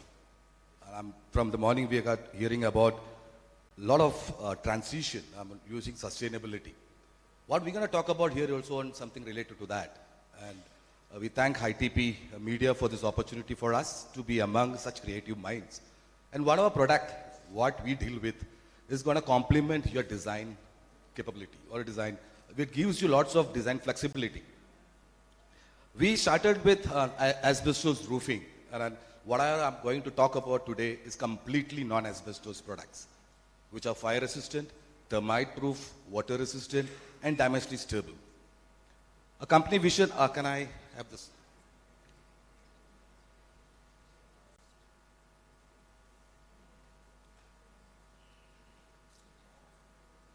Our vision is improving people's lives by reimagining spaces. And you all are a part of that particular reimagining spaces. Our products are green certified. Our products are Green Pro, Griha certified products. Based on the requirement, you can earn 4 to 11 LEED points and 23 Griha points in your buildings. Look at the usage of our products, starting from roof soffing application, which is an airport requirement, false ceilings, wall lining, external cladding, mezzanine floors, and this board can be used as a lot of backliners. 30% of world's pollution is caused by construction projects, and as we all know this, our products or our systems is completely dry construction.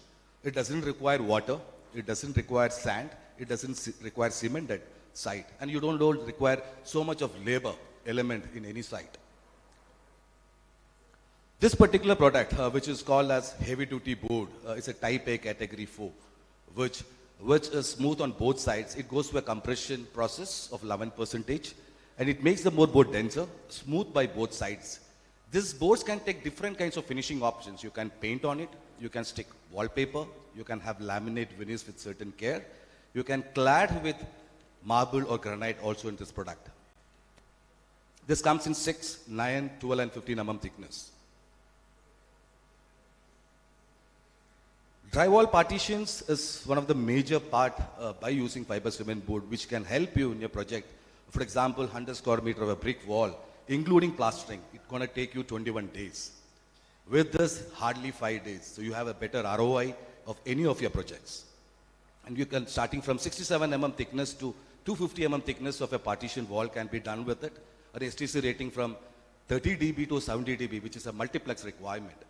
And a fire rating from 30 minutes to more than 2-hour fire rating can be achieved using such a drywall system, using fiber cement boards. We have a new product, we Artscape, we had a few designs earlier. What we are launching is 4 new textures for ceilings. It's again inspired by nature. It can be used as a 2x2 or a 595 tiles in any of your wet areas or rooms. This is another product called Art Wood, which gives you a feel of wood without using wood at all. It comes in 8 mm thick and it comes in a plank size, 3000 into 500 mm, 150 mm. This comes in 2 types. One is few color options, which is ready to install at site, and also comes in white primer, which you can give the whatever finish you want to require at site and as per the requirement. This can be used in both external cladding, internal cladding, internal wall lining, and the false ceilings. Another product is wherein, again, inspired by nature, stone texture. Instead of using a natural stone, you can have the feel of that stone texture in an 8 mm fiber cement board, which comes in 8 feet by 4 feet and 4 feet by 2 size. It also has a brick texture, which if you apply the brick color, exactly give you a feel of a brick. This again is a new trending one for screens or a jalis you look at. I mean, it can be an external, internal. Lots of any type of complicated jali design also can be done with a CNC cutting or water jet cutting on a fiber cement boards of thickness of various thickness of 15 mm or an 18 mm or a 12 mm thickness of a heavy duty board. This is what we're going to commercially launch in India for the first time. It's a true color boards. We call it as color compressed boards, and it's been extensively used in European countries. I'm sure ma'am from Singapore would have used some other product. But in India, I mean, Everest is the company which is going to launch this product, which comes in 4 colors. It can be extensively used in external cladding of any areas. This product can associate in any of your project from the time you do piling at site. When you do piling at site, what you require is a labor accommodation or a staff quarters. From there, an external and internal wall to any of internal and external wall in the building and any fire ducts. This product comes in 50 mm and 75 mm thick. The 50 mm give you 1 hour fire rating, 75 will give you 2 hour fire rating. And this can take different kinds of finishing options. As I said, like the outer layer is a fiber cement board, which can take different finishing options. We'll show you a few project galleries, and I'm sure I can talk about the product. You can just have a feel of the product. Actually, we have a small stall there, backside. Whenever you get time, you can visit. And we just show you a project of gallery. Can we have that?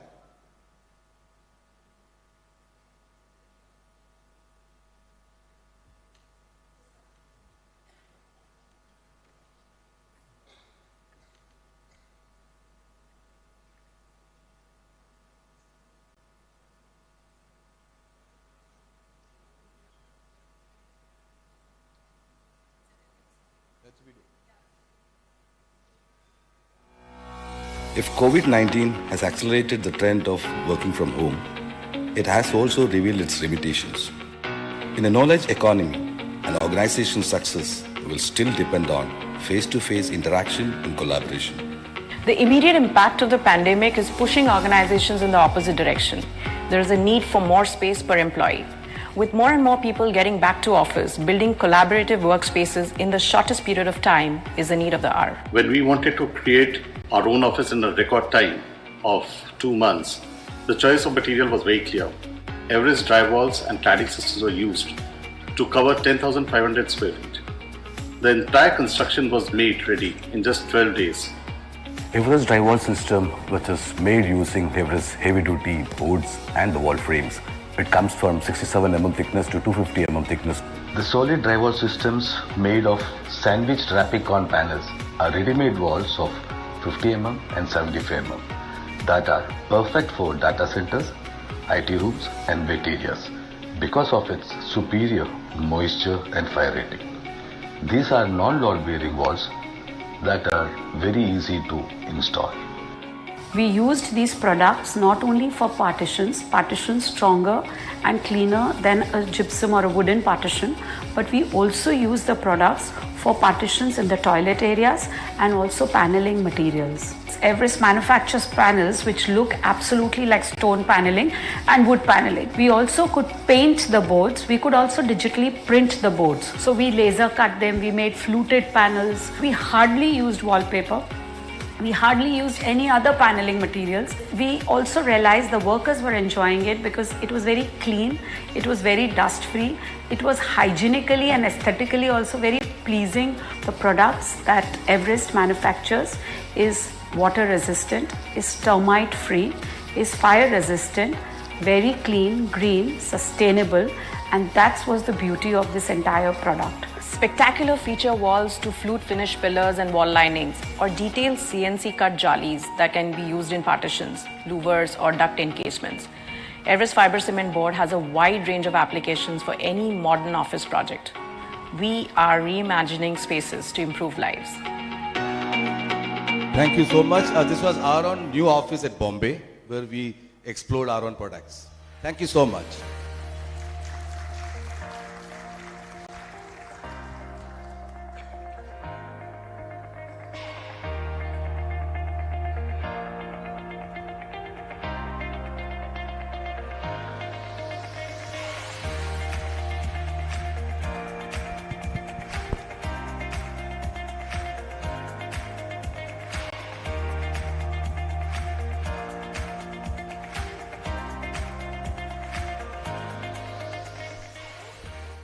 Okay, so we have our next panel discussion on impactful global design trends. We hope you're ready. Shall we begin?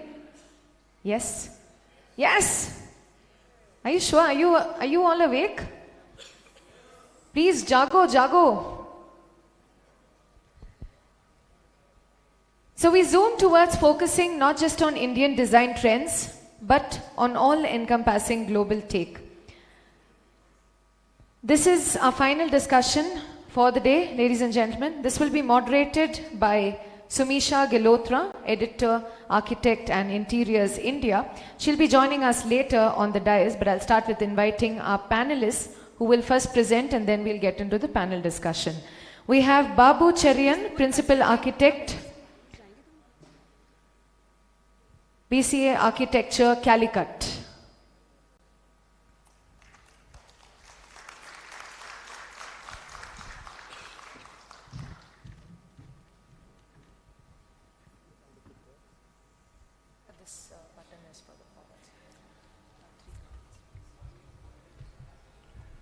Yes, a very good afternoon to all of you. And as Brijesh said, after a luxurious lunch, I think we are all ready for the next session. We heard about technology, we heard about luxury, and now we are going to hear about impactful global design. I think it's a very good topic to culminate today's session. We heard Parulji talking about decolonizing our mind, and again we heard,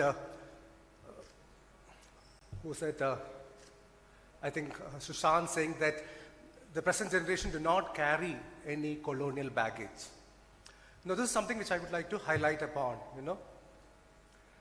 If you look at architecture, 90% of the world architecture has been vernacular. So it has stood the test of time, it has been here for time immemorial, and I believe it will move on in the future as well. So how do we embrace it, how do we look at it, and how do we nurture it is something which we might be discussing today. After the COVID, we are all talking about the physical and mental wellness through design. So what is a global design trend going to be? For me, it's very simple things like the armchair is a global design trend which is going to rule the world. The design trend in the sense like, it's a marriage of technology and craftsmanship. It evolves around the Vitruvian tripartite about happiness. So the major important thing which is going to happen is in architecture, which we need to take in very, very seriously.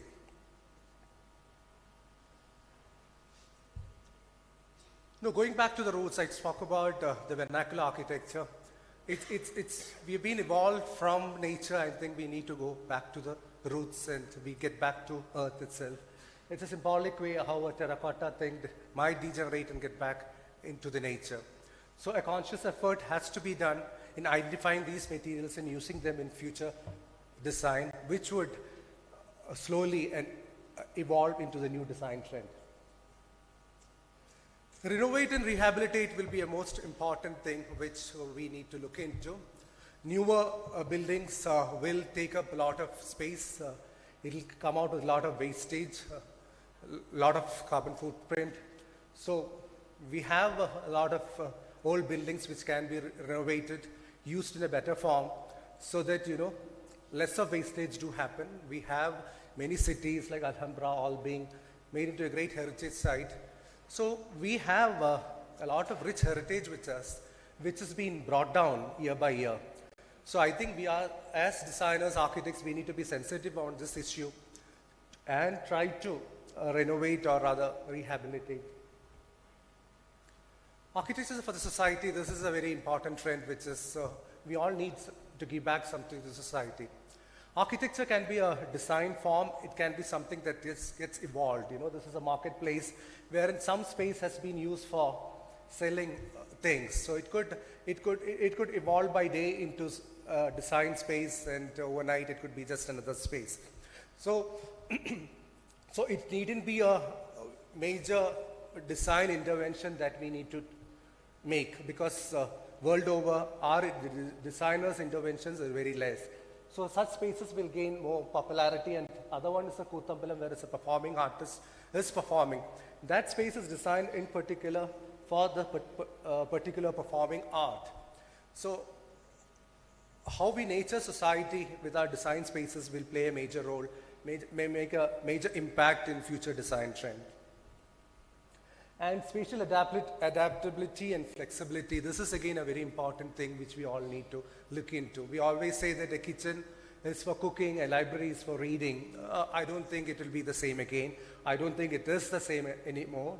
So we might be forced to use all these spaces for different purposes. The open office has been a great example of it. Like, we work, we eat, we drink, we dance, we do many things together in this particular space. So, how we can use a particular space for various things could be the next order. That's all what I have to say. Of course, finally, the most important thing, technology and sustainability. We heard the word sustainability being talked about so much today, I would request everybody just not to use that word to gain brownie points, but rather give a rather major emphasis on it, and let's be a doer. Let's do it in our designs and then show to the world that we can be sustainable. So of course technology, we cannot ever forget that technology. You can see the larger shadows they're casting, because it might be a smaller one, but it just casts a long shadow. Thank you. Thank you so much, sir. We'd like to invite Rudraksh Charan, architect, 42mm Architecture, Delhi.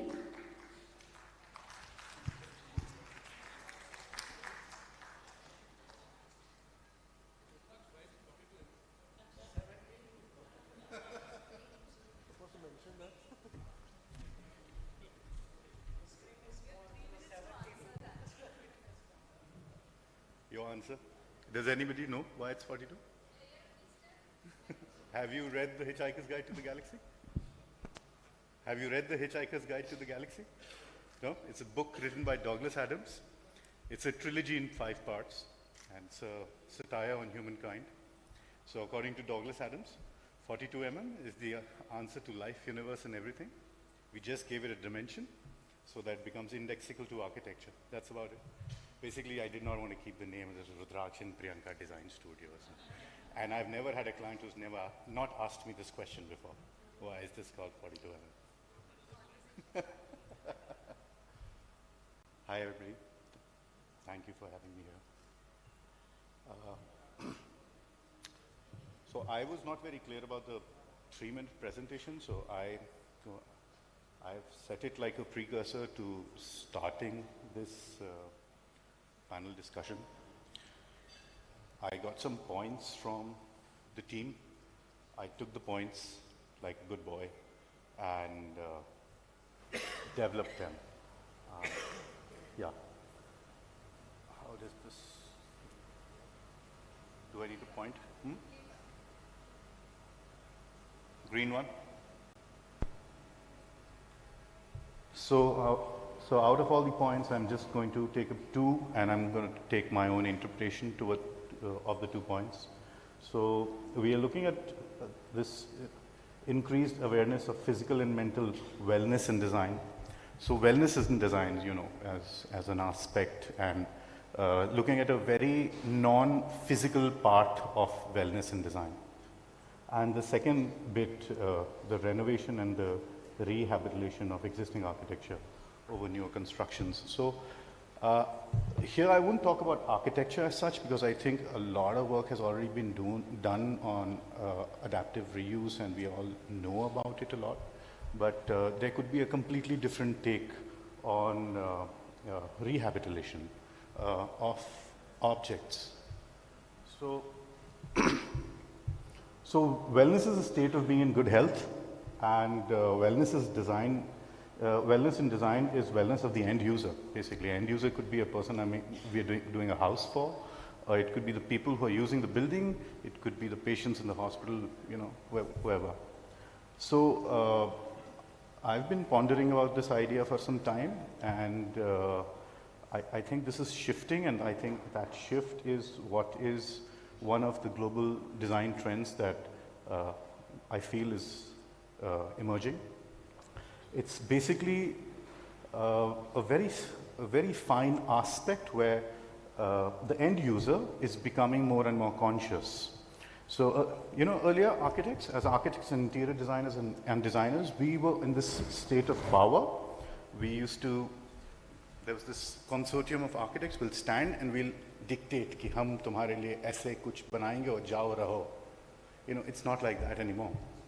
So people know what they want, and they want to be they want to be physically involved and mentally involved in the design process. So the impactful global design trend is the shift of the emphasis from the end product to the process of design. And this is not for the architect, this is actually for the end user. The end user is becoming more and more involved in the in the process of design, rather than hum unko kya de rahe hain, right?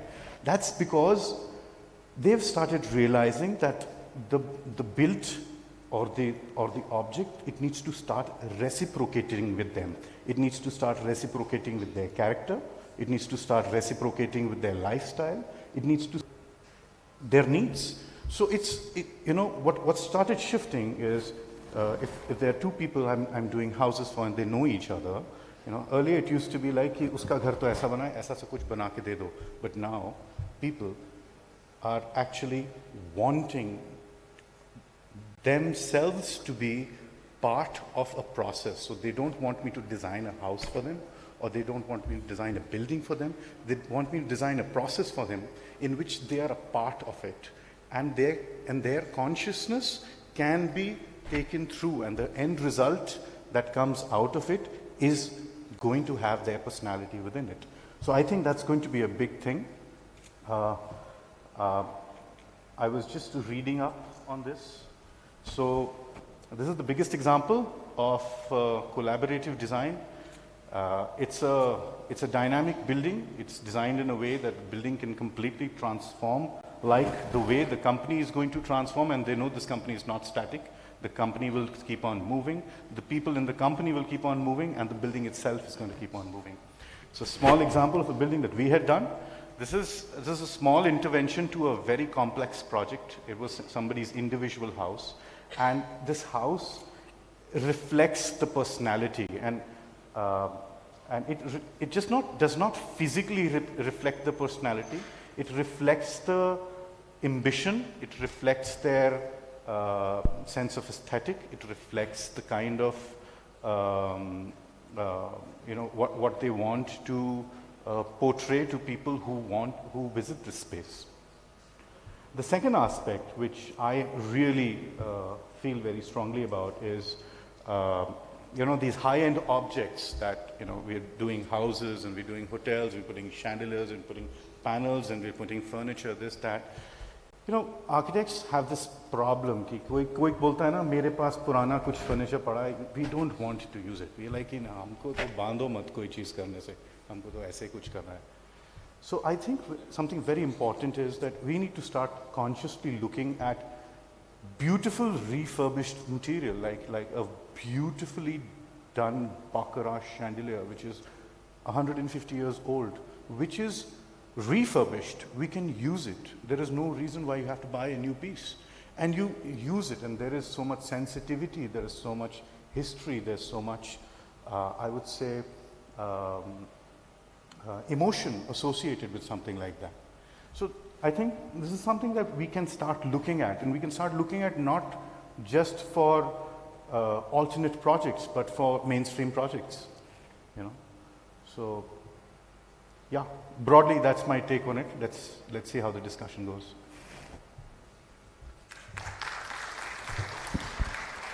Thank you so much for that, sir. I'd like to next invite Indrajit Kembhavi, partner of Kembhavi Associates, Bangalore.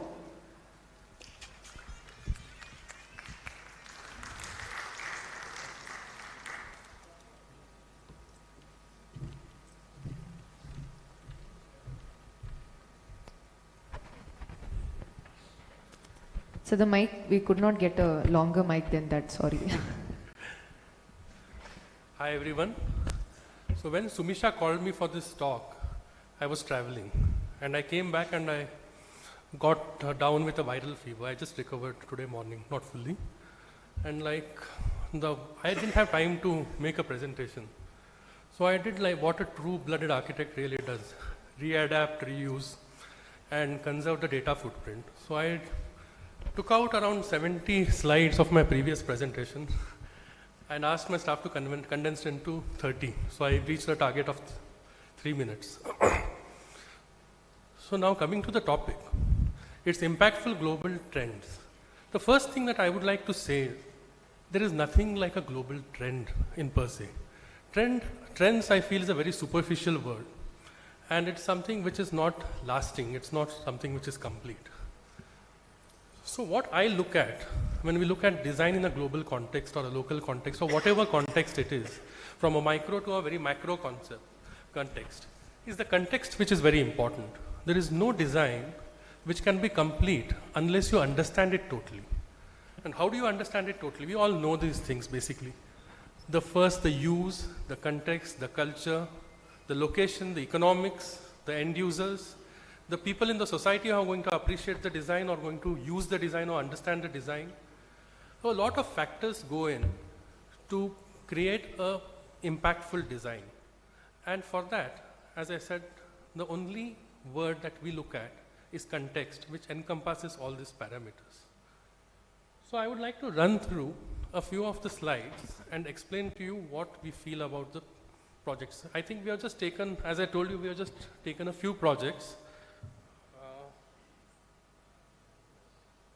How do I move? The big one, is it? So coming to it, now when we talk about global, the biggest fear that I have, as I always speak on every forum, is when things start getting global. Global is standardization and globalization. These are two things which are being intermixed. And the fear is extremely high. I have spoken about this in almost every forum, that there was a time when I would travel to Paris, I would like to enjoy the Eiffel Tower, I would like to enjoy the local cuisine. And when I go to Delhi, I want to go to the Paratha Wala Gali, and in Bangalore, I want to eat a dosa in Vidyarthi Bhavan. I don't want to eat a standard dosa or everywhere, wherever I travel all over the world. But unfortunately today, when I travel,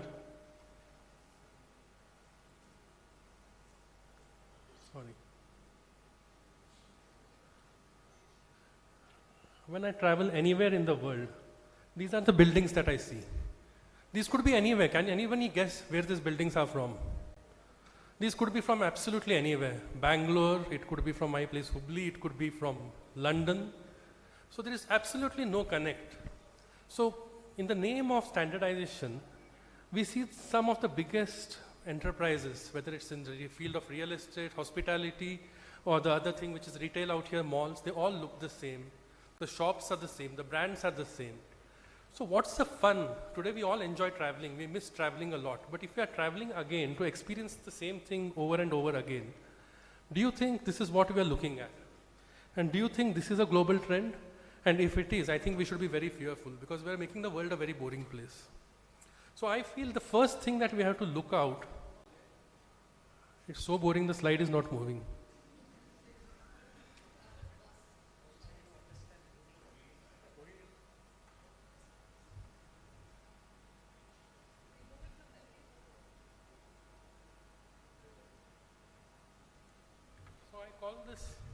The next 3-4 projects I'm speaking about, I call it an ode to context.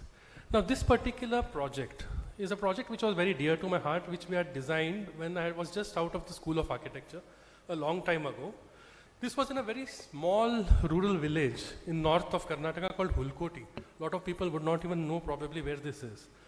And these clients absolutely did not have a budget. It belonged to a local minister and a philanthropist who wanted us to use the local people to execute this work. And he came with a budget which was ridiculous. The temperatures here were at 44, 48 degrees in summer. And it was a highly complex thing. And it was the Institute of Naturopathy and Yogic Sciences. So first I'll not elaborate on the plan and those things because I would not like to spend time on that. When I come on to the visuals, the first thing that we did here to conserve cost was we went around, identified old warehouses, extremely old godowns. We wouldn't call them warehouses those days. We broke those warehouses. We got all these stones by breaking out those warehouses. We did identify a few colored stones from different parts to add character. We used local people who were not necessarily masons, and we crafted this particular building with wide walls, deep set windows, filler slabs, and very local construction. Now this area is known for its red fertile soil and a very dry area which is full of the famous red chilies of Badgi. So if you look at the colors, this building symbolizes the extremely rural architecture of North Karnataka. It is extremely cost sensitive, it is very climate sensitive, it's very easy to construct. This artwork was done by the local painters there. Even the construction was done with the local laborers. The filler slabs were not fancy, where we could use those beautiful pots and things like that. We had to go for simple tiles, and we had built it at a very, very low cost.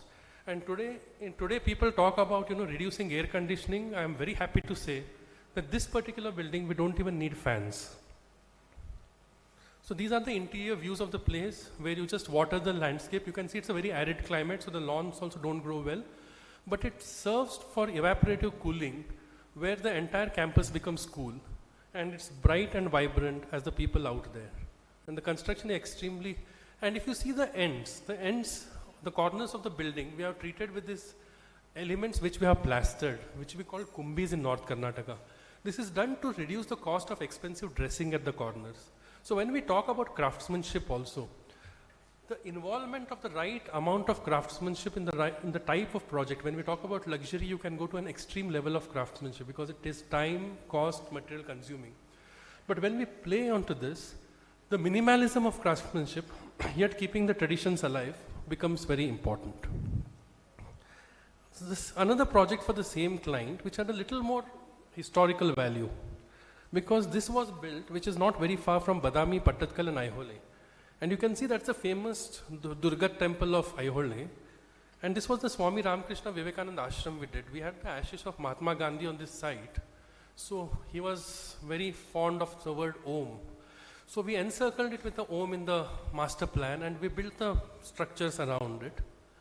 Now if you see the austerity that comes in here for the monks, the monastic order, that's what has gone into the design of these buildings. If you see, the plinths are very high, the sills are raised on top, and we have these beautiful crafted barrel walls which hold cold air below and keep the place cool in this particular area.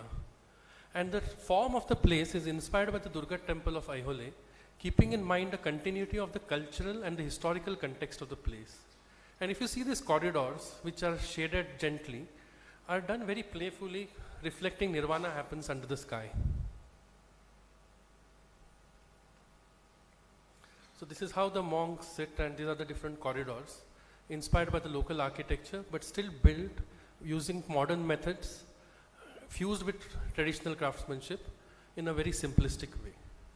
Now when we look at projects, every project I feel has its own context. When we are looking at a project on an urban scale, when we are looking at large projects, when we are looking at millions of square feet, these are also buildings which are a true reality of our nation or of the world. These are not places where we can always play with our traditional building materials, because the time of construction also is very important, and the ability for getting people to construct buildings of that size.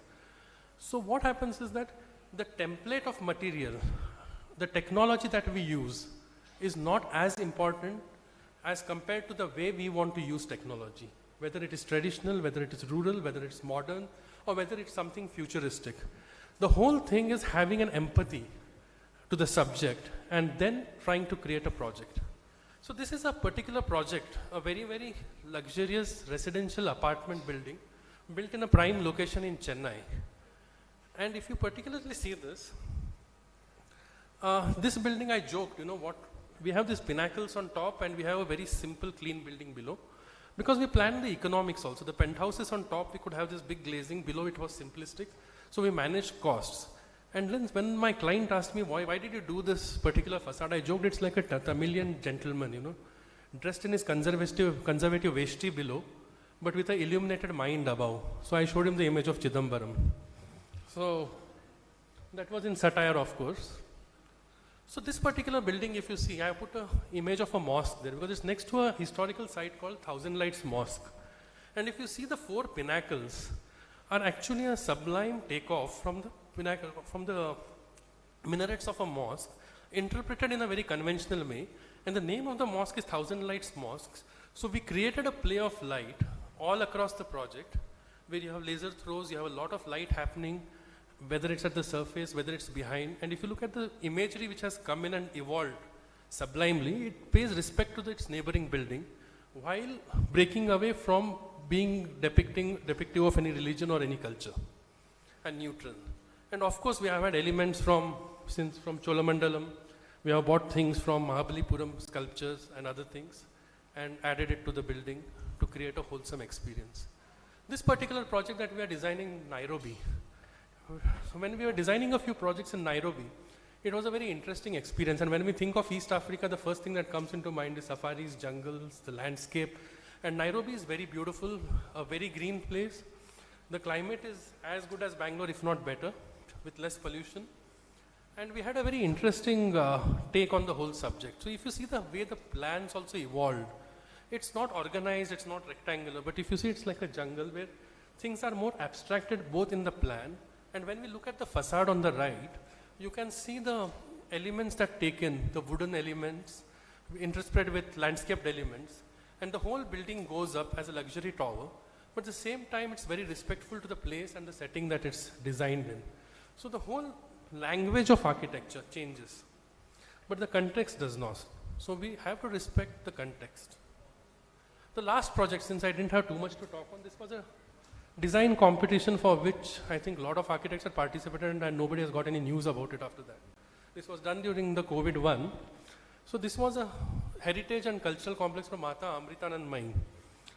And the site was in Mahabalipuram, and they were very clear that they didn't have a particular brief. They wanted us to come out with a brief. So we were just wondering, you know, what do we do? Do we recreate Cholamandalam village, or do we recreate Mahabalipuram? Means, are we here only to rebuild the past, take away from it? Or are we a generation, a race, who can draw from it and take it forward and create an abstracted view of doing things? Like when we look at Sanatan Dharma, they wanted it as a museum for Sanatan Dharma. Sanatan Dharma has slokas, it has Vedas, it has so many things.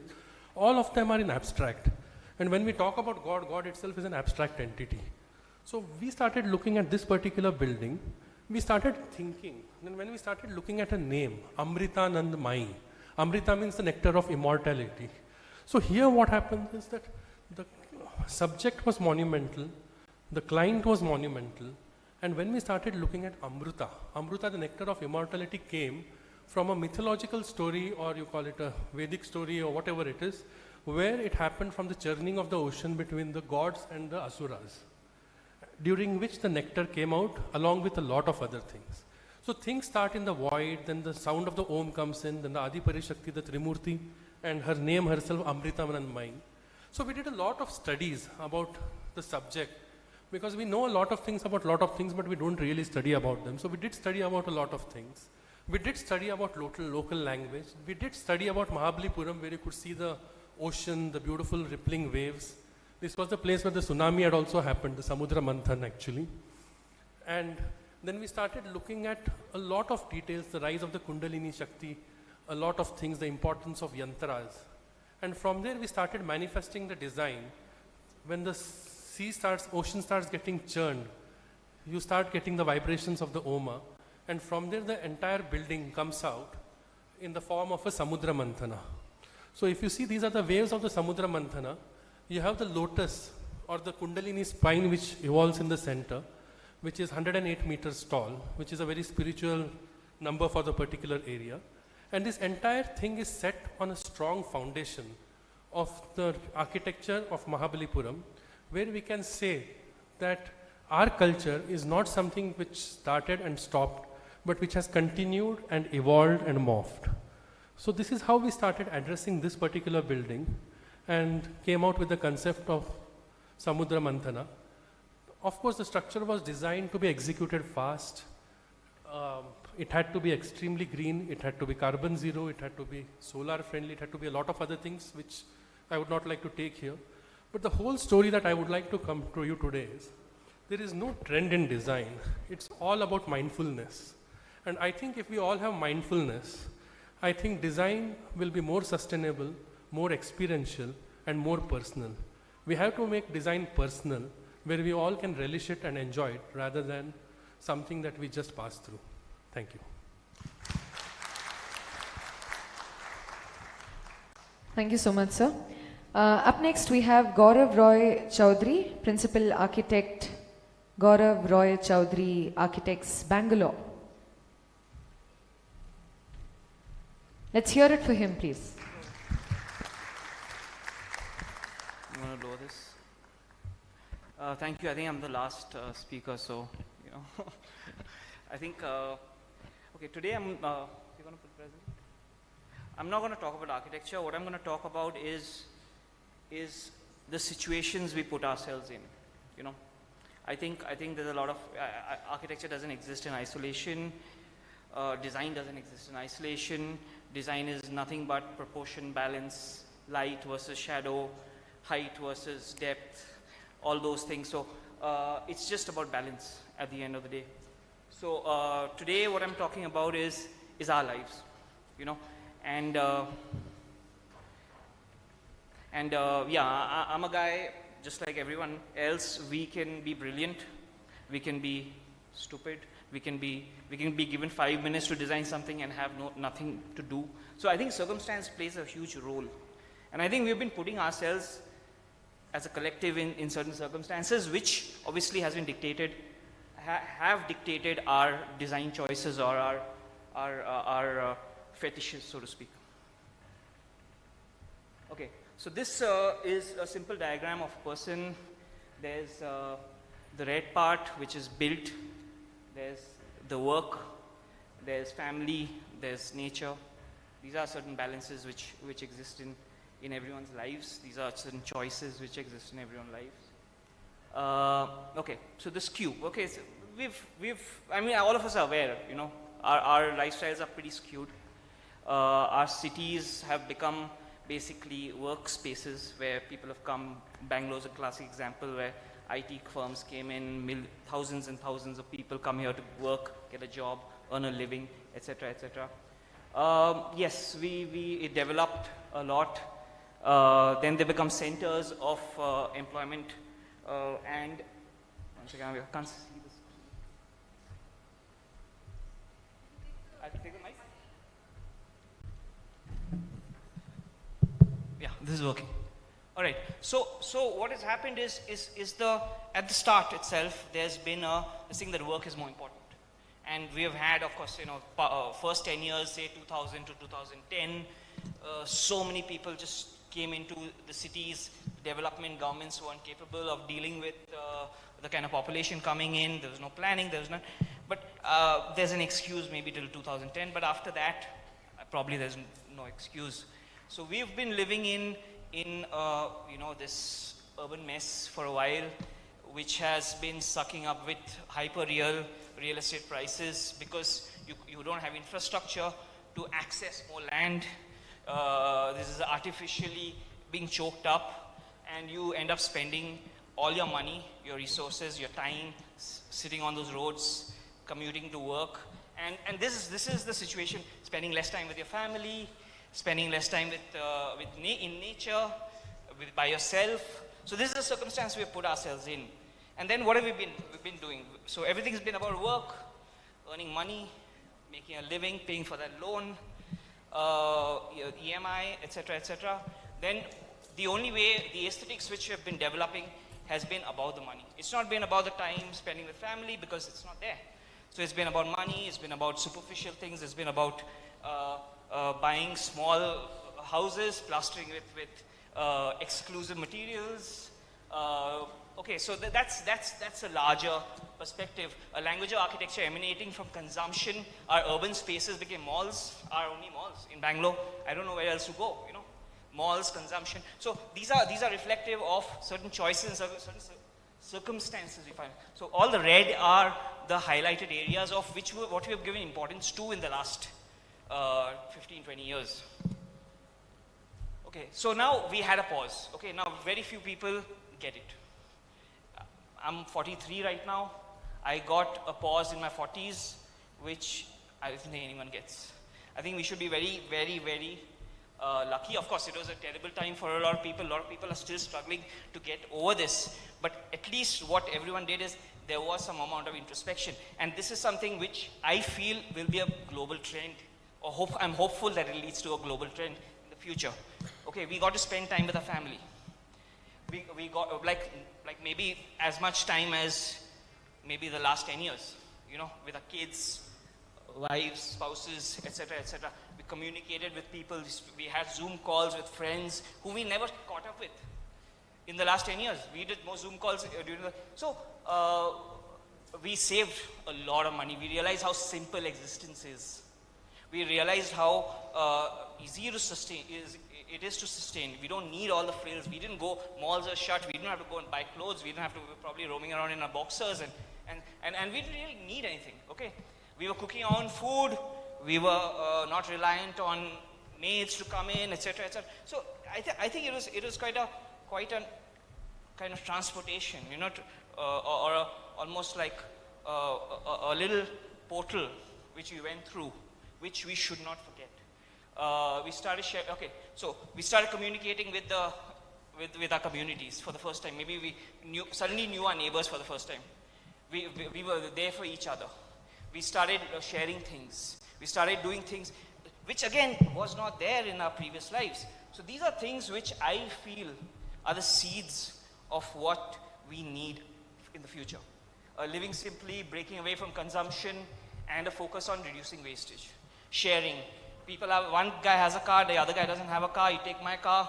A lot of things started happening, yeah. Okay, so now what I'm kind of saying is that all of us, we've gone back to work, but though it feels the same, I'm hoping that it isn't. Okay, I'm hoping that we carry what we experienced in these 2 years and we move towards all the things which made us happier during the pandemic. Spending more time with the family, where our exposure to greenery is not going for vacation for 1 week in a year. That's not the balance which we have to get into our cities. Our cities have to become about balance. Only then can we actually look at aesthetics, look at all of these things which reflect that ideology. We have to create worlds which are systemic to the architecture which we want to kind of talk about. And the sharing economy becomes a big thing which I think is going to work out in the future where people will start sharing more. You have an empty room in your house, you give it to Airbnb. So you are not reliant completely on one job.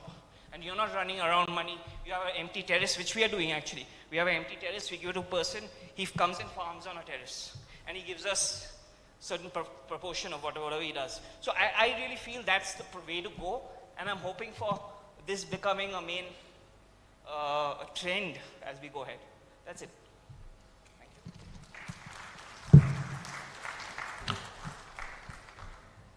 Thank you. And I'd like to invite Mr. Rahul Chopra, CEO and Business Head, Boards and Panels, Everest Industries, to please share a few words.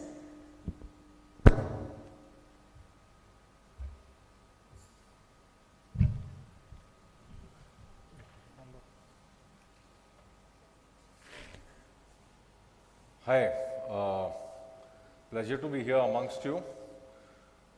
A lot of this has already been said by my colleague Bijit, but the world is changing and so are the construction norms, technology are also changing and evolving as we go along.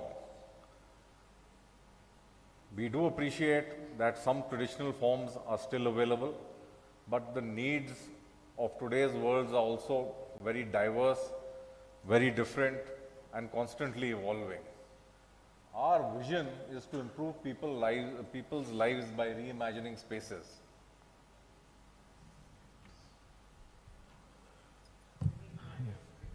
Pardon?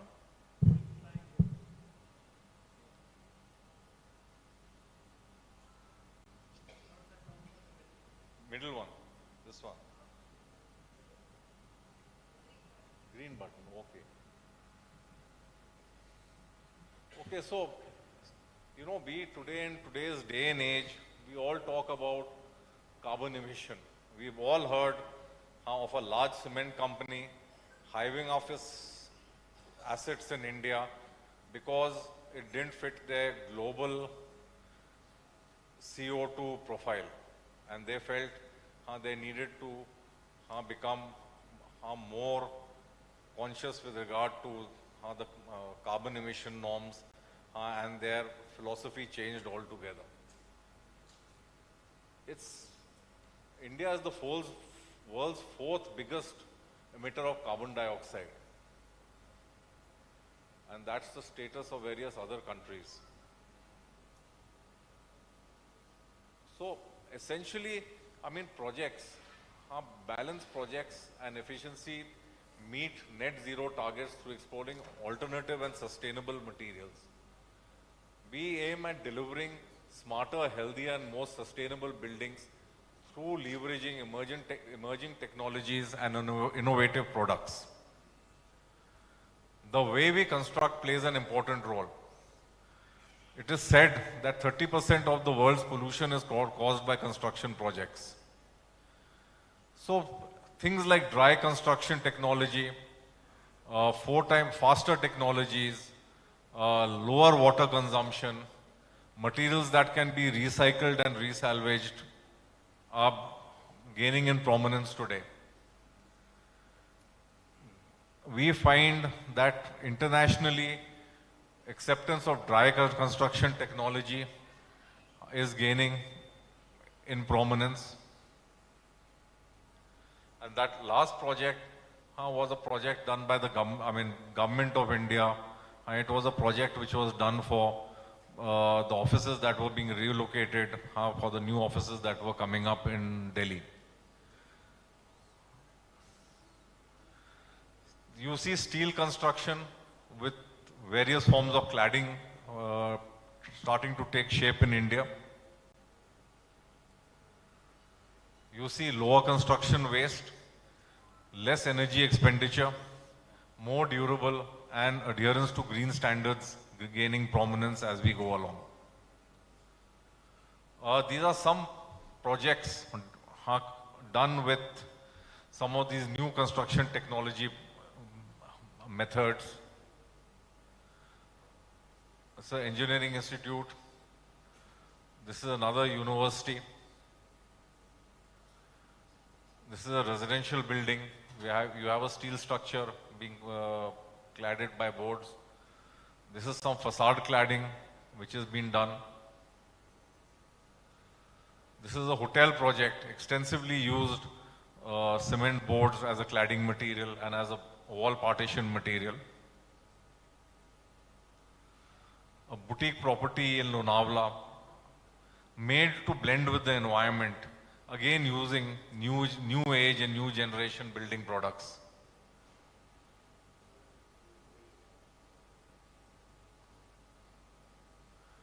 This is a project in Ahmedabad where they wanted to control the light coming into the building, control the heat that the light was generating.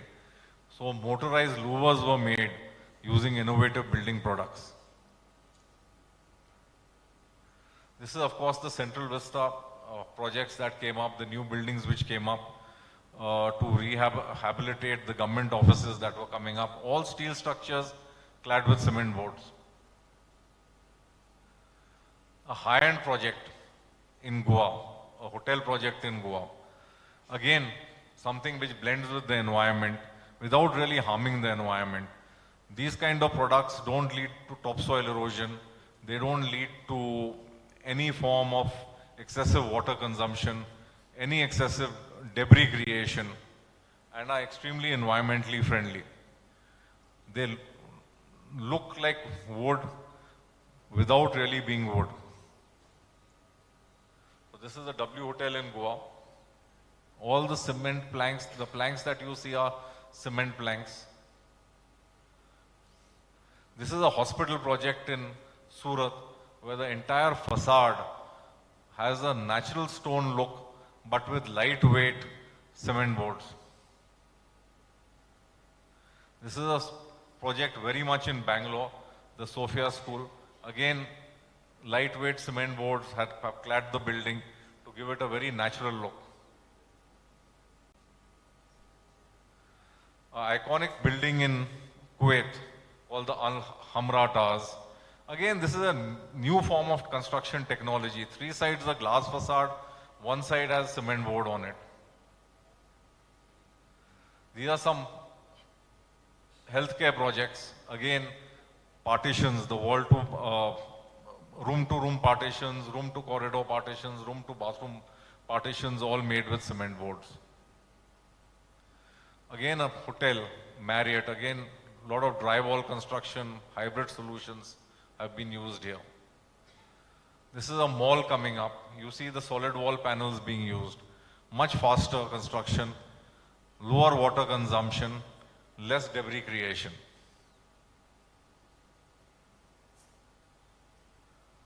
So these are some other projects that have been used. I've used these new age and new generation and the new way people are starting to build.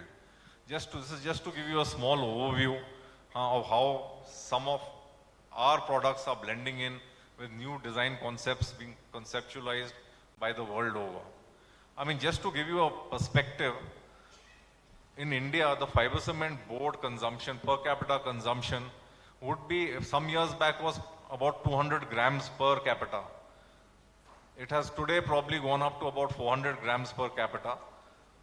There are countries like China, which is about 1.3 kgs. US is about 4.6 kgs per capita.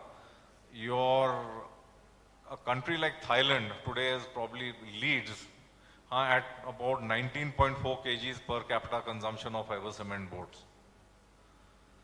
These boards don't involve any pulling down of trees. They don't involve issues like topsoil erosion. As I said again, low water consumption. We also in India probably consume fly ash, which is a waste product, and very low on carbon emissions. Thank you. Thank you so much, sir. We'll request you to please, take your seat on the panel because we have our other panelists also joining us. May I invite all our panelists to please join us on the dais, and once again inviting our moderator, Sumisha Gilotra, Editor, Architect and Interiors India.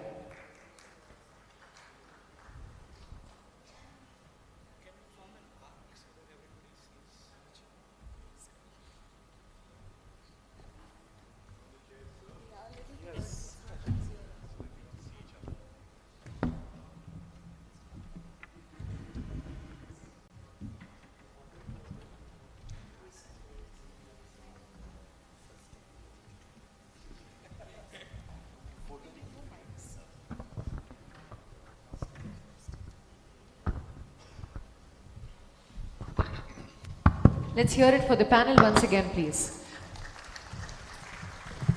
I think after all those presentations, I don't really have much to say. You all have dissected and beautifully discussed the topic and shown us what trends are and what trends aren't.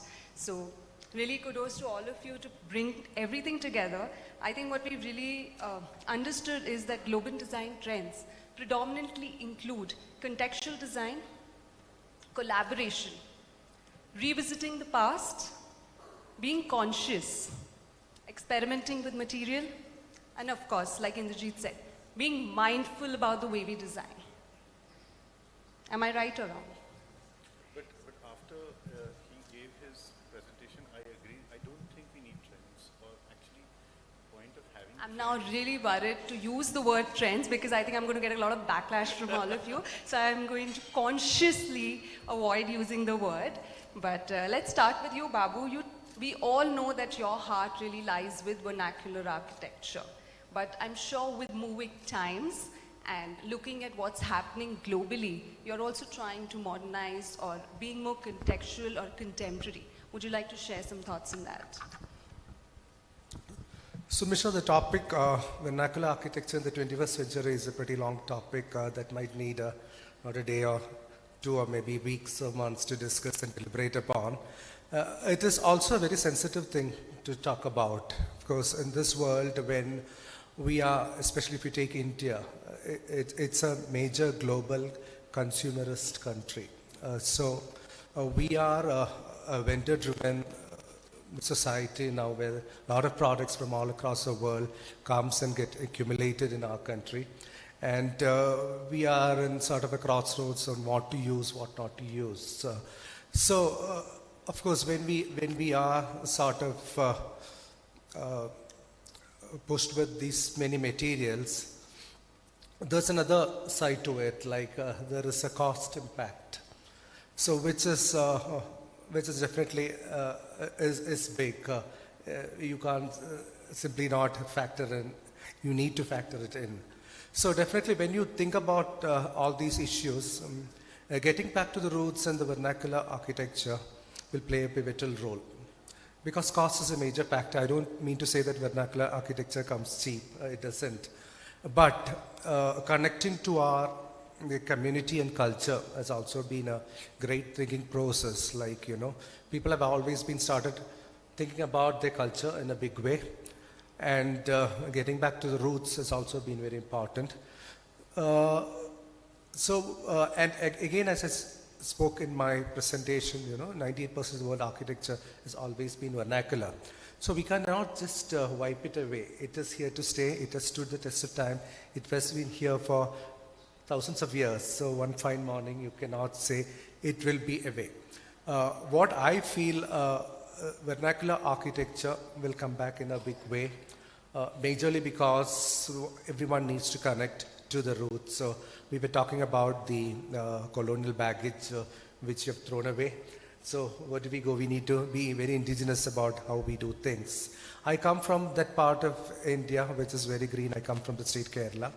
We have a very rich architecture there, which has been, whether you look at the houses, whether you look at the temples, anything and everything is so very beautiful. And I think it has been one very reason why we've been able to attract tourists from all across the world. It has been rated by the National Geographic as the 50 must-see places in the world. And this is mainly because of the vernacular architecture. We have not been showcasing any modern.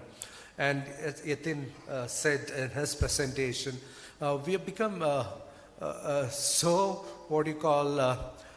much into modern materials. He showed a slide wherein I wouldn't say what sort of building it is. I would not dare to say. You see a lot of glass facades. It does not have any context. It could be from Calcutta, it could be from Madras, it could be from Bangalore. It's totally rootless. So there will be a question from people. Your next generation will definitely ask you, what are you aiming at? What are you looking at? Where are you getting these ideas from? So we need to give them an answer. And that answer is definitely vernacular. Absolutely. I think not just vernacular, not just contextual. What's very interesting is also the so-called trend which I don't know how new or old it is, but of working with local communities. You know, so when Diana Kellogg designed that school in Rajasthan, everybody, the whole world was talking about it. But of course we have architects. Can I interrupt there? Now we need a foreign architect to do such things for it to become an international thing. I think that is where we all as designers to come forth and address these issues. Like we need a foreign architect from Canada to come and do this thing. We need Sabyasachi to come out with their uniforms. So then it becomes a global trend. It becomes an Instagrammable material. We get tagged into that. I think, so that's a point there. In fact, we have amongst us today so many of you architects. We have Brajesh, we have Ms. Saveri, who have been doing that for years. So it's more about actually looking back in the past than looking to the West for the trends that we are actually recreating in the current scenario, I would believe. But Indrajit, I saw in your presentation, you created some fantastic projects. I mean, those were really mind-blowing. And besides being mind-blowing, there was a great combination of having a very futuristic look while being contextual. And you design a lot of townships, a lot of large projects. So what are the global trends which you think are actually applicable to the country? See, what are designers? Designers are people who address a particular challenge. A challenge is to serve a need. And what is need? Now, need can be like a workplace, housing for all. We know there are millions and millions of people who are homeless even today. And there are many more millions who are living in homes which are not fit for living. And there are certain privileged ones who are living in homes which are not well designed enough for living. And when we say about past, we have to absolutely respect our past.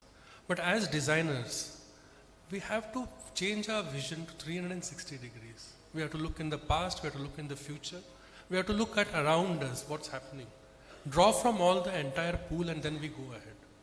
Yes, we had phenomenal, we developed phenomenal cars, we had trains for short distance transport.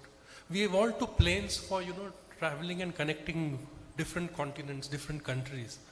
And then we are now developing rockets and satellites to connect the universe. So with time and technology, needs do change. India was known for its brilliant draperies. But I think absolutely I'm not seeing a single one in a drapery right here today. Everybody is into stitched clothes. But there can be an Indianness to the stitched clothes. It doesn't mean that you're doing away or criticizing draperies. Evolution is drawing in the context of India, the context of where we are in, whether it's India, whether it's the US, whether it's Britain, whichever country we are in, drawing in the context does not mean non-adaptability to the future or the present or the context. So as long as we are able to encompass all of these things and not dictate a view, I feel that is where design comes into play. Creating a solution where we could move away from TVs, we could move away from large screens, we could move away from telephones. And today we have a small mobile phone which gives us a compass, which connects us to people, which stores information, acts as a bank. So this has been evolution. And the way we do it, how we customize it to our way of doing things is what makes design. Absolutely.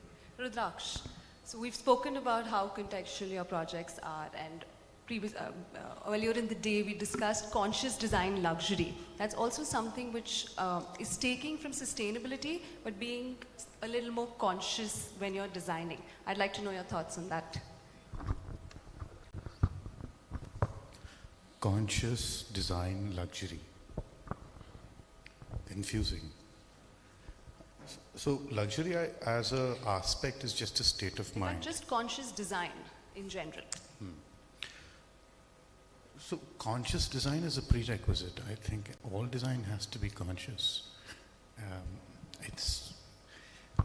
I don't think conscious is a subset of anything when it comes to design. A 360-degree approach is very important. All of them are talking about the future and the past issue. There are also the parallels. So there is something like this happening in some other civilization. So you need to start looking at that as well. We are stitching the fabric of time right now, so things are moving faster. When things are moving faster, the stresses are going to be different. The solutions to those stresses are going to be different. So that's why you need that kind of a sensibility in terms of consciousness. There is a very fundamental part of consciousness also that we can talk about, which is the more sensitive aspect. It could be a response.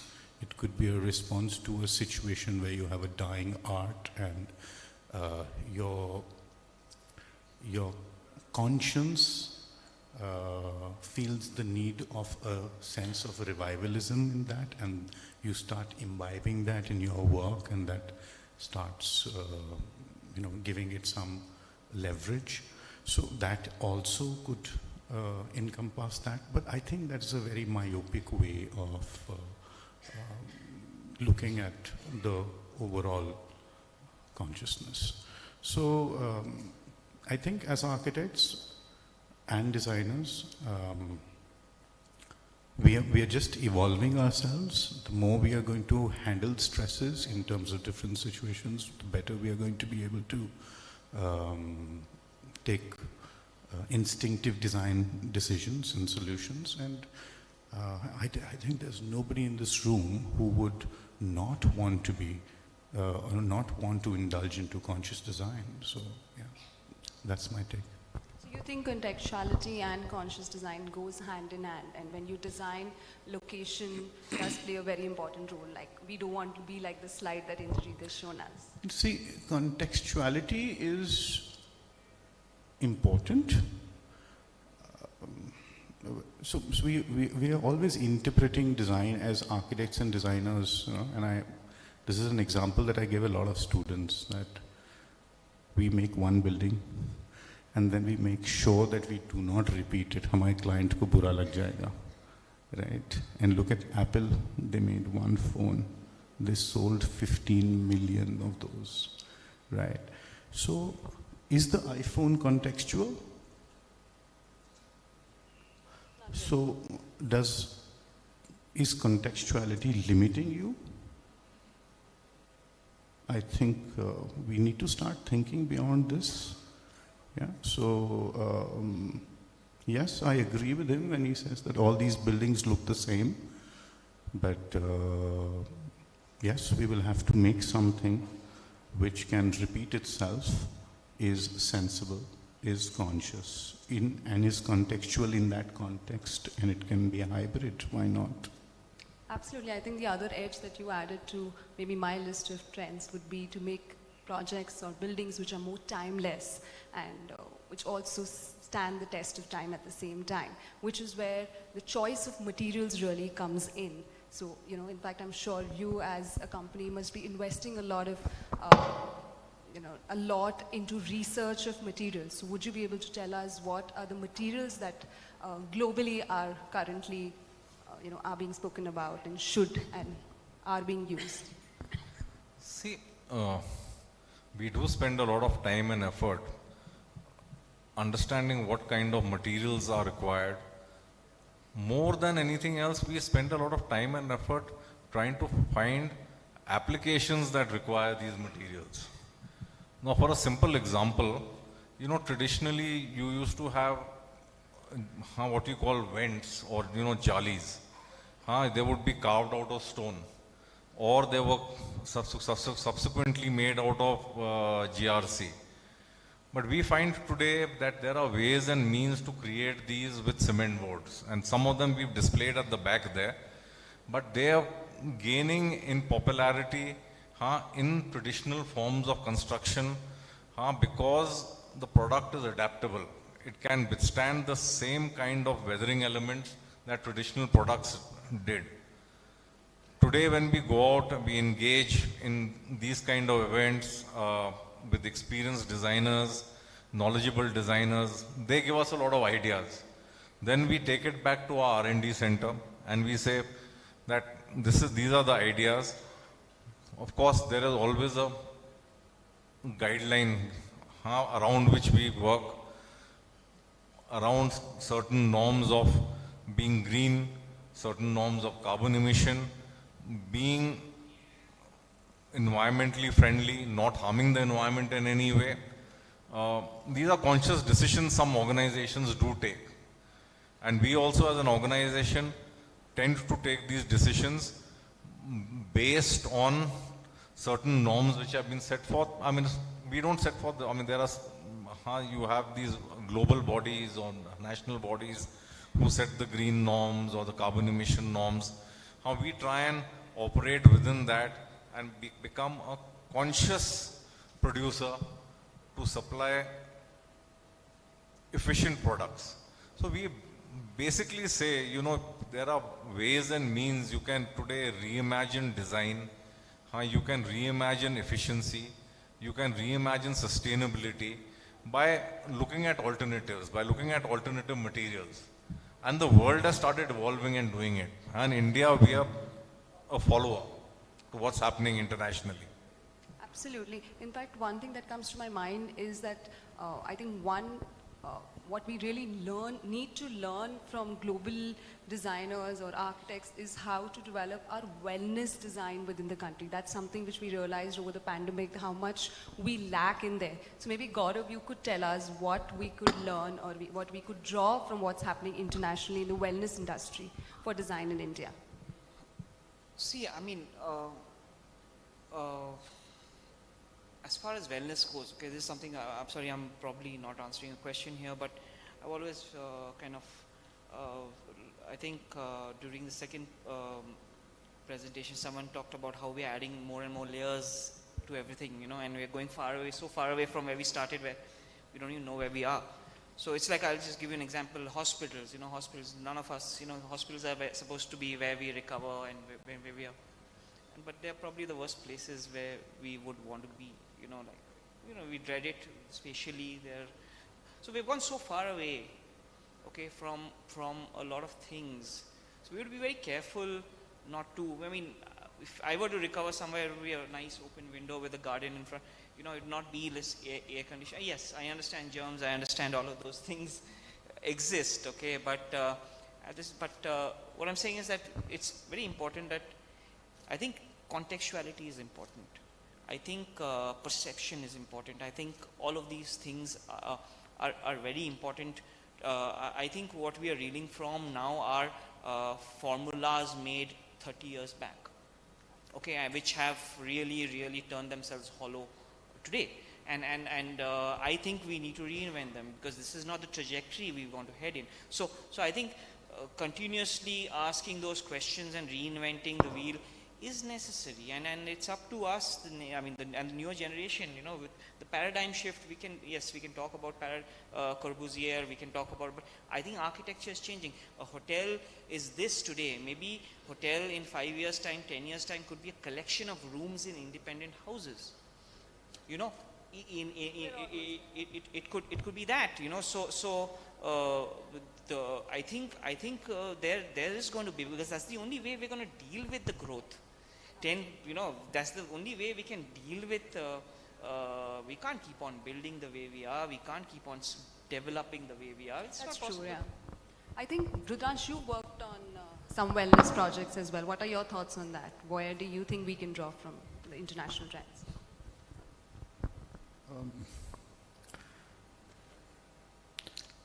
Wellness is a state of health, I think, ultimately.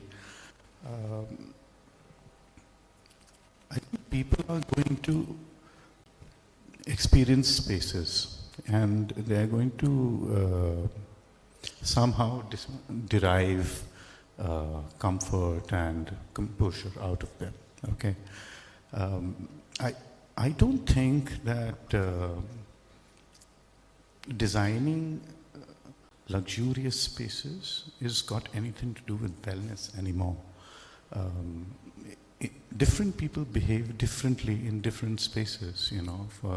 For somebody, a glossy air-conditioned environment is very comfortable, and for somebody like him, he wants a window overlooking a green, and does not care about the germs. So it's not the physicality associated with it. It is what your mind is telling you or what you are happy about. And that's the wellness. So I don't think there is going to be an objective answer to this question. People like wellness in terms of Vana-like properties, that's because of the urban jungle, so they just want to detox, and they feel that they're going to heal themselves mentally by being in that state. And if somebody is, for a hermit, his sense of wellness would be something completely different. Think about a couple staying in the hills in a village. Their sense of wellness is going to be completely different from people coming from an urban jungle. Maybe what you're saying is right. So I think I'm going to, please. What I feel in terms of wellness today, wellness is essentially a comfort factor, like you said, of the mind, of the body, of the soul, or whatever it is. And how do we obtain it generally? See, it's like the moment we travel out of a city, like he again said, you start feeling nice when the nature hits upon you. The problem today that we are facing today is that we are staying in buildings which have been so functional for some reason that, the whole idea is to stuff maximum people in minimum space. I think this is what is happening to architecture around the world. And this is not the whole way people should be working. Like today, if you look at it and look at the generation of our parents, I think they work from a 9-to-5 job, we work from a 9-to-9 job, and then you call us for 10 conferences. And so with all that, we are all the time running. So the wellness component, the experiential component is increasing, the wellness component is reducing. The wellness component comes in when we are true to understanding the circadian rhythms. We all know our body functions different organs of the body perform optimally at different times of the day. But if we are totally disconnected to the sun, disconnected to the nature, and we are staying in enclosed boxes like this, I am sure the wellness aspect goes down, psychosomatic problems start, and a lot of trauma starts increasing, which is true with today's world. So absolutely, I feel it's time that we open the box, connect to nature, look at realism of cities. When the urban inflow is so high, create large open spaces, have to go vertical. I think what the Saudi Arabia Sultan is doing is a very wise thing, reducing the carbon footprint. Like a Bangalore airport, we see thousands of taxis flying people every day. And how much of fuel is wasted. So create compact cities with lot of green open space, towers where people can walk through the cities, or maybe a short metro drive. These are things that we need to enhance to increase the wellness. I completely agree with you, but what I would now probably want to wrap up with each one of you is that maybe we should talk about two things, I won't call them trends now, two things that architects should do and two they shouldn't. So maybe we can start with you, Babu. I think Sumisha is shying away from an original question of what the global trend should be. I think you should stick on to that. That's what I want to say, because throughout history, designers and architects have always mused about this particular thing, what the future design would be. So this has been a question that has always been, that's not something that just cropped up now. So in 1930s, when they wanted to know what the future design of the world trends would be, the French architect Le Corbusier thought, or the people associated with him, they had a school of thought that the future would be more concrete buildings, well laid out with green patches of the garden. That would be the future. After the Second World War, the Buckminster Fuller again thought it would be a Dymaxion house where they will be using lesser water, and this will become, that would be an inexpensive proposition which would become very popular in future, and that would be the trend. So this has always been there, whether it's on the build form, whether it's been on fashion, whether it's been on cuisine, always the trend, people are always looking out for trends. So I would say that this will keep continuing. So one thing I would like to address is in future, as I've been an advocate of vernacular architecture, I would say that as it has been there for thousands of years, it would still continue to be a trend. Moreover, the fourth industrial revolution, as one might call it, there would be a happy marriage of craftsmanship and technology. That is what I believe. If at all there would be a trend, that would be it. That sounds really interesting. But let's have a quick round. Two trends that are here to stay and two that shouldn't be here. Can I answer this differently? Sure. See, I don't think. I see everybody's scared to say what trends are not to say. So I'm saying, let's all of us put ourselves in this pool. We can call all ourselves architects and designers. We can call all ourselves architects and designers, and we look at architecture as a conscious body with like 2,000, 5,000 years of history. And I think all architects, rather than trends, they should start looking at their footprint on architecture. Okay?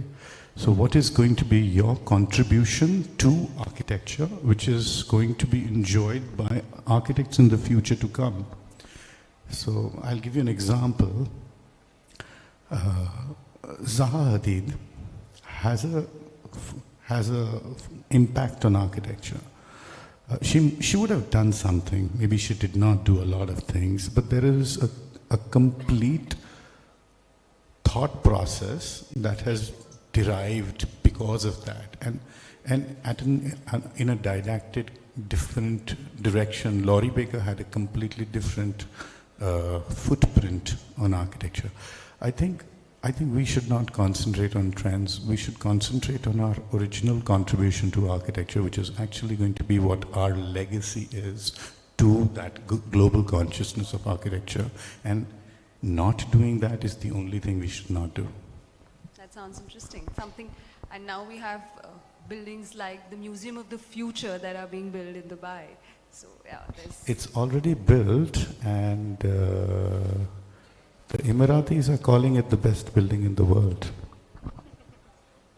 I would have loved to know your opinions on that building, but maybe for another day. Gaurav, would you like to tell us about trends that we shouldn't be following? Shouldn't follow is probably stick one thing on another thing.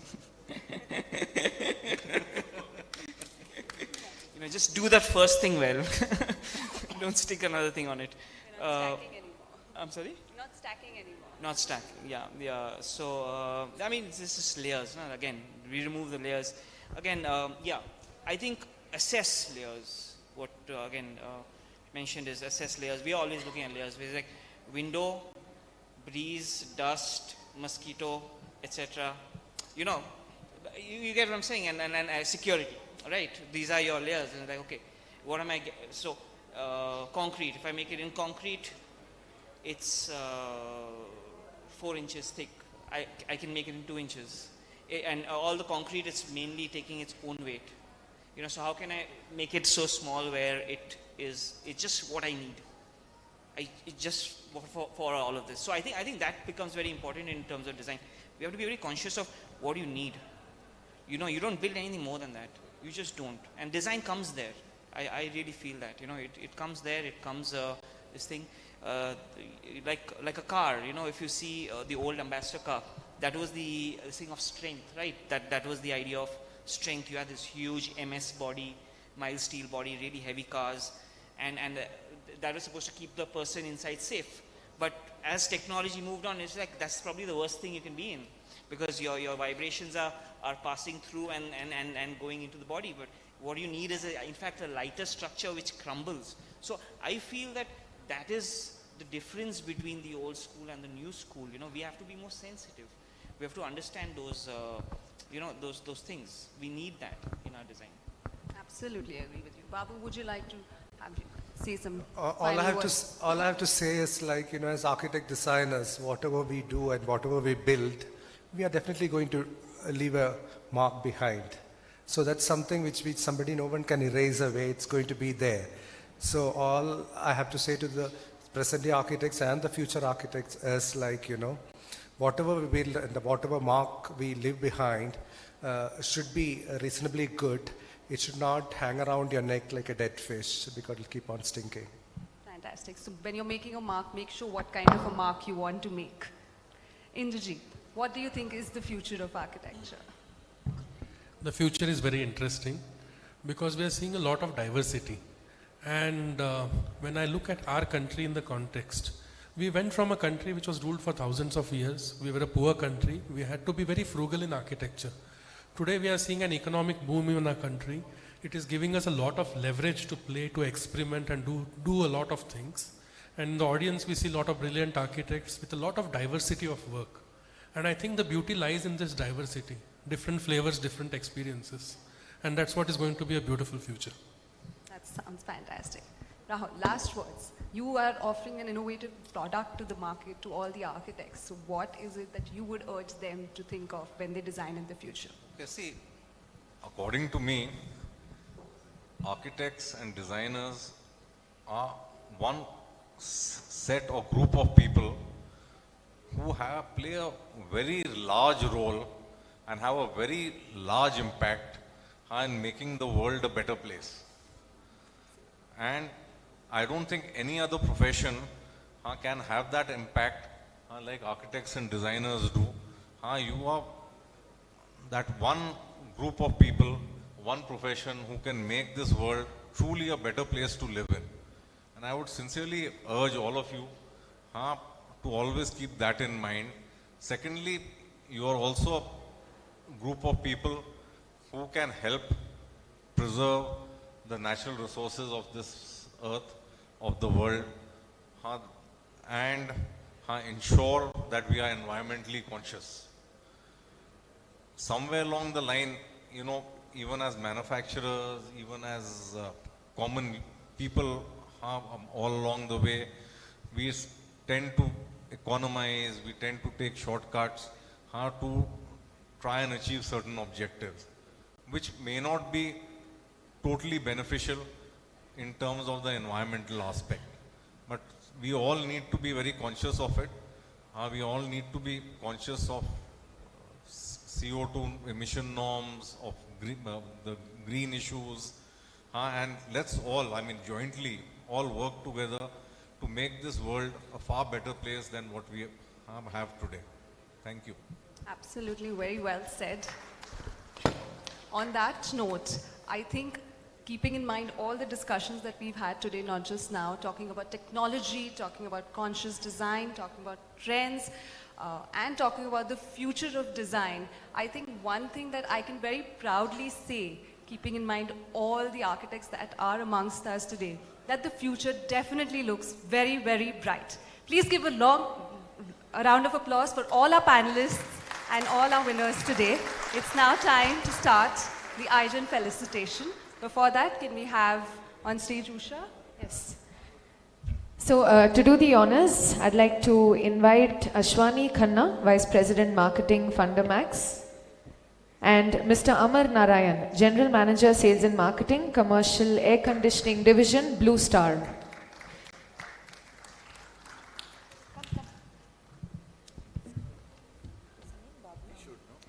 We'll start with Mr. Babu Cherian.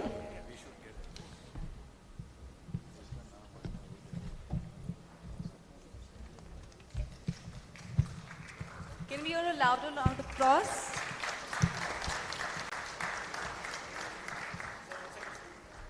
Ashwini. Please step from. Please, sir.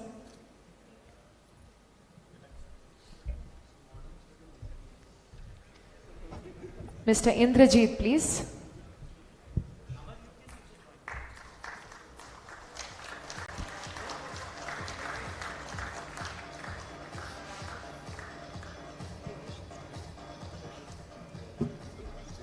Mr. Rudraksh Charan.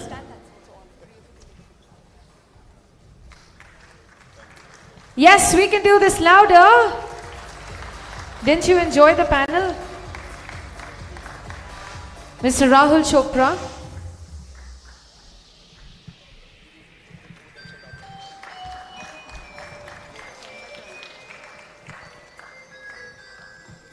Mr. Gaurav Roy Chowdhury.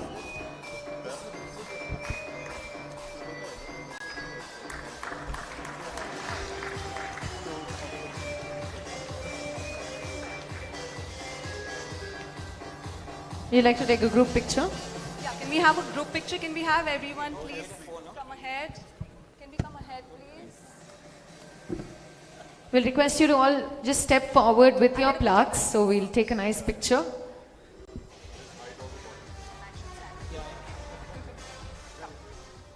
Babu, please.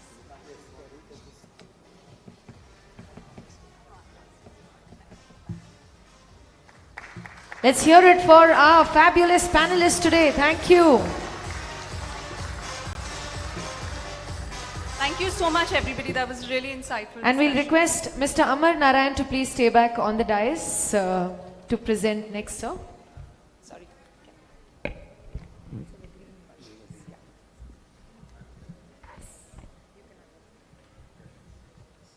Good evening, ladies and gentlemen.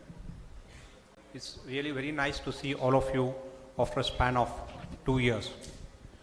Firstly, I would like to thank ITP Media for giving this opportunity to partner with them and present our commercial air conditioning range of products to this allied dignitaries.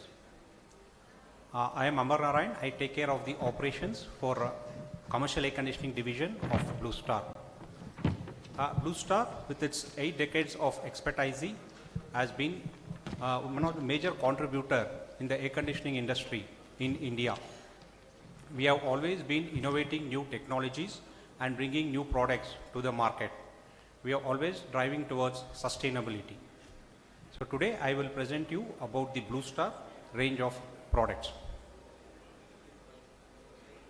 So before I present, a small glimpse about the Blue Star. Blue Star is India's largest air conditioning and commercial refrigeration division with a turnover of more than 6,000 crores, having 5 state-of-art manufacturing plants with 2,000 employees spread across India.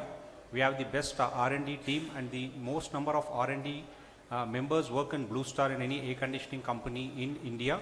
All our labs are NABL certified, and we also have India's largest AHRI certified test bed at our factory.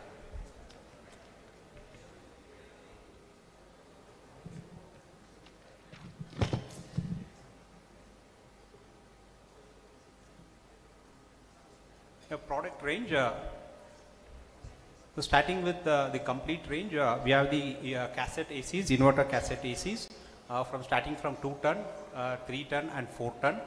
We have the package and ductable split air conditioners.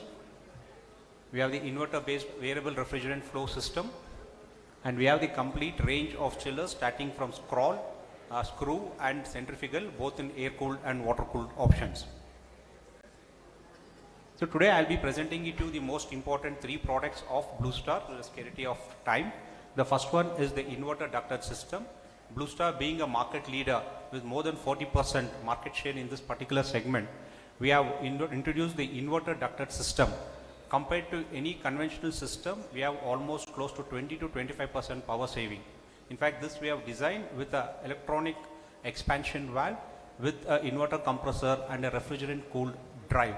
All 3 put together will give you a saving of almost 3,000 rupees per ton, which will translate almost into a saving of almost within 1 year. You will be able to recover the initial investment, the differential cost, and total cost of the equipment can be recovered within a span of 5 to 6 years.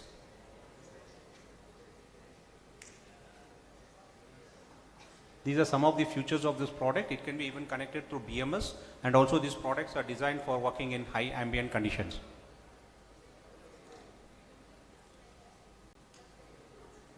The VRF system, Blue Star VRF system, we were the first people to manufacture the inverter based VRF system in the country, known for its efficiency and flexibility. We have the wide range of the products from 7 HP to 112 HP. We have 85 types of indoor machines, from anything from cassettes to high walls, your inverter one-way cassettes, two-way cassettes, ductable package, anything can be connected to the system. It can even be connected to a air handling unit. We have a remote monitoring option through your app. You can control the complete system through the phone. This system can work from -10 degrees to 56 degrees. So it's available both in heating as well as cooling option. The same VRF system where we can go for a side discharge wherever we have a constraint on keeping the outdoor machines on the terrace.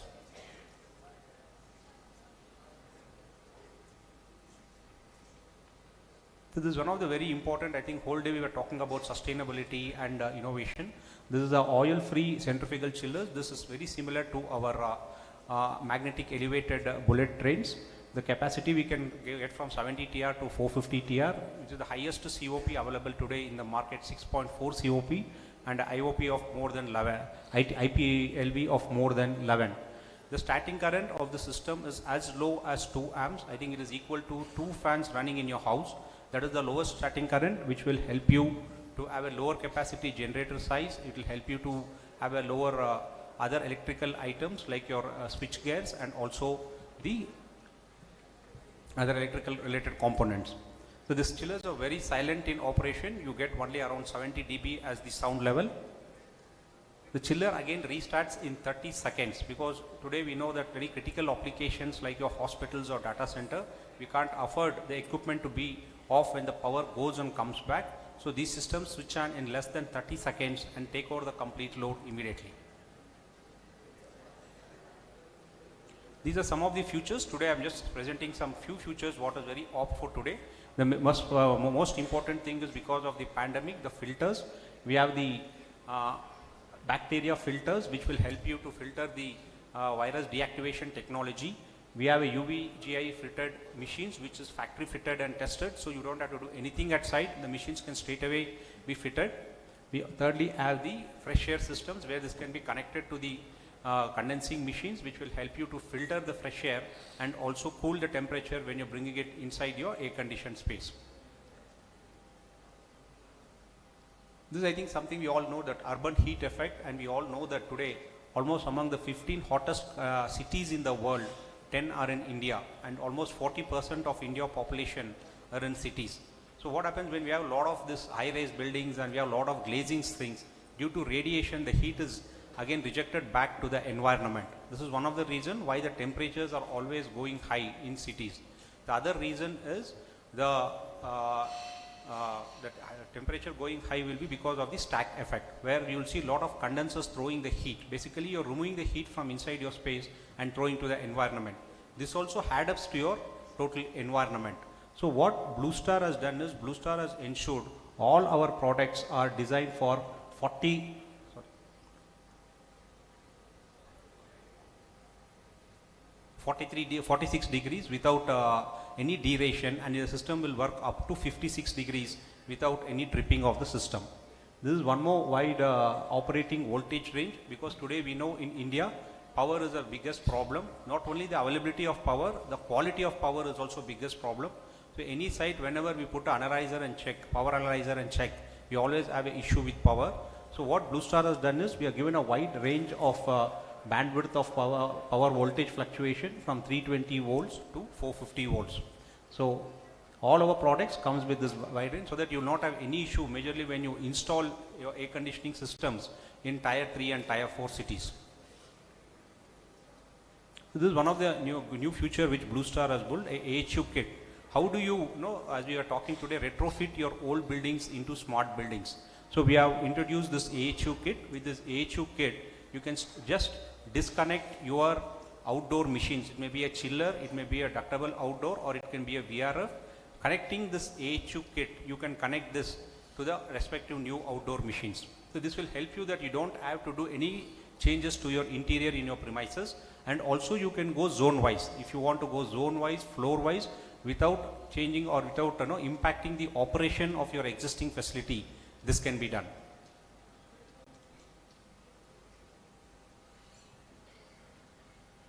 One more important feature what we have built in our system is, all this equipments of Blue Star come with a bluefin coating, which will help you in anti-corrosion. And also if your environment is more acidic, we can always go for Blygold coating also as an option. We have the India's biggest AHRI certified lab at our factory. All our chillers are tested and dispatched after it has been performed at the AHRI test lab. You can stimulate the conditions required for your particular project. Project-based stimulation can be done. If you're purchasing chillers for Bangalore or any other city, the chillers can be stimulated, performed, tested, and then it will be dispatched. So Blue Star, as I told, is always do new innovations. We always have been bringing futuristic products. Today all Blue Star chillers are having a star rating. I think a star rating is going to become mandatory as per the BE for chillers. Effective January 1st, we are in the mandatory phase, but Blue Star took a call that all the chillers of Blue Star will be with star rating. So whatever products you are going to buy now will have a star rating, which will be a futuristic product. and also it exceeds the IGBC and ASHRAE 91 point standards in all efficiency. The ductable machines qualifies for the QCA norms as per the Bureau of India standards. So this is one important feature what Blue Star is giving. We give a remote monitoring option for select customer wherever the application is very critical. The complete system can be monitored from Blue Star monitoring center irrespective where it has been installed, irrespective of the location, and it can be monitored 24/7, and we can keep the respected service engineer, all the stakeholders about whatever malfunctioning of the machine, and even before the machine fails, our technician will be at your premises to take care of the machine.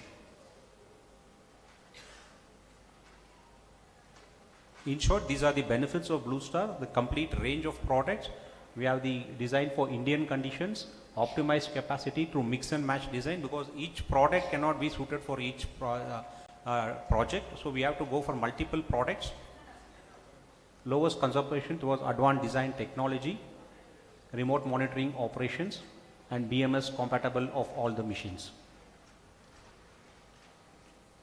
We also are the only company in India who have the integrated approach towards manufacturing, design, execution, and we also do the complete MEP jobs, that is mechanical, electrical, plumbing. Today we have executed many projects in India on an MEP platform. This is our service strength, and Blue Star known for the service strength. We have almost close to 4 lakh tons of equipment which are maintained under Blue Star AMCs. And our service department is ISO certified department.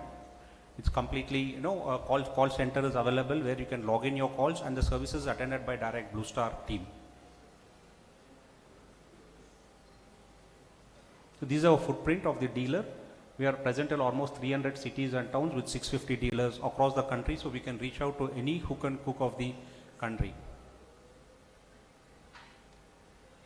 These are some of our allied customers.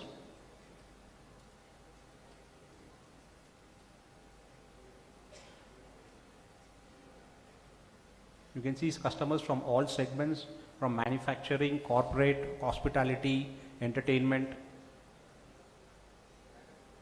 banking. This is few small AV for you. Can I have the volume, please?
This is our website. We also deal in a lot of other products like refrigeration and cold rooms. So if you can go through our website, you can get any type of products. We will be able to connect with us. This is our contact details. If anyone can connect with us, we will be able to help you out for any solutions you are looking for. Thanks for your time. Thank you.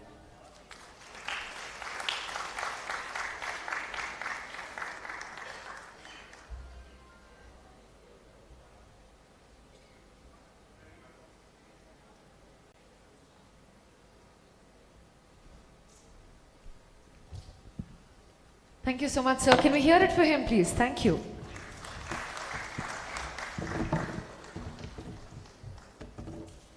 So, we are slowly getting into the most awaited moments of today, the iGen awards. But before that, to understand the methodology, I'd like to once again invite editor, architect and interiors, India Magazine, Sumisha Gilotra, please.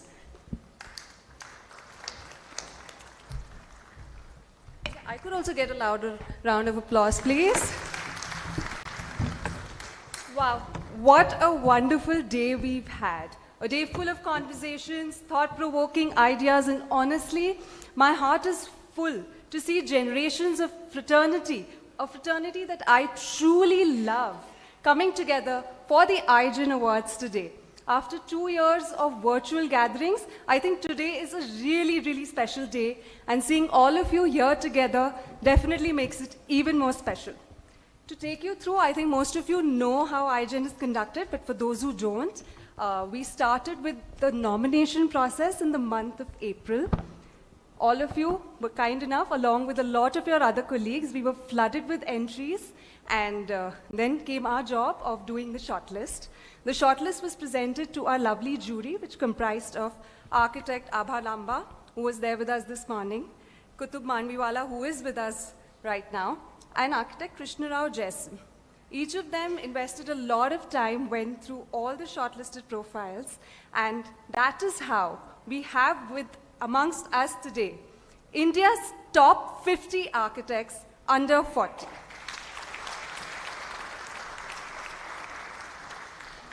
I'd like to take this opportunity to thank each one of you for trusting us and giving iGen the honor that it is, and to our jury for taking out the time to find us the architects and designers which truly deserve this honor. So thank you once again, and let the show begin. Thank you so much for that, Samisha. And while we are here, I'd be really happy to share with you that we also have the Aces of Space Design Awards, which is happening on the 16th of November, and nominations for the same will open really soon. I'll just like to show you a small video about it, and we'd look forward to more and more nominations. Maybe later in the evening we will have a look at it. We have a partner presentation now. Thank you for that. So up next we have a presentation by Ashwani Khanna, Vice President Marketing, Fundamax. May I invite you to please join us on the stage, sir.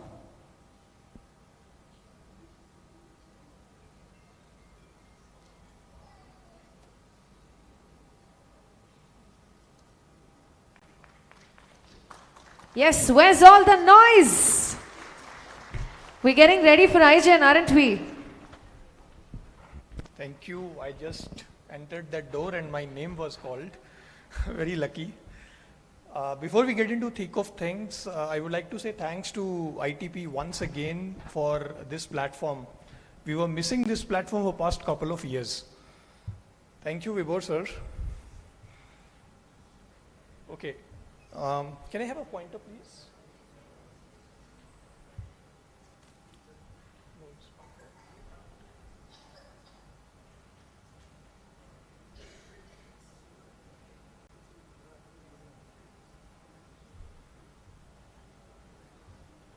Okay.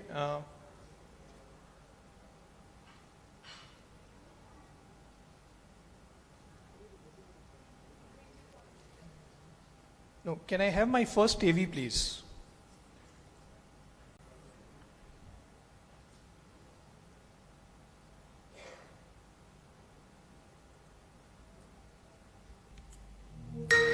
Design.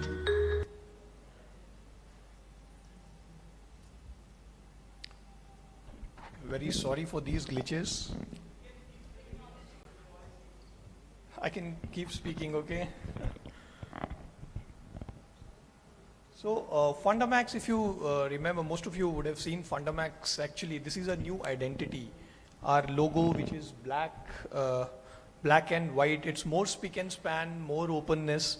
The earlier logo was basically red in color. So that logo is also there, and our new logo is also there. And 4 dots which we are showing on the corner, that is basically known as a canvas. So that's basically, we are largely known as a company who, provide facades.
thanks for the AV. So Fundamax is actually Austrian company. We have a long tradition.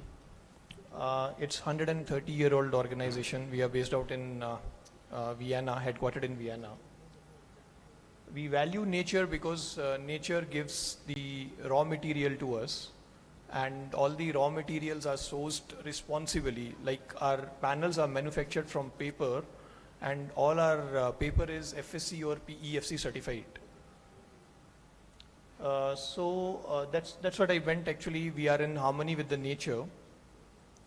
Even our production cycles are closed. So whatever waste is actually generated from the production, it goes back to the production, or we produce heat energy, and we provide heat to more than 8,500 households in Austria in the project known as district heating. Because Austria is a cold country, and you need to keep your houses warm. So we are part of a very big group in Austria, which is known as Constantia Industries. Under Constantia, we are 3 companies. One is Fundamax. We represent Fundamax. We also have a small booth there. Our products are displayed there. The other 2 companies are ISO Volta and ISO Sports. Constantia Services provide some common services to these 3 companies. We are also establishing ISO Sports in India, which is now coming in a 100% subsidiary. In ISO Sports, we deal in artificial roads, basically. These roads are made up of, these are mats, basically, and these mats are made up of innovative plastics.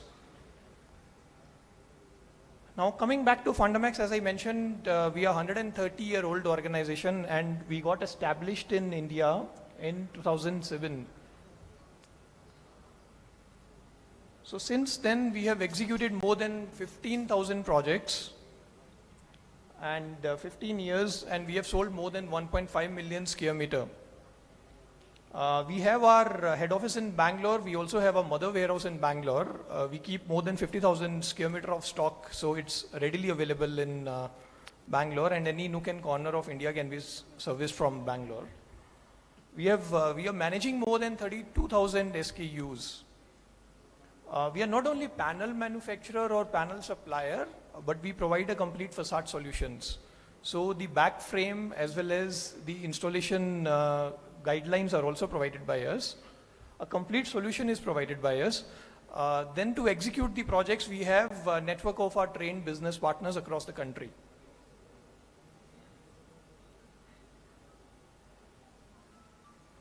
So largely we were known as a company into exterior HPL. We in fact surprised the whole industry when we launched laminate for exterior facades. Laminates were largely known for interior applications. And in past 15 years, we have spoken about only exterior, but now we have launched our interior vertical as well. We have got a national sales manager from the industry, Mr. Madhukar Rai. He's also available here to network with you guys. Under interior vertical, we are talking mainly about MFC and MDF panels, which are for kitchen industry. And we are also talking about compact laminates, which are used for interior wall cladding as well as restroom cubicles. So this is our Max exterior panel. It's installed in the principle of rear ventilated facade system. So there is a wall and there is a cavity between the wall and the panel so that airflow happens, and it provides heat insulation and sound insulation to the building. It also acts as a rain screen facade system actually. Then interior segment, as we spoke, MFC and MDF panel for kitchen verticals, kitchen applications. It can be used for shutter doors, and compact laminate is used for the worktops.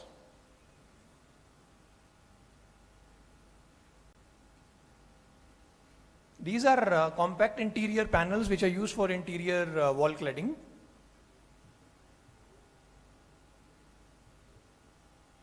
This is a specialized product basically. It's in clean room environments and pharmaceutical segment. This panel is acid resistant panel, so it's used in laboratories for laboratory tabletops and fume hood liners. So we offer unique, inspiring world of products for our customers. Like this is one project we have executed in Lucknow. This is a very unique application. Actually, this is like a double skin facade, I'll put it in this way. Our panels are perforated to provide shading to the building. So this ultimately improves the shading coefficient. This project is in Lucknow. It was a marketing office which was later on converted into a clubhouse. This is a project in Kerala. This panels again perforated and the application is corridors. It's a school project. Now since there are kids, there are children who make a lot of noise, so this perforated panel helps in absorbing the noise as well. Panel alone is also having NRC up to 0.15 and the NRC coefficient is improved once you perforate it. This is again a lure application in Ahmedabad University. The lures are defined considering the sun path analysis, and then after considering the building orientation, sun path analysis, the angle of the lure is decided. This is a project in Vizag, a unique application again. This is a project from Bangalore. It's a school project. This is also from Bangalore. It's a Satwa project in Bangalore. Here the matte finish panels and glossy finish panels are used in combination. Our panels are used in residential projects as well. It can be used for facade, gates, balconies, and even pergola applications are possible. Perforation. This is an object from international market. It's a kitchen worktop as well as the MFC panels. Again a kitchen project. This is Doon School. Our panels, compact laminates are used in restroom cubicles. So we are open, we offer a canvas to you. The canvas is for you to create. Thank you.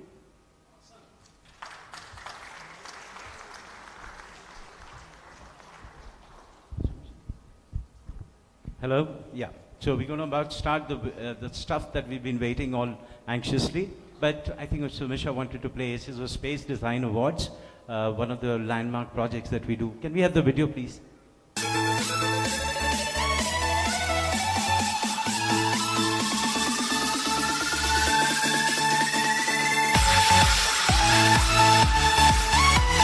Ladies and gentlemen, welcome to Aces of Space Design Awards. The greatest buildings that I've enjoyed are modern buildings. It's certainly a sense of gratitude that is the emotion running through me for receiving the Legend of the Year. It was especially interesting seeing the young talent and all of the amazing entries. I felt very inspired from the entire experience. Very, very interesting, very unique houses. To help us to bring Aces of Space is probably the best in the industry today.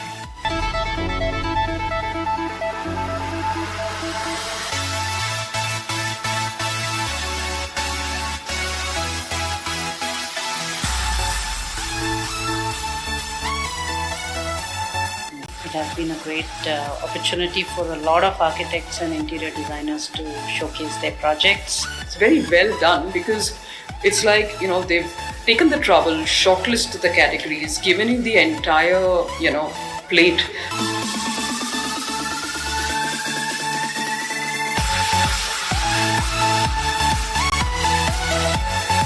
I'm super excited to be part of Ace of Space. I've been on the jury and I think the quality of entries has been pretty good.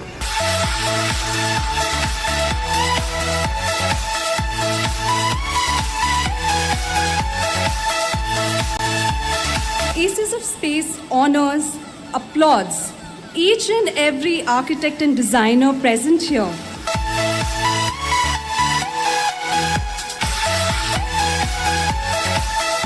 It's an absolute honor and a delight to win this award. I can see you're going from strength to strength, and it's a fantastic event. Ace of Spaces is one of the true old awards for architects and interior designers in India.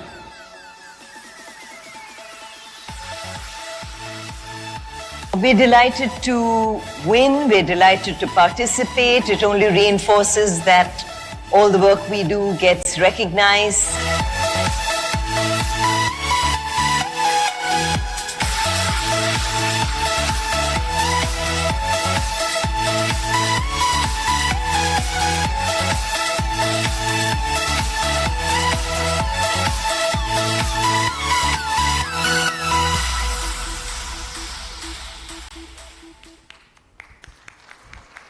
You know, this is the great magnitude. I think big hand to Sumisha, Alisha, and rest of the team for actually being the Sutradhar of this awards. And I see this hall full to its capacity. We'll make sure that everybody gets the nomination link. Please rush in because we get sold off fast, both in terms of sponsorship, both in terms of nominations, and there is a grand jury of India's top 20 architects. A lot of action from a store. So over to you, Usha. Thank you so much, sir. Well, to begin the iGen, I'd like to once again invite Mr. Bibor Srivastava and Mr. Sandeep Shukla on stage.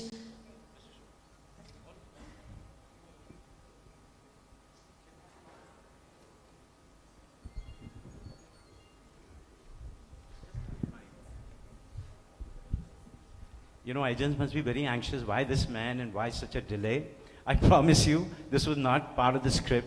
But you know, we believe in partnership and great collaboration. Let me just get to my friend Sandeep Shukla here. And one of the great marketeers that I've come across, we had the fortune to create something, you know, many, many properties. Sandeep would want to say something. He loves his iGen, so does Mohit ji. Thank you, Vibhor. Can I have just a wave from all iGens? All iGens, raise your hand. Yeah. Wow. A big congratulations and a big round of applause for all iGens. I think, Vibhor, thanks for making us part of this journey. It has been almost 11 years now. I would say iGen is very special to Jaquar Group because our journey goes as back as 10, 11 years now. And the kind of a great alumni you have created, Vibhor, and some of the iGens were doing amazing work.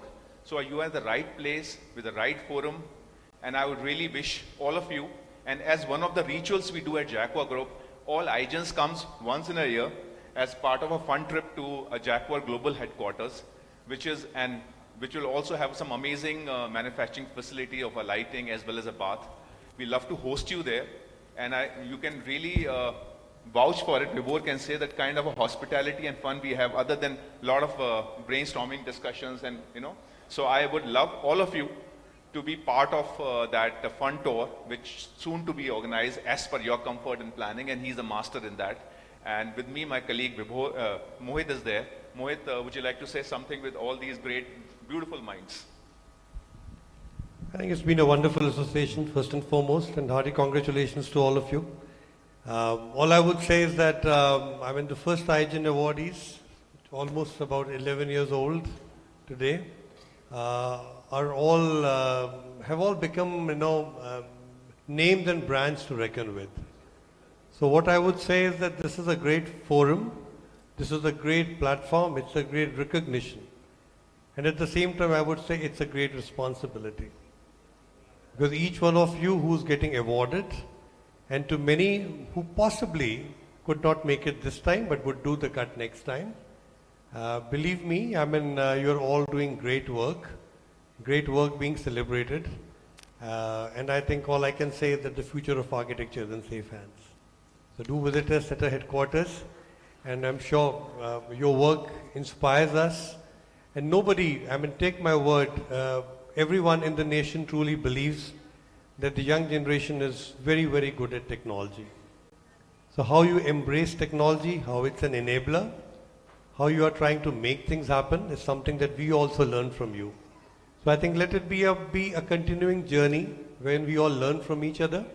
One generation coming with experience and the other which is having a tremendous hand on technology. I think instead of looking at saying, oh, this generation is only on technology, no. I would say we all learn from each other.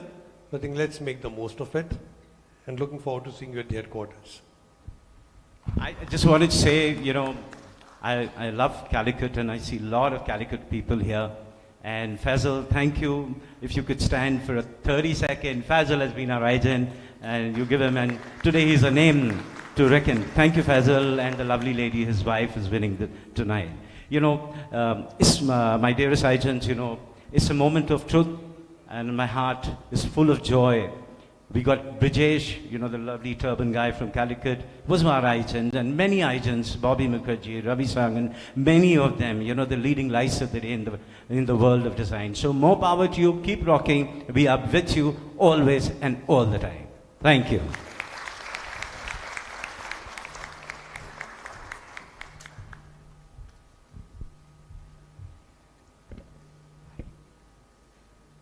So, but you said you love Bangalore also, no?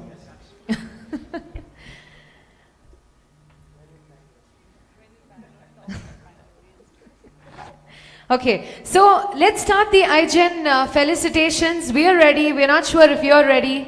Yes, can we make some noise? Okay, you'll be also happy to know that we are live from this moment. Actually, from the entire event has been live.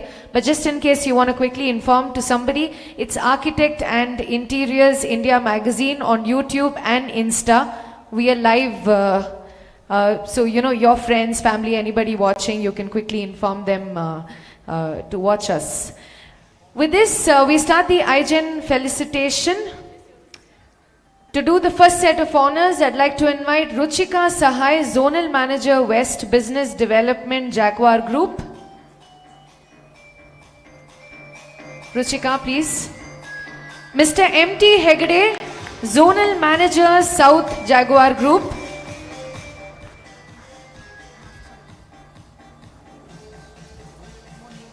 Sir, please.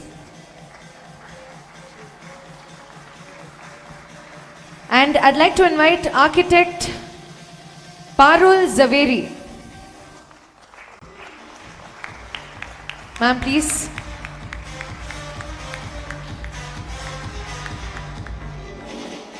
She is principal and founding partner of Abhikram India from Ahmedabad. So, we'll request you to please do the first set of honors. Are we ready? That's not the noise we wanted. We wanted double, triple this noise. Come on, are you really ready? It's a big moment, isn't it? So this is the felicitation of iGens, the top 50 young architects and interior designers under 40. Abhijit Kothari. Abhijit, with his wife Pranali, co-founded Space Studio Architects with one thing in mind, an intent to bring people together through unique design and rich experiences. That is Abhijit Kothari.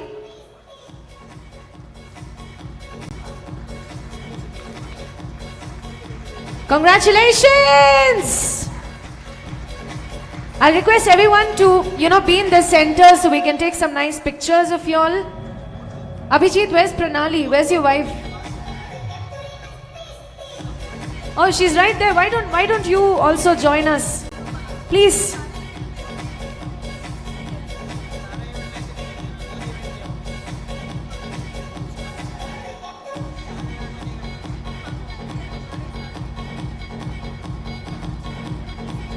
Yes, please keep the applause going.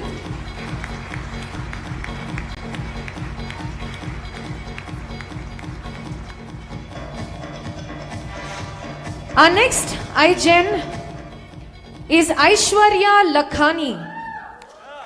Aishwarya Lakhani of MuseLab is all about understanding human psyches, believes that the key to sustainable design is fusing modern technology and biology in nature.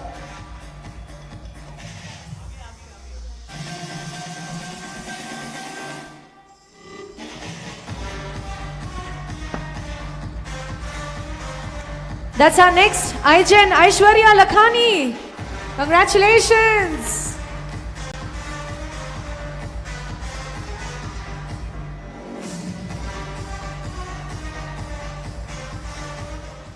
Anup Murdia, co-founder of Design INC with Sandeep Jain.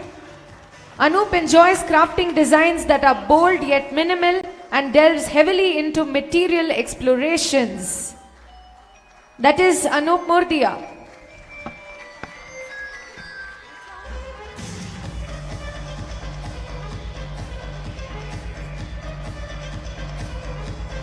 Yeah, let's hear it.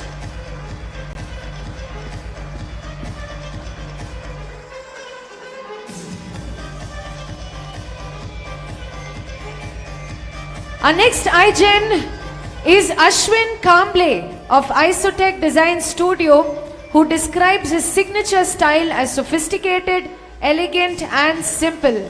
His projects are a testament to these design philosophies. That is Ashwin Kamble.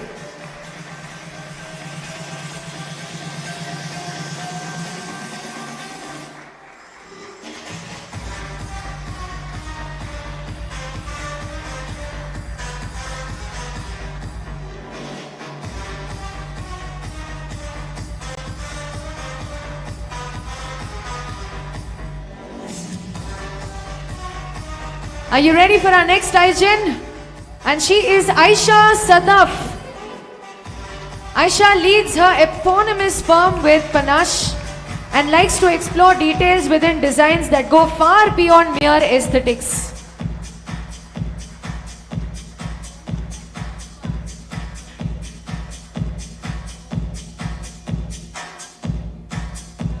That is Aisha Sadaf.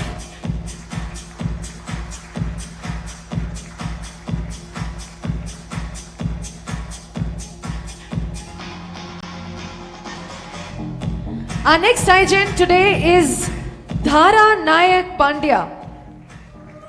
Dhara of DNP Design Studio, approaching design as a holistic endeavor where function always finds a place above form. That is Dhara Nayak Pandya.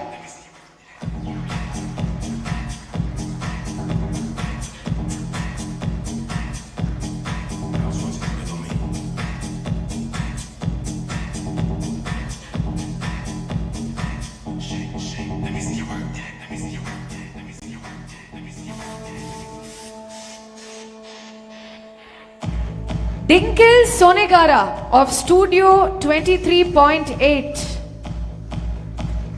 Dinkil works in close collaboration with Surbhi Bansal of Project 1505 for wholesome designs that are the culmination of shared values.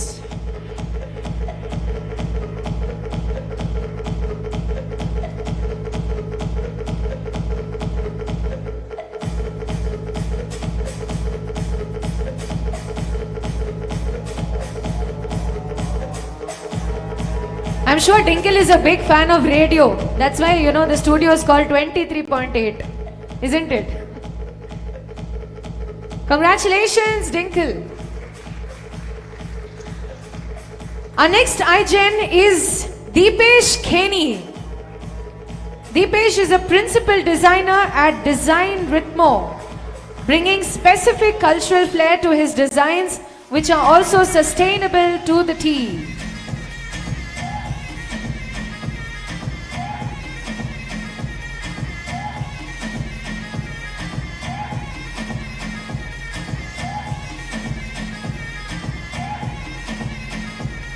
That is Deepesh Kheni. Congratulations.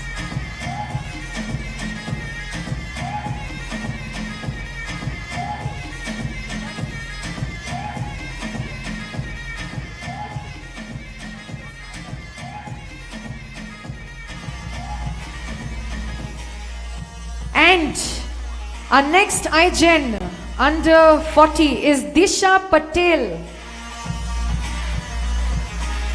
For Disha, God really is in the details. At her firm, J&D Architects, she and her partner Jayman provide painstaking attention to even the most minute of factors.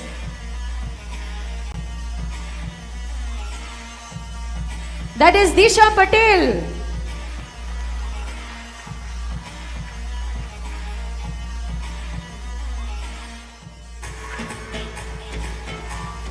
Divya Ethirajan is our next iGen. Divya. Divya's approach to architecture is best described as poetic, intuitive and exploratory. Her firm is named after what she believes architecture should be, a dialogue between spaces. That is Divya Ethirajan.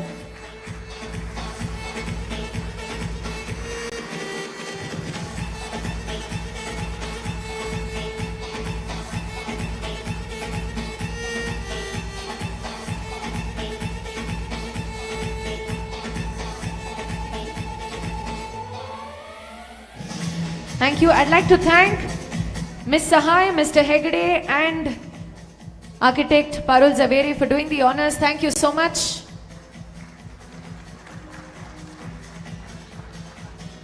For the next set, we'd like to invite Mr. Nandan Mahale, Senior General Manager, Home and Distribution, Schneider Electric.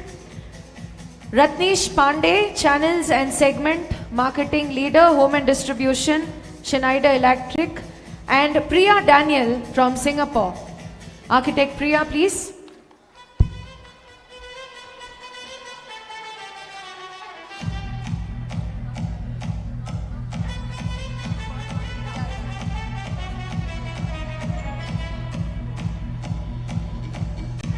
Okay, so our next iGen is Divya Kruti. Divya is co-founder at her firm and is known for designing with simplicity while keeping functionality at the heart of all her designs. Yes, we can make more noise!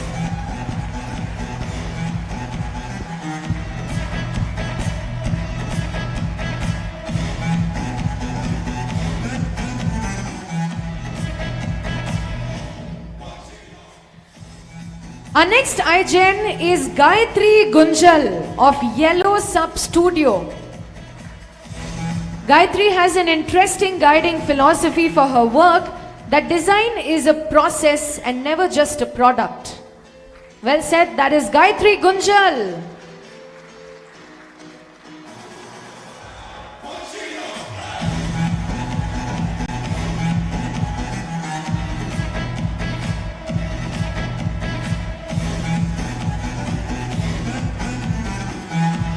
Our next iGen is Gauri Deshpande. Gauri with partner Ameya Gogate set up Studio G+A with the aim of curating spaces that are a perfect fit for their users. We'd like to also invite their partner. So if any iGen has your partner here, please also, get them on stage.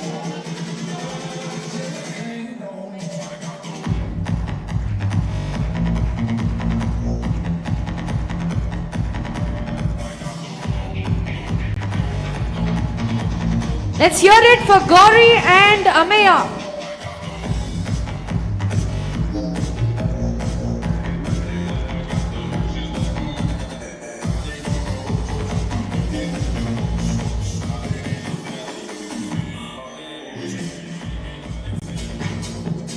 Gautaman Prathaban of Architecture Interspace. Gautaman, are you here? Gautaman is driven by an interdisciplinary bent of mind and a process-oriented design solution. That is Gautaman Prathaban.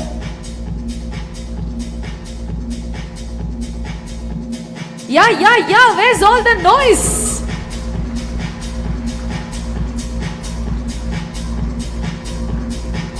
Rishikesh More. Rishikesh More of his eponymous firm is always searching for new ways to understand the nuanced relationship between city, architecture, landscape and interiors. That's Rishikesh More.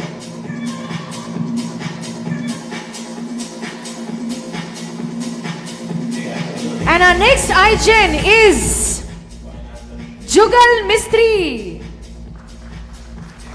Jugal Mistry of Jugal Mistry Architects, who loves working with polarities, be it aesthetic, cultural, economical, or any other. Currently, he wants to work on a project of mass production. Very nice. That's Jugal Mistri.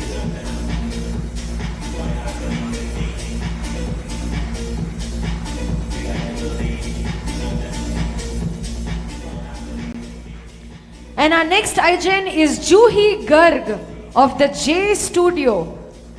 The J Studio, all about building timeless designs, those that are both cohesive in aesthetic and people-led in their ethos.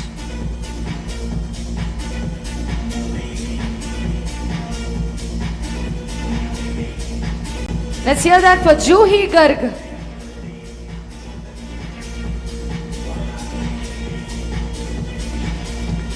With this, I'd like to thank Mr. Nandan, Mr. Ratnesh, and Priya for doing the honors. Thank you.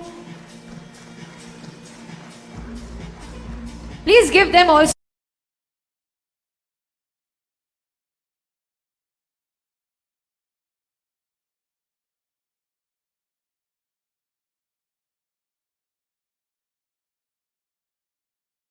Everest Industries, Mr. Rahul Chopra, and architect Yatin Pandya. Sir, please.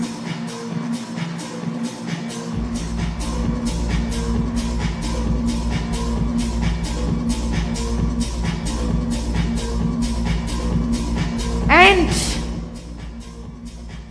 our next iGen is Kasturi Wag with her partner Vineet Hingorani. They co-founded Kaviyar Collaborative with the aim of curating emotions through spaces and encouraging all sorts of experiments.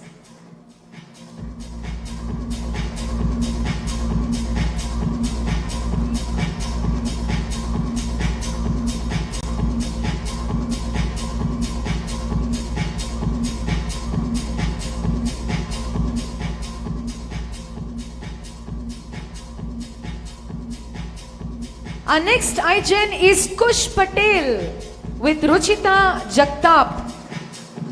Kush and Ruchita co-founded Ragin Karman, a firm that is centered around the well-rounded belief that the most complex problems have simple solutions.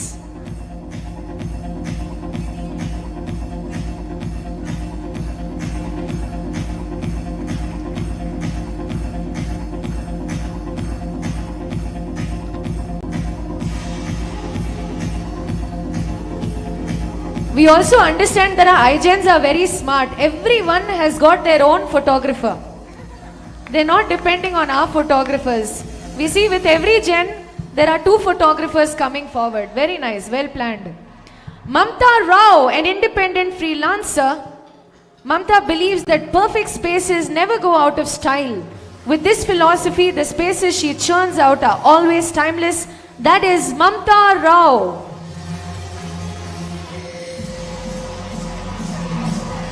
Yes, please keep the energy high. We'd like to see all of you for the iGens.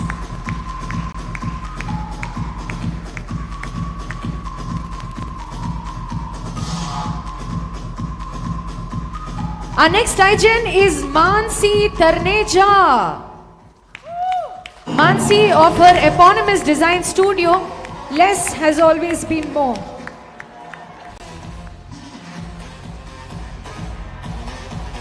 Minimalism drives her work and her experiences with the world inform her designs. That is Mansi Tarneja.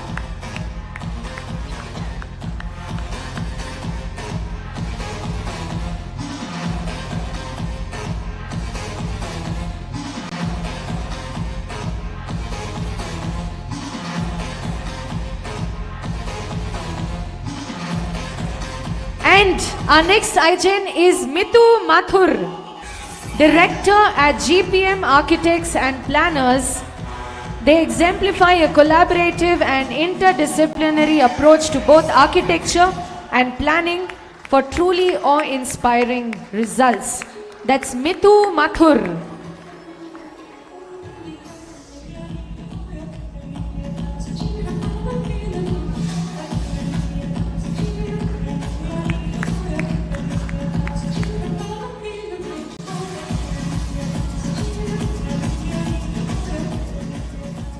Mohammad Naseem PK is one among 3 partners who created Attics Architecture, where an attempt to enrich lives through design spaces is a constant endeavor. That's Mohammad Naseem PK.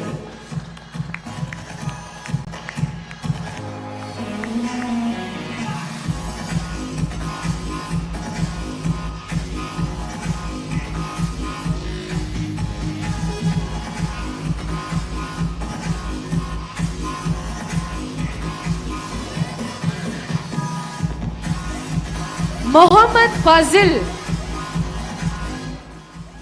Mohammad Fazil, who revels in creating spaces governed by 3 guiding principles: logic, beauty and humanism, fundamentals which continue to inform his process. That is Mohammad Fazil.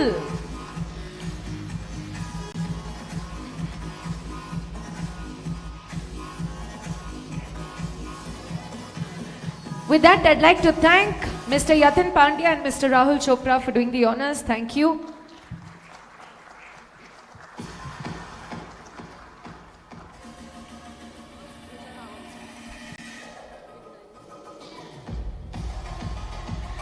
To do the next set of honors, I'd like to invite General Manager, Sales and Marketing, Commercial Air Conditioning Division, Blue Star, Mr. Amar Narayan, and Architect Kutub Manviwala.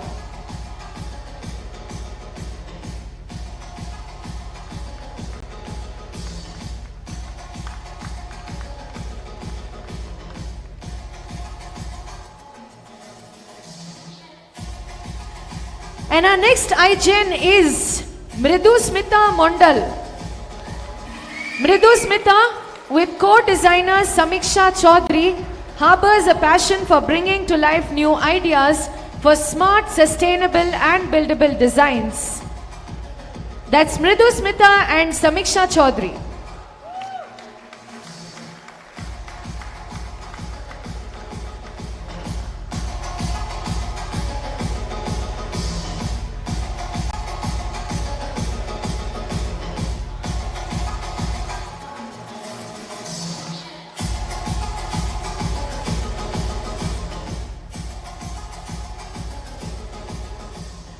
We have always heard of the term partners in crime. These are partners in sari.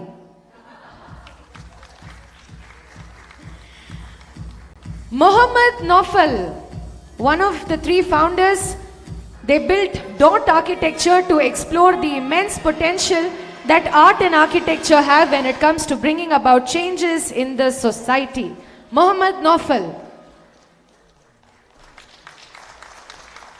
All the 3 partners, all the 3 founders are here. Very nice.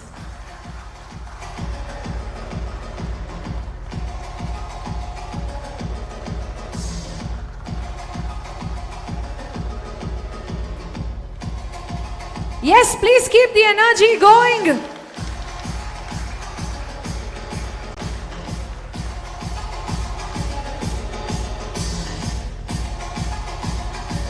Muzammil Hasham of Design Boulevard, who admires architecture derived from the philosophies of modernism for designs rooted in a play of scale and light.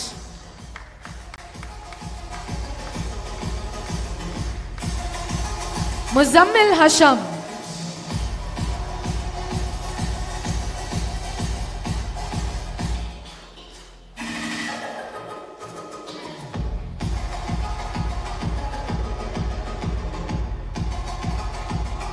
Muzammil did a very smart thing. He brought his photographer and he brought some people to cheer for him also.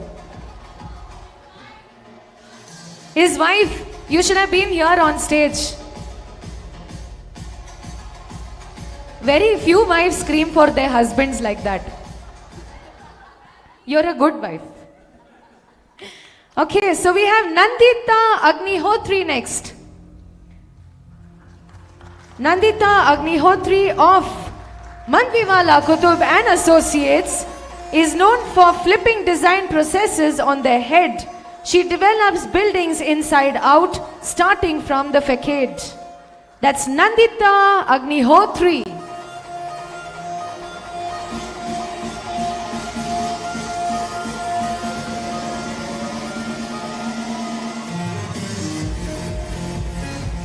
And the best part is that she got her award also from Mr. Kutub Manviwala. Wah! Kya baat hai?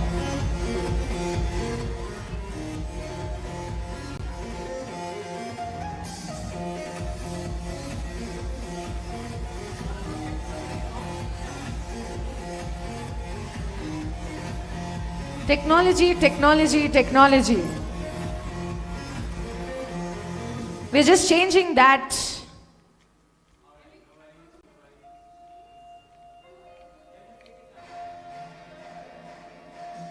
Yes.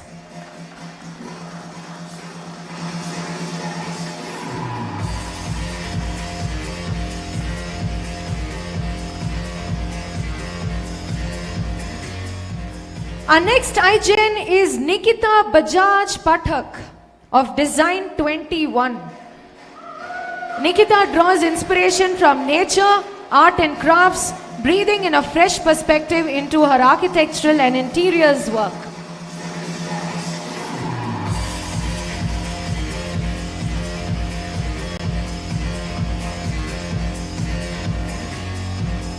That's Nikita Bajaj.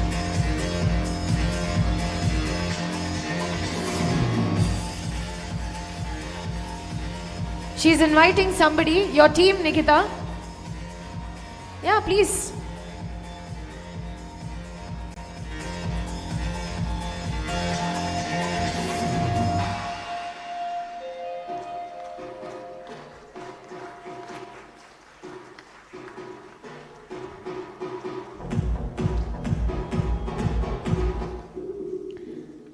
And our next iGen is Nurain Kapoor. Nurain, founder at her eponymous firm, putting a philosophy centered around her clients at the very forefront of design, finding a muse in each home owner. That is Nurain Kapoor.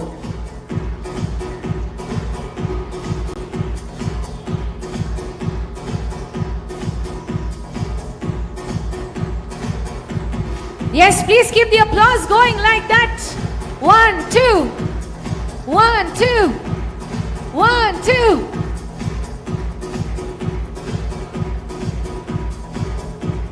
And with that, I'd like to thank Mr. Kutub Manviwala and Mr. Amar Narayan for doing the honors. Let's hear it for them, please.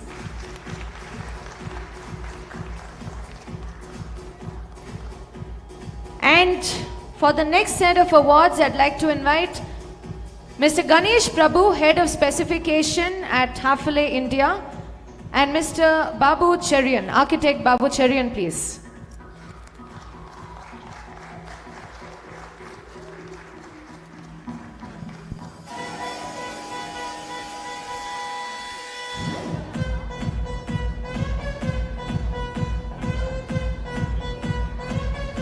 The good wife, but the good man wants to join. So come. Yeah, the good husband.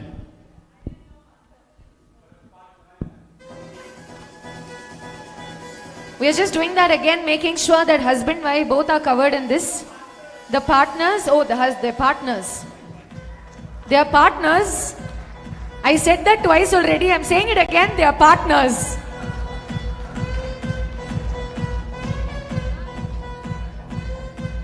She forgot her partner.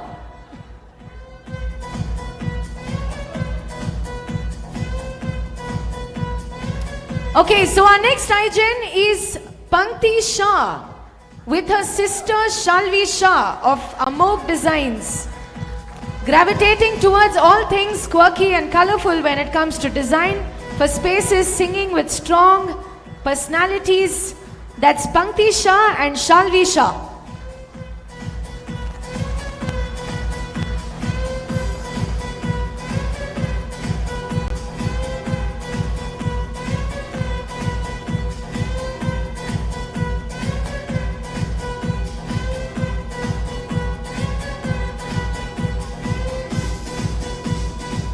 It's nice to see two sisters working together. I thought sisters fight a lot. No? Do you all also fight? You fight? Ah, has to be. Very nice. Okay, so our next iGen is Pradeep Arumugam. Pradeep of Warp comes armed with an astounding sense of design clarity, creating client and context specific designs with a language of elegance. That's Pradeep Arumugam.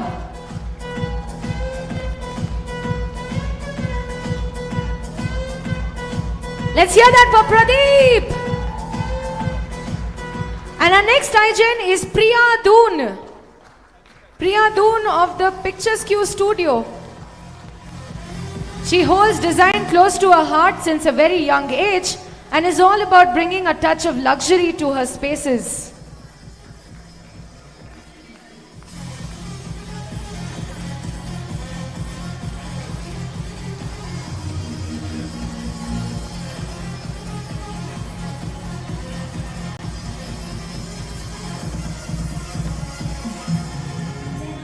Rahul Mistry of Open Atelier, Mumbai. A curious tale of multidisciplinary ambitions, channeling the artistic drive of becoming a musician into the creativity of design. That is Rahul Mistry.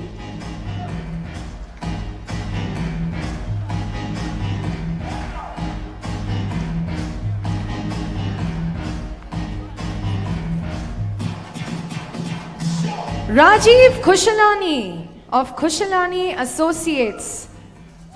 Rahul exemplifies a sensitivity towards design, towards the occupied environment, as well as towards the users of his designs. That is Rajiv Kushalani.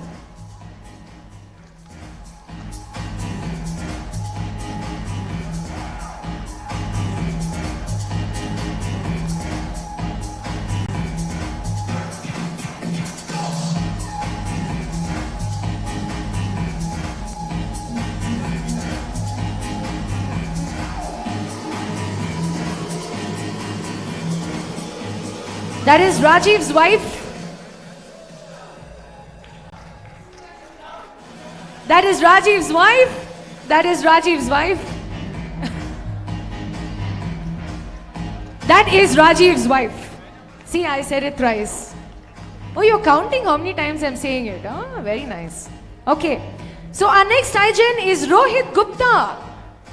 Rohit Gupta with Pooja Gupta founded RN Design in 2017, wanting to master crisp and defined aesthetic sensibilities for every space they craft.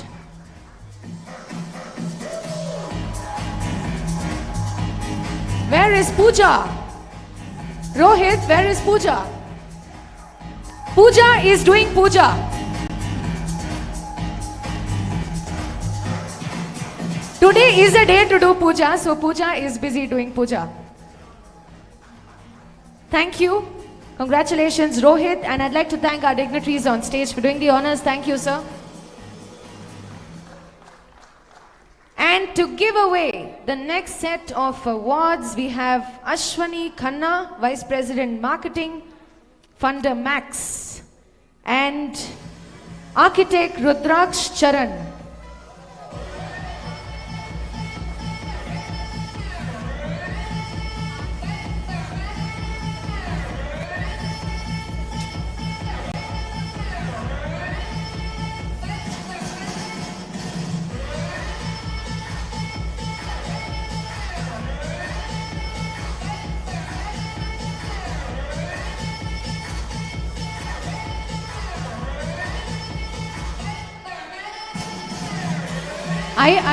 I was admiring Mr. Rudraksh's walk. Whenever he walks like a model. You'll always feel he's on the ramp. Isn't it? So what a style. Let's hear it for him, please. So our next iGen is Shamila Miran, with co-founder of the firm Faisal Vora. They balance each other out like yin and yang. At her firm, crafting an experience through space is paramount, whatever the function may be. That is Shamila and Faisal Vora. Oh, this time it is both. It is partner and husband. So I don't have to say 3 times.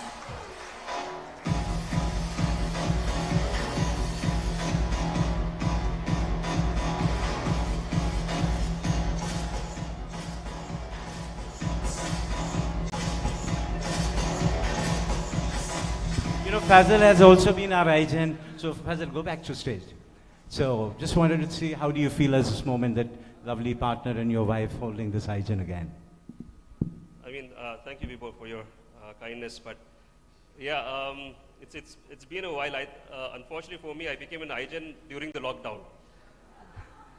So it was just very hush-hush, very quiet. there was not this, the stage and stuff for it. But then it doesn't still take away from the prestige and the accolade and the hard work that really goes behind all of it. And it's a bittersweet moment because this is the second iGen for the studio, with both principals being an iGen now.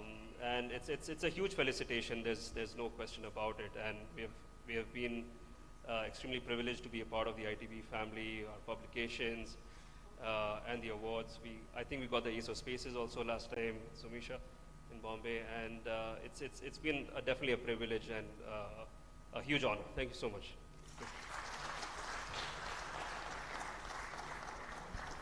Congratulations! Can we hear it for them, please?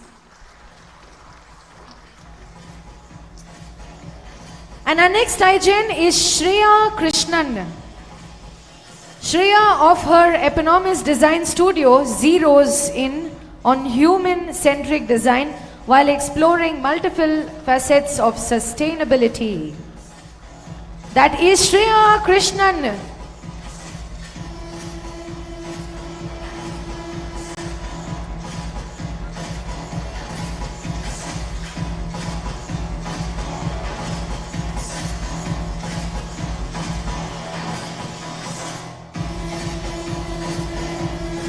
Siddharth Ramesh. Wow, look at the fans he's brought along with him. Wow.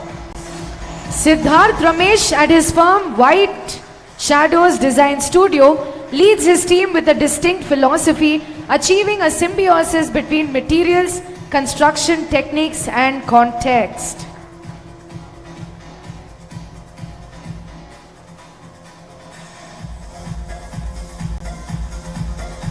Siddharth, we know you're a good leader because you made your entire team clap like this for you.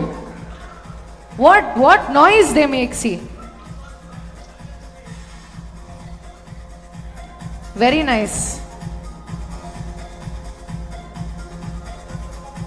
Snehal Vijay Zunjarwad. Snehal's unquenching curiosity is perfectly captured in a work at a firm, Z Design Studio, where designs are a dialogue between exciting uncertainties. That is Snehal. Let's hear it for her.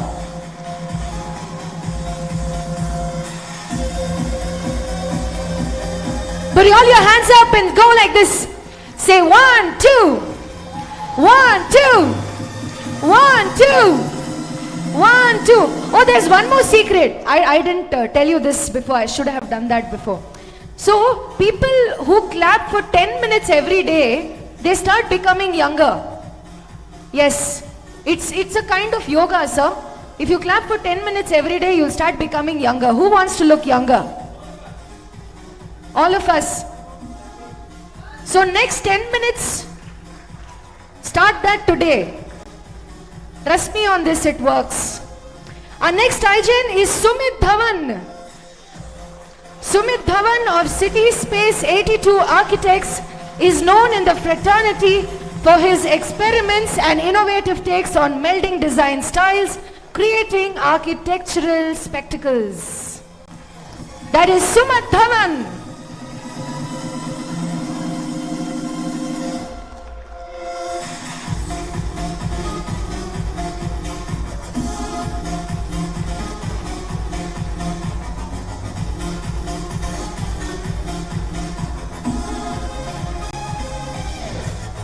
And he is not related to Varun Dhawan. I already asked him, isn't it? Surbhi Gite is our next iGen. Surbhi of Surbhi RG Architects is all about an experimental design methodology, crafting elements that break the routine to leave a niche impact.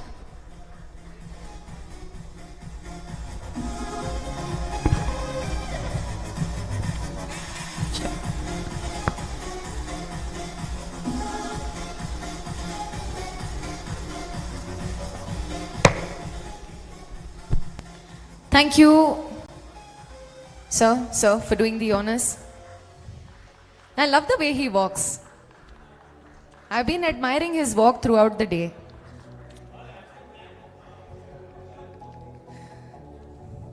Now you're going to be more noticed, sir, throughout the evening. Mr. Yash Patel, Director, Aerolam Limited. Sir, please join us to do the next set of awards. And may I invite Architect Supraja Rao.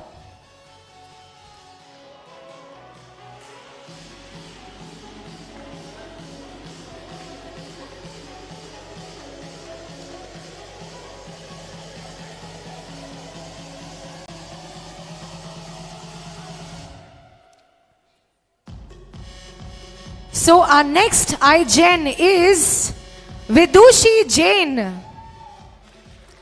Vidushi, having established Toast Brown Studio with her partner Arjit Sinha, is focused on developing a design language that is distinctly her own, filled with creative empathy. That's Vidushi Jain with her partner Arjit Sinha.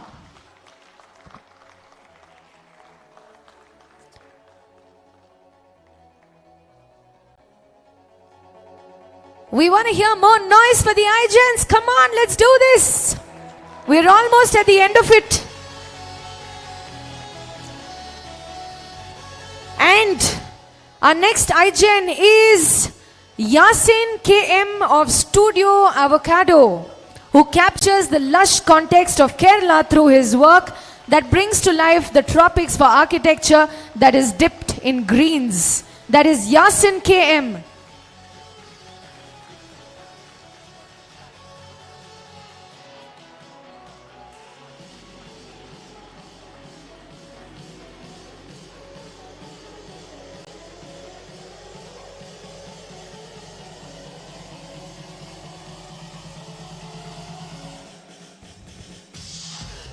Let's hear that for all the iGens.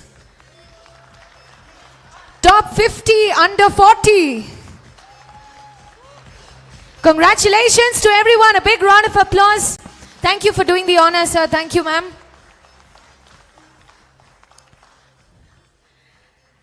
And now we have a very special award, and to give this away, I'd like to invite Mr. Bibur Srivastava, Managing Director, ITP Media India, and Sumisha, Editor, Architect and Interiors India.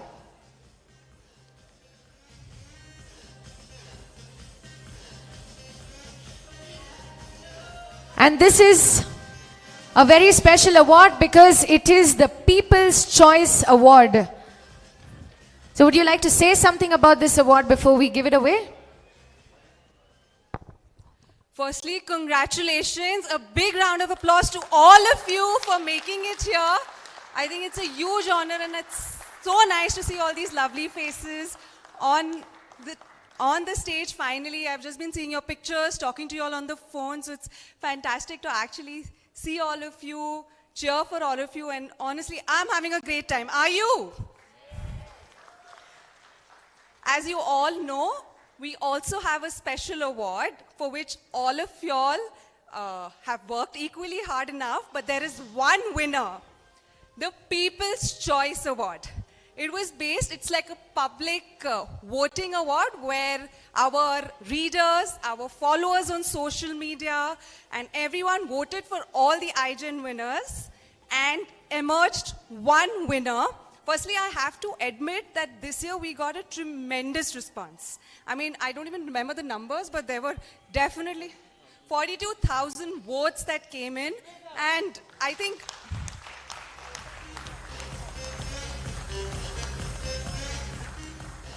from different platforms, from different social media channels, and somehow that makes me feel that we are reaching out to our audience, and you all are reaching out to the people that you should be. So congratulations, and let's hear it from Usha on the winner of the People's Choice Award. Wow. And the People's Choice Award is going to who? Who? Is going to who? Any guesses? Who wants to win this award? Who wants this award? Who wants this award? Everybody, I'm sure, wants this award. And the People's Choice Award is going to Mohammad Naseem PK of Attics Architecture. Oh, this is...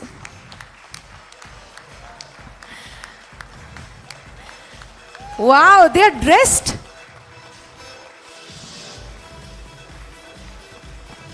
This is like planned dressing, both wearing the same colors, huh? Congratulations, that's Mohammad Naseem PK.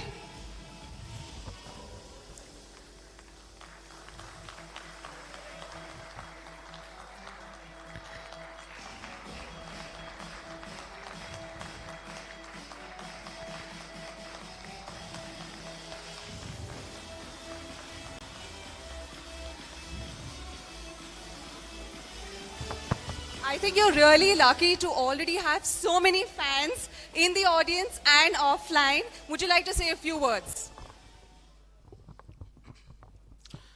Good evening all. First of all, thank you Architect and Interiors for this great opportunity. People's Choice Award was especially a big experience because a lot of people who had contacted you before, everyone came back to you, like they all came back to you saying, I voted for you, I voted for you. And it feels a really good feeling it made inside. And also I would like to congratulate my partner Mahir, who was the first People's Choice Award winner. So this is our second People's Choice Award because he won during our he won during that pandemic 2020. So he couldn't come to the stage. It was a virtual program. Also, I would like to thank everyone who supported me and voted for me, and my family, my friends, and especially my team and my partners. Okay, and also Alicia, who coordinated throughout with me. Thank you, Alicia. And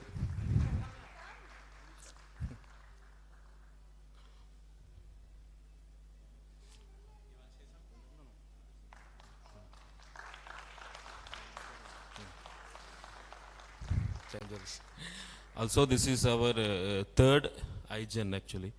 Like two of my partners already got iGen, so this is our third iGen. Okay, so thank you all. It's very nice to meet everyone and our speakers and everyone. Thank you. It was a good session. Thank you. It's tradition in the partnership, I believe. Congratulations. And thank you everyone for a lovely, lovely evening. Congratulations once again to all the winners. Over to Usha. Well, now I know also why he won the People's Choice. If he puts a picture like what he put, obviously people will vote, no? So, congratulations to all the winners. 3 cheers. Hip hip! Hip hip! Hip hip! Why don't we take one nice picture with all the winners together with your plaques? Please come on stage. We'll make a group and take a nice picture. And everyone who's been here throughout the day, thank you so much. The day is over and the party begins. It's party time, sir. And give a big hand to, Usha. She's been fabulous. I can't hear for this lovely lady. Well done, Usha. Well done. You can leave your certificates back. I want only the winners on stage. Come, come. All the iGen winners, please.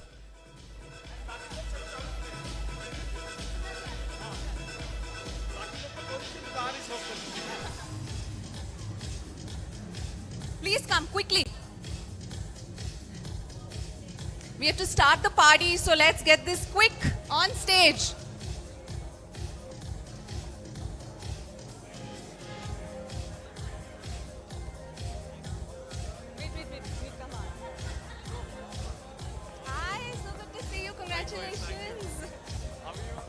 I want all the pretty women in front, come ahead.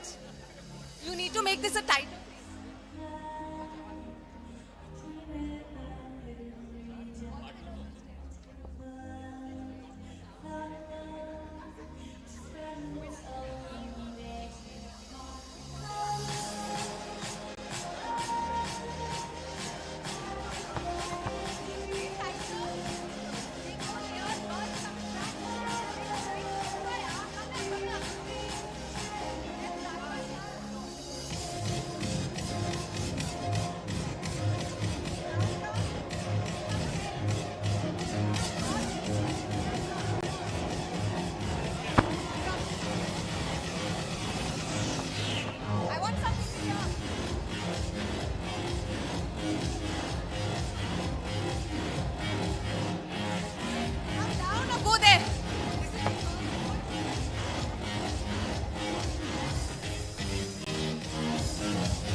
They will give you their bites to you. Please hold on.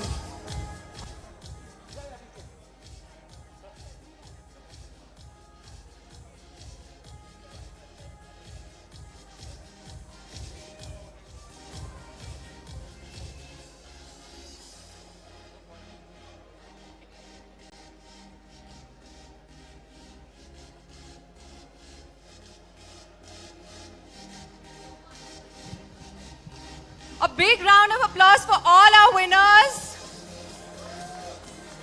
I want hands in the air. Come on. Congratulations. Woo!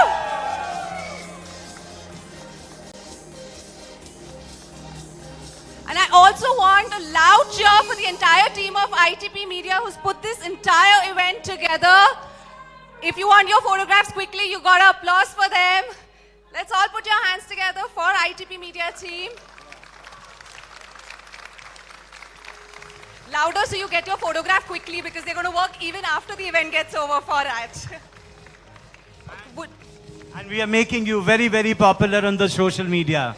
And you please tag us. All of us. Yeah. Sorry, we're joining you. We're joining you. Let's make one more time a loud dance for this. Beautiful. Come, Shamisha. Alisha, Amrita, Shivali, all the lovely ITP people, come forward. Come. Arey bhai, jaldi karo. I'm thirsty. It's a weekend. The bar is open. Chalo, Amrita, everybody, where is Sumisha? All right, excellent. Come.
Clean signal, the bar is open, we don't shut tonight. Please drink to your heart.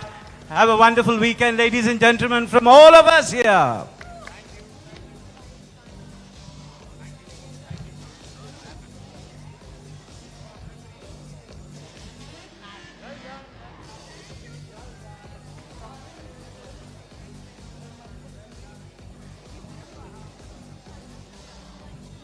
Check.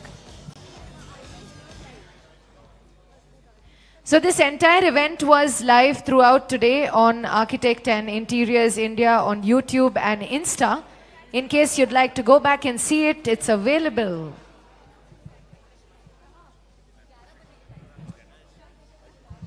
Please don't forget to visit our partners. They're all here behind you. And at the Jaguar, they are having some finest Indian gin. If you haven't experimented, we've got the sommelier there. And I think you'll have a good time.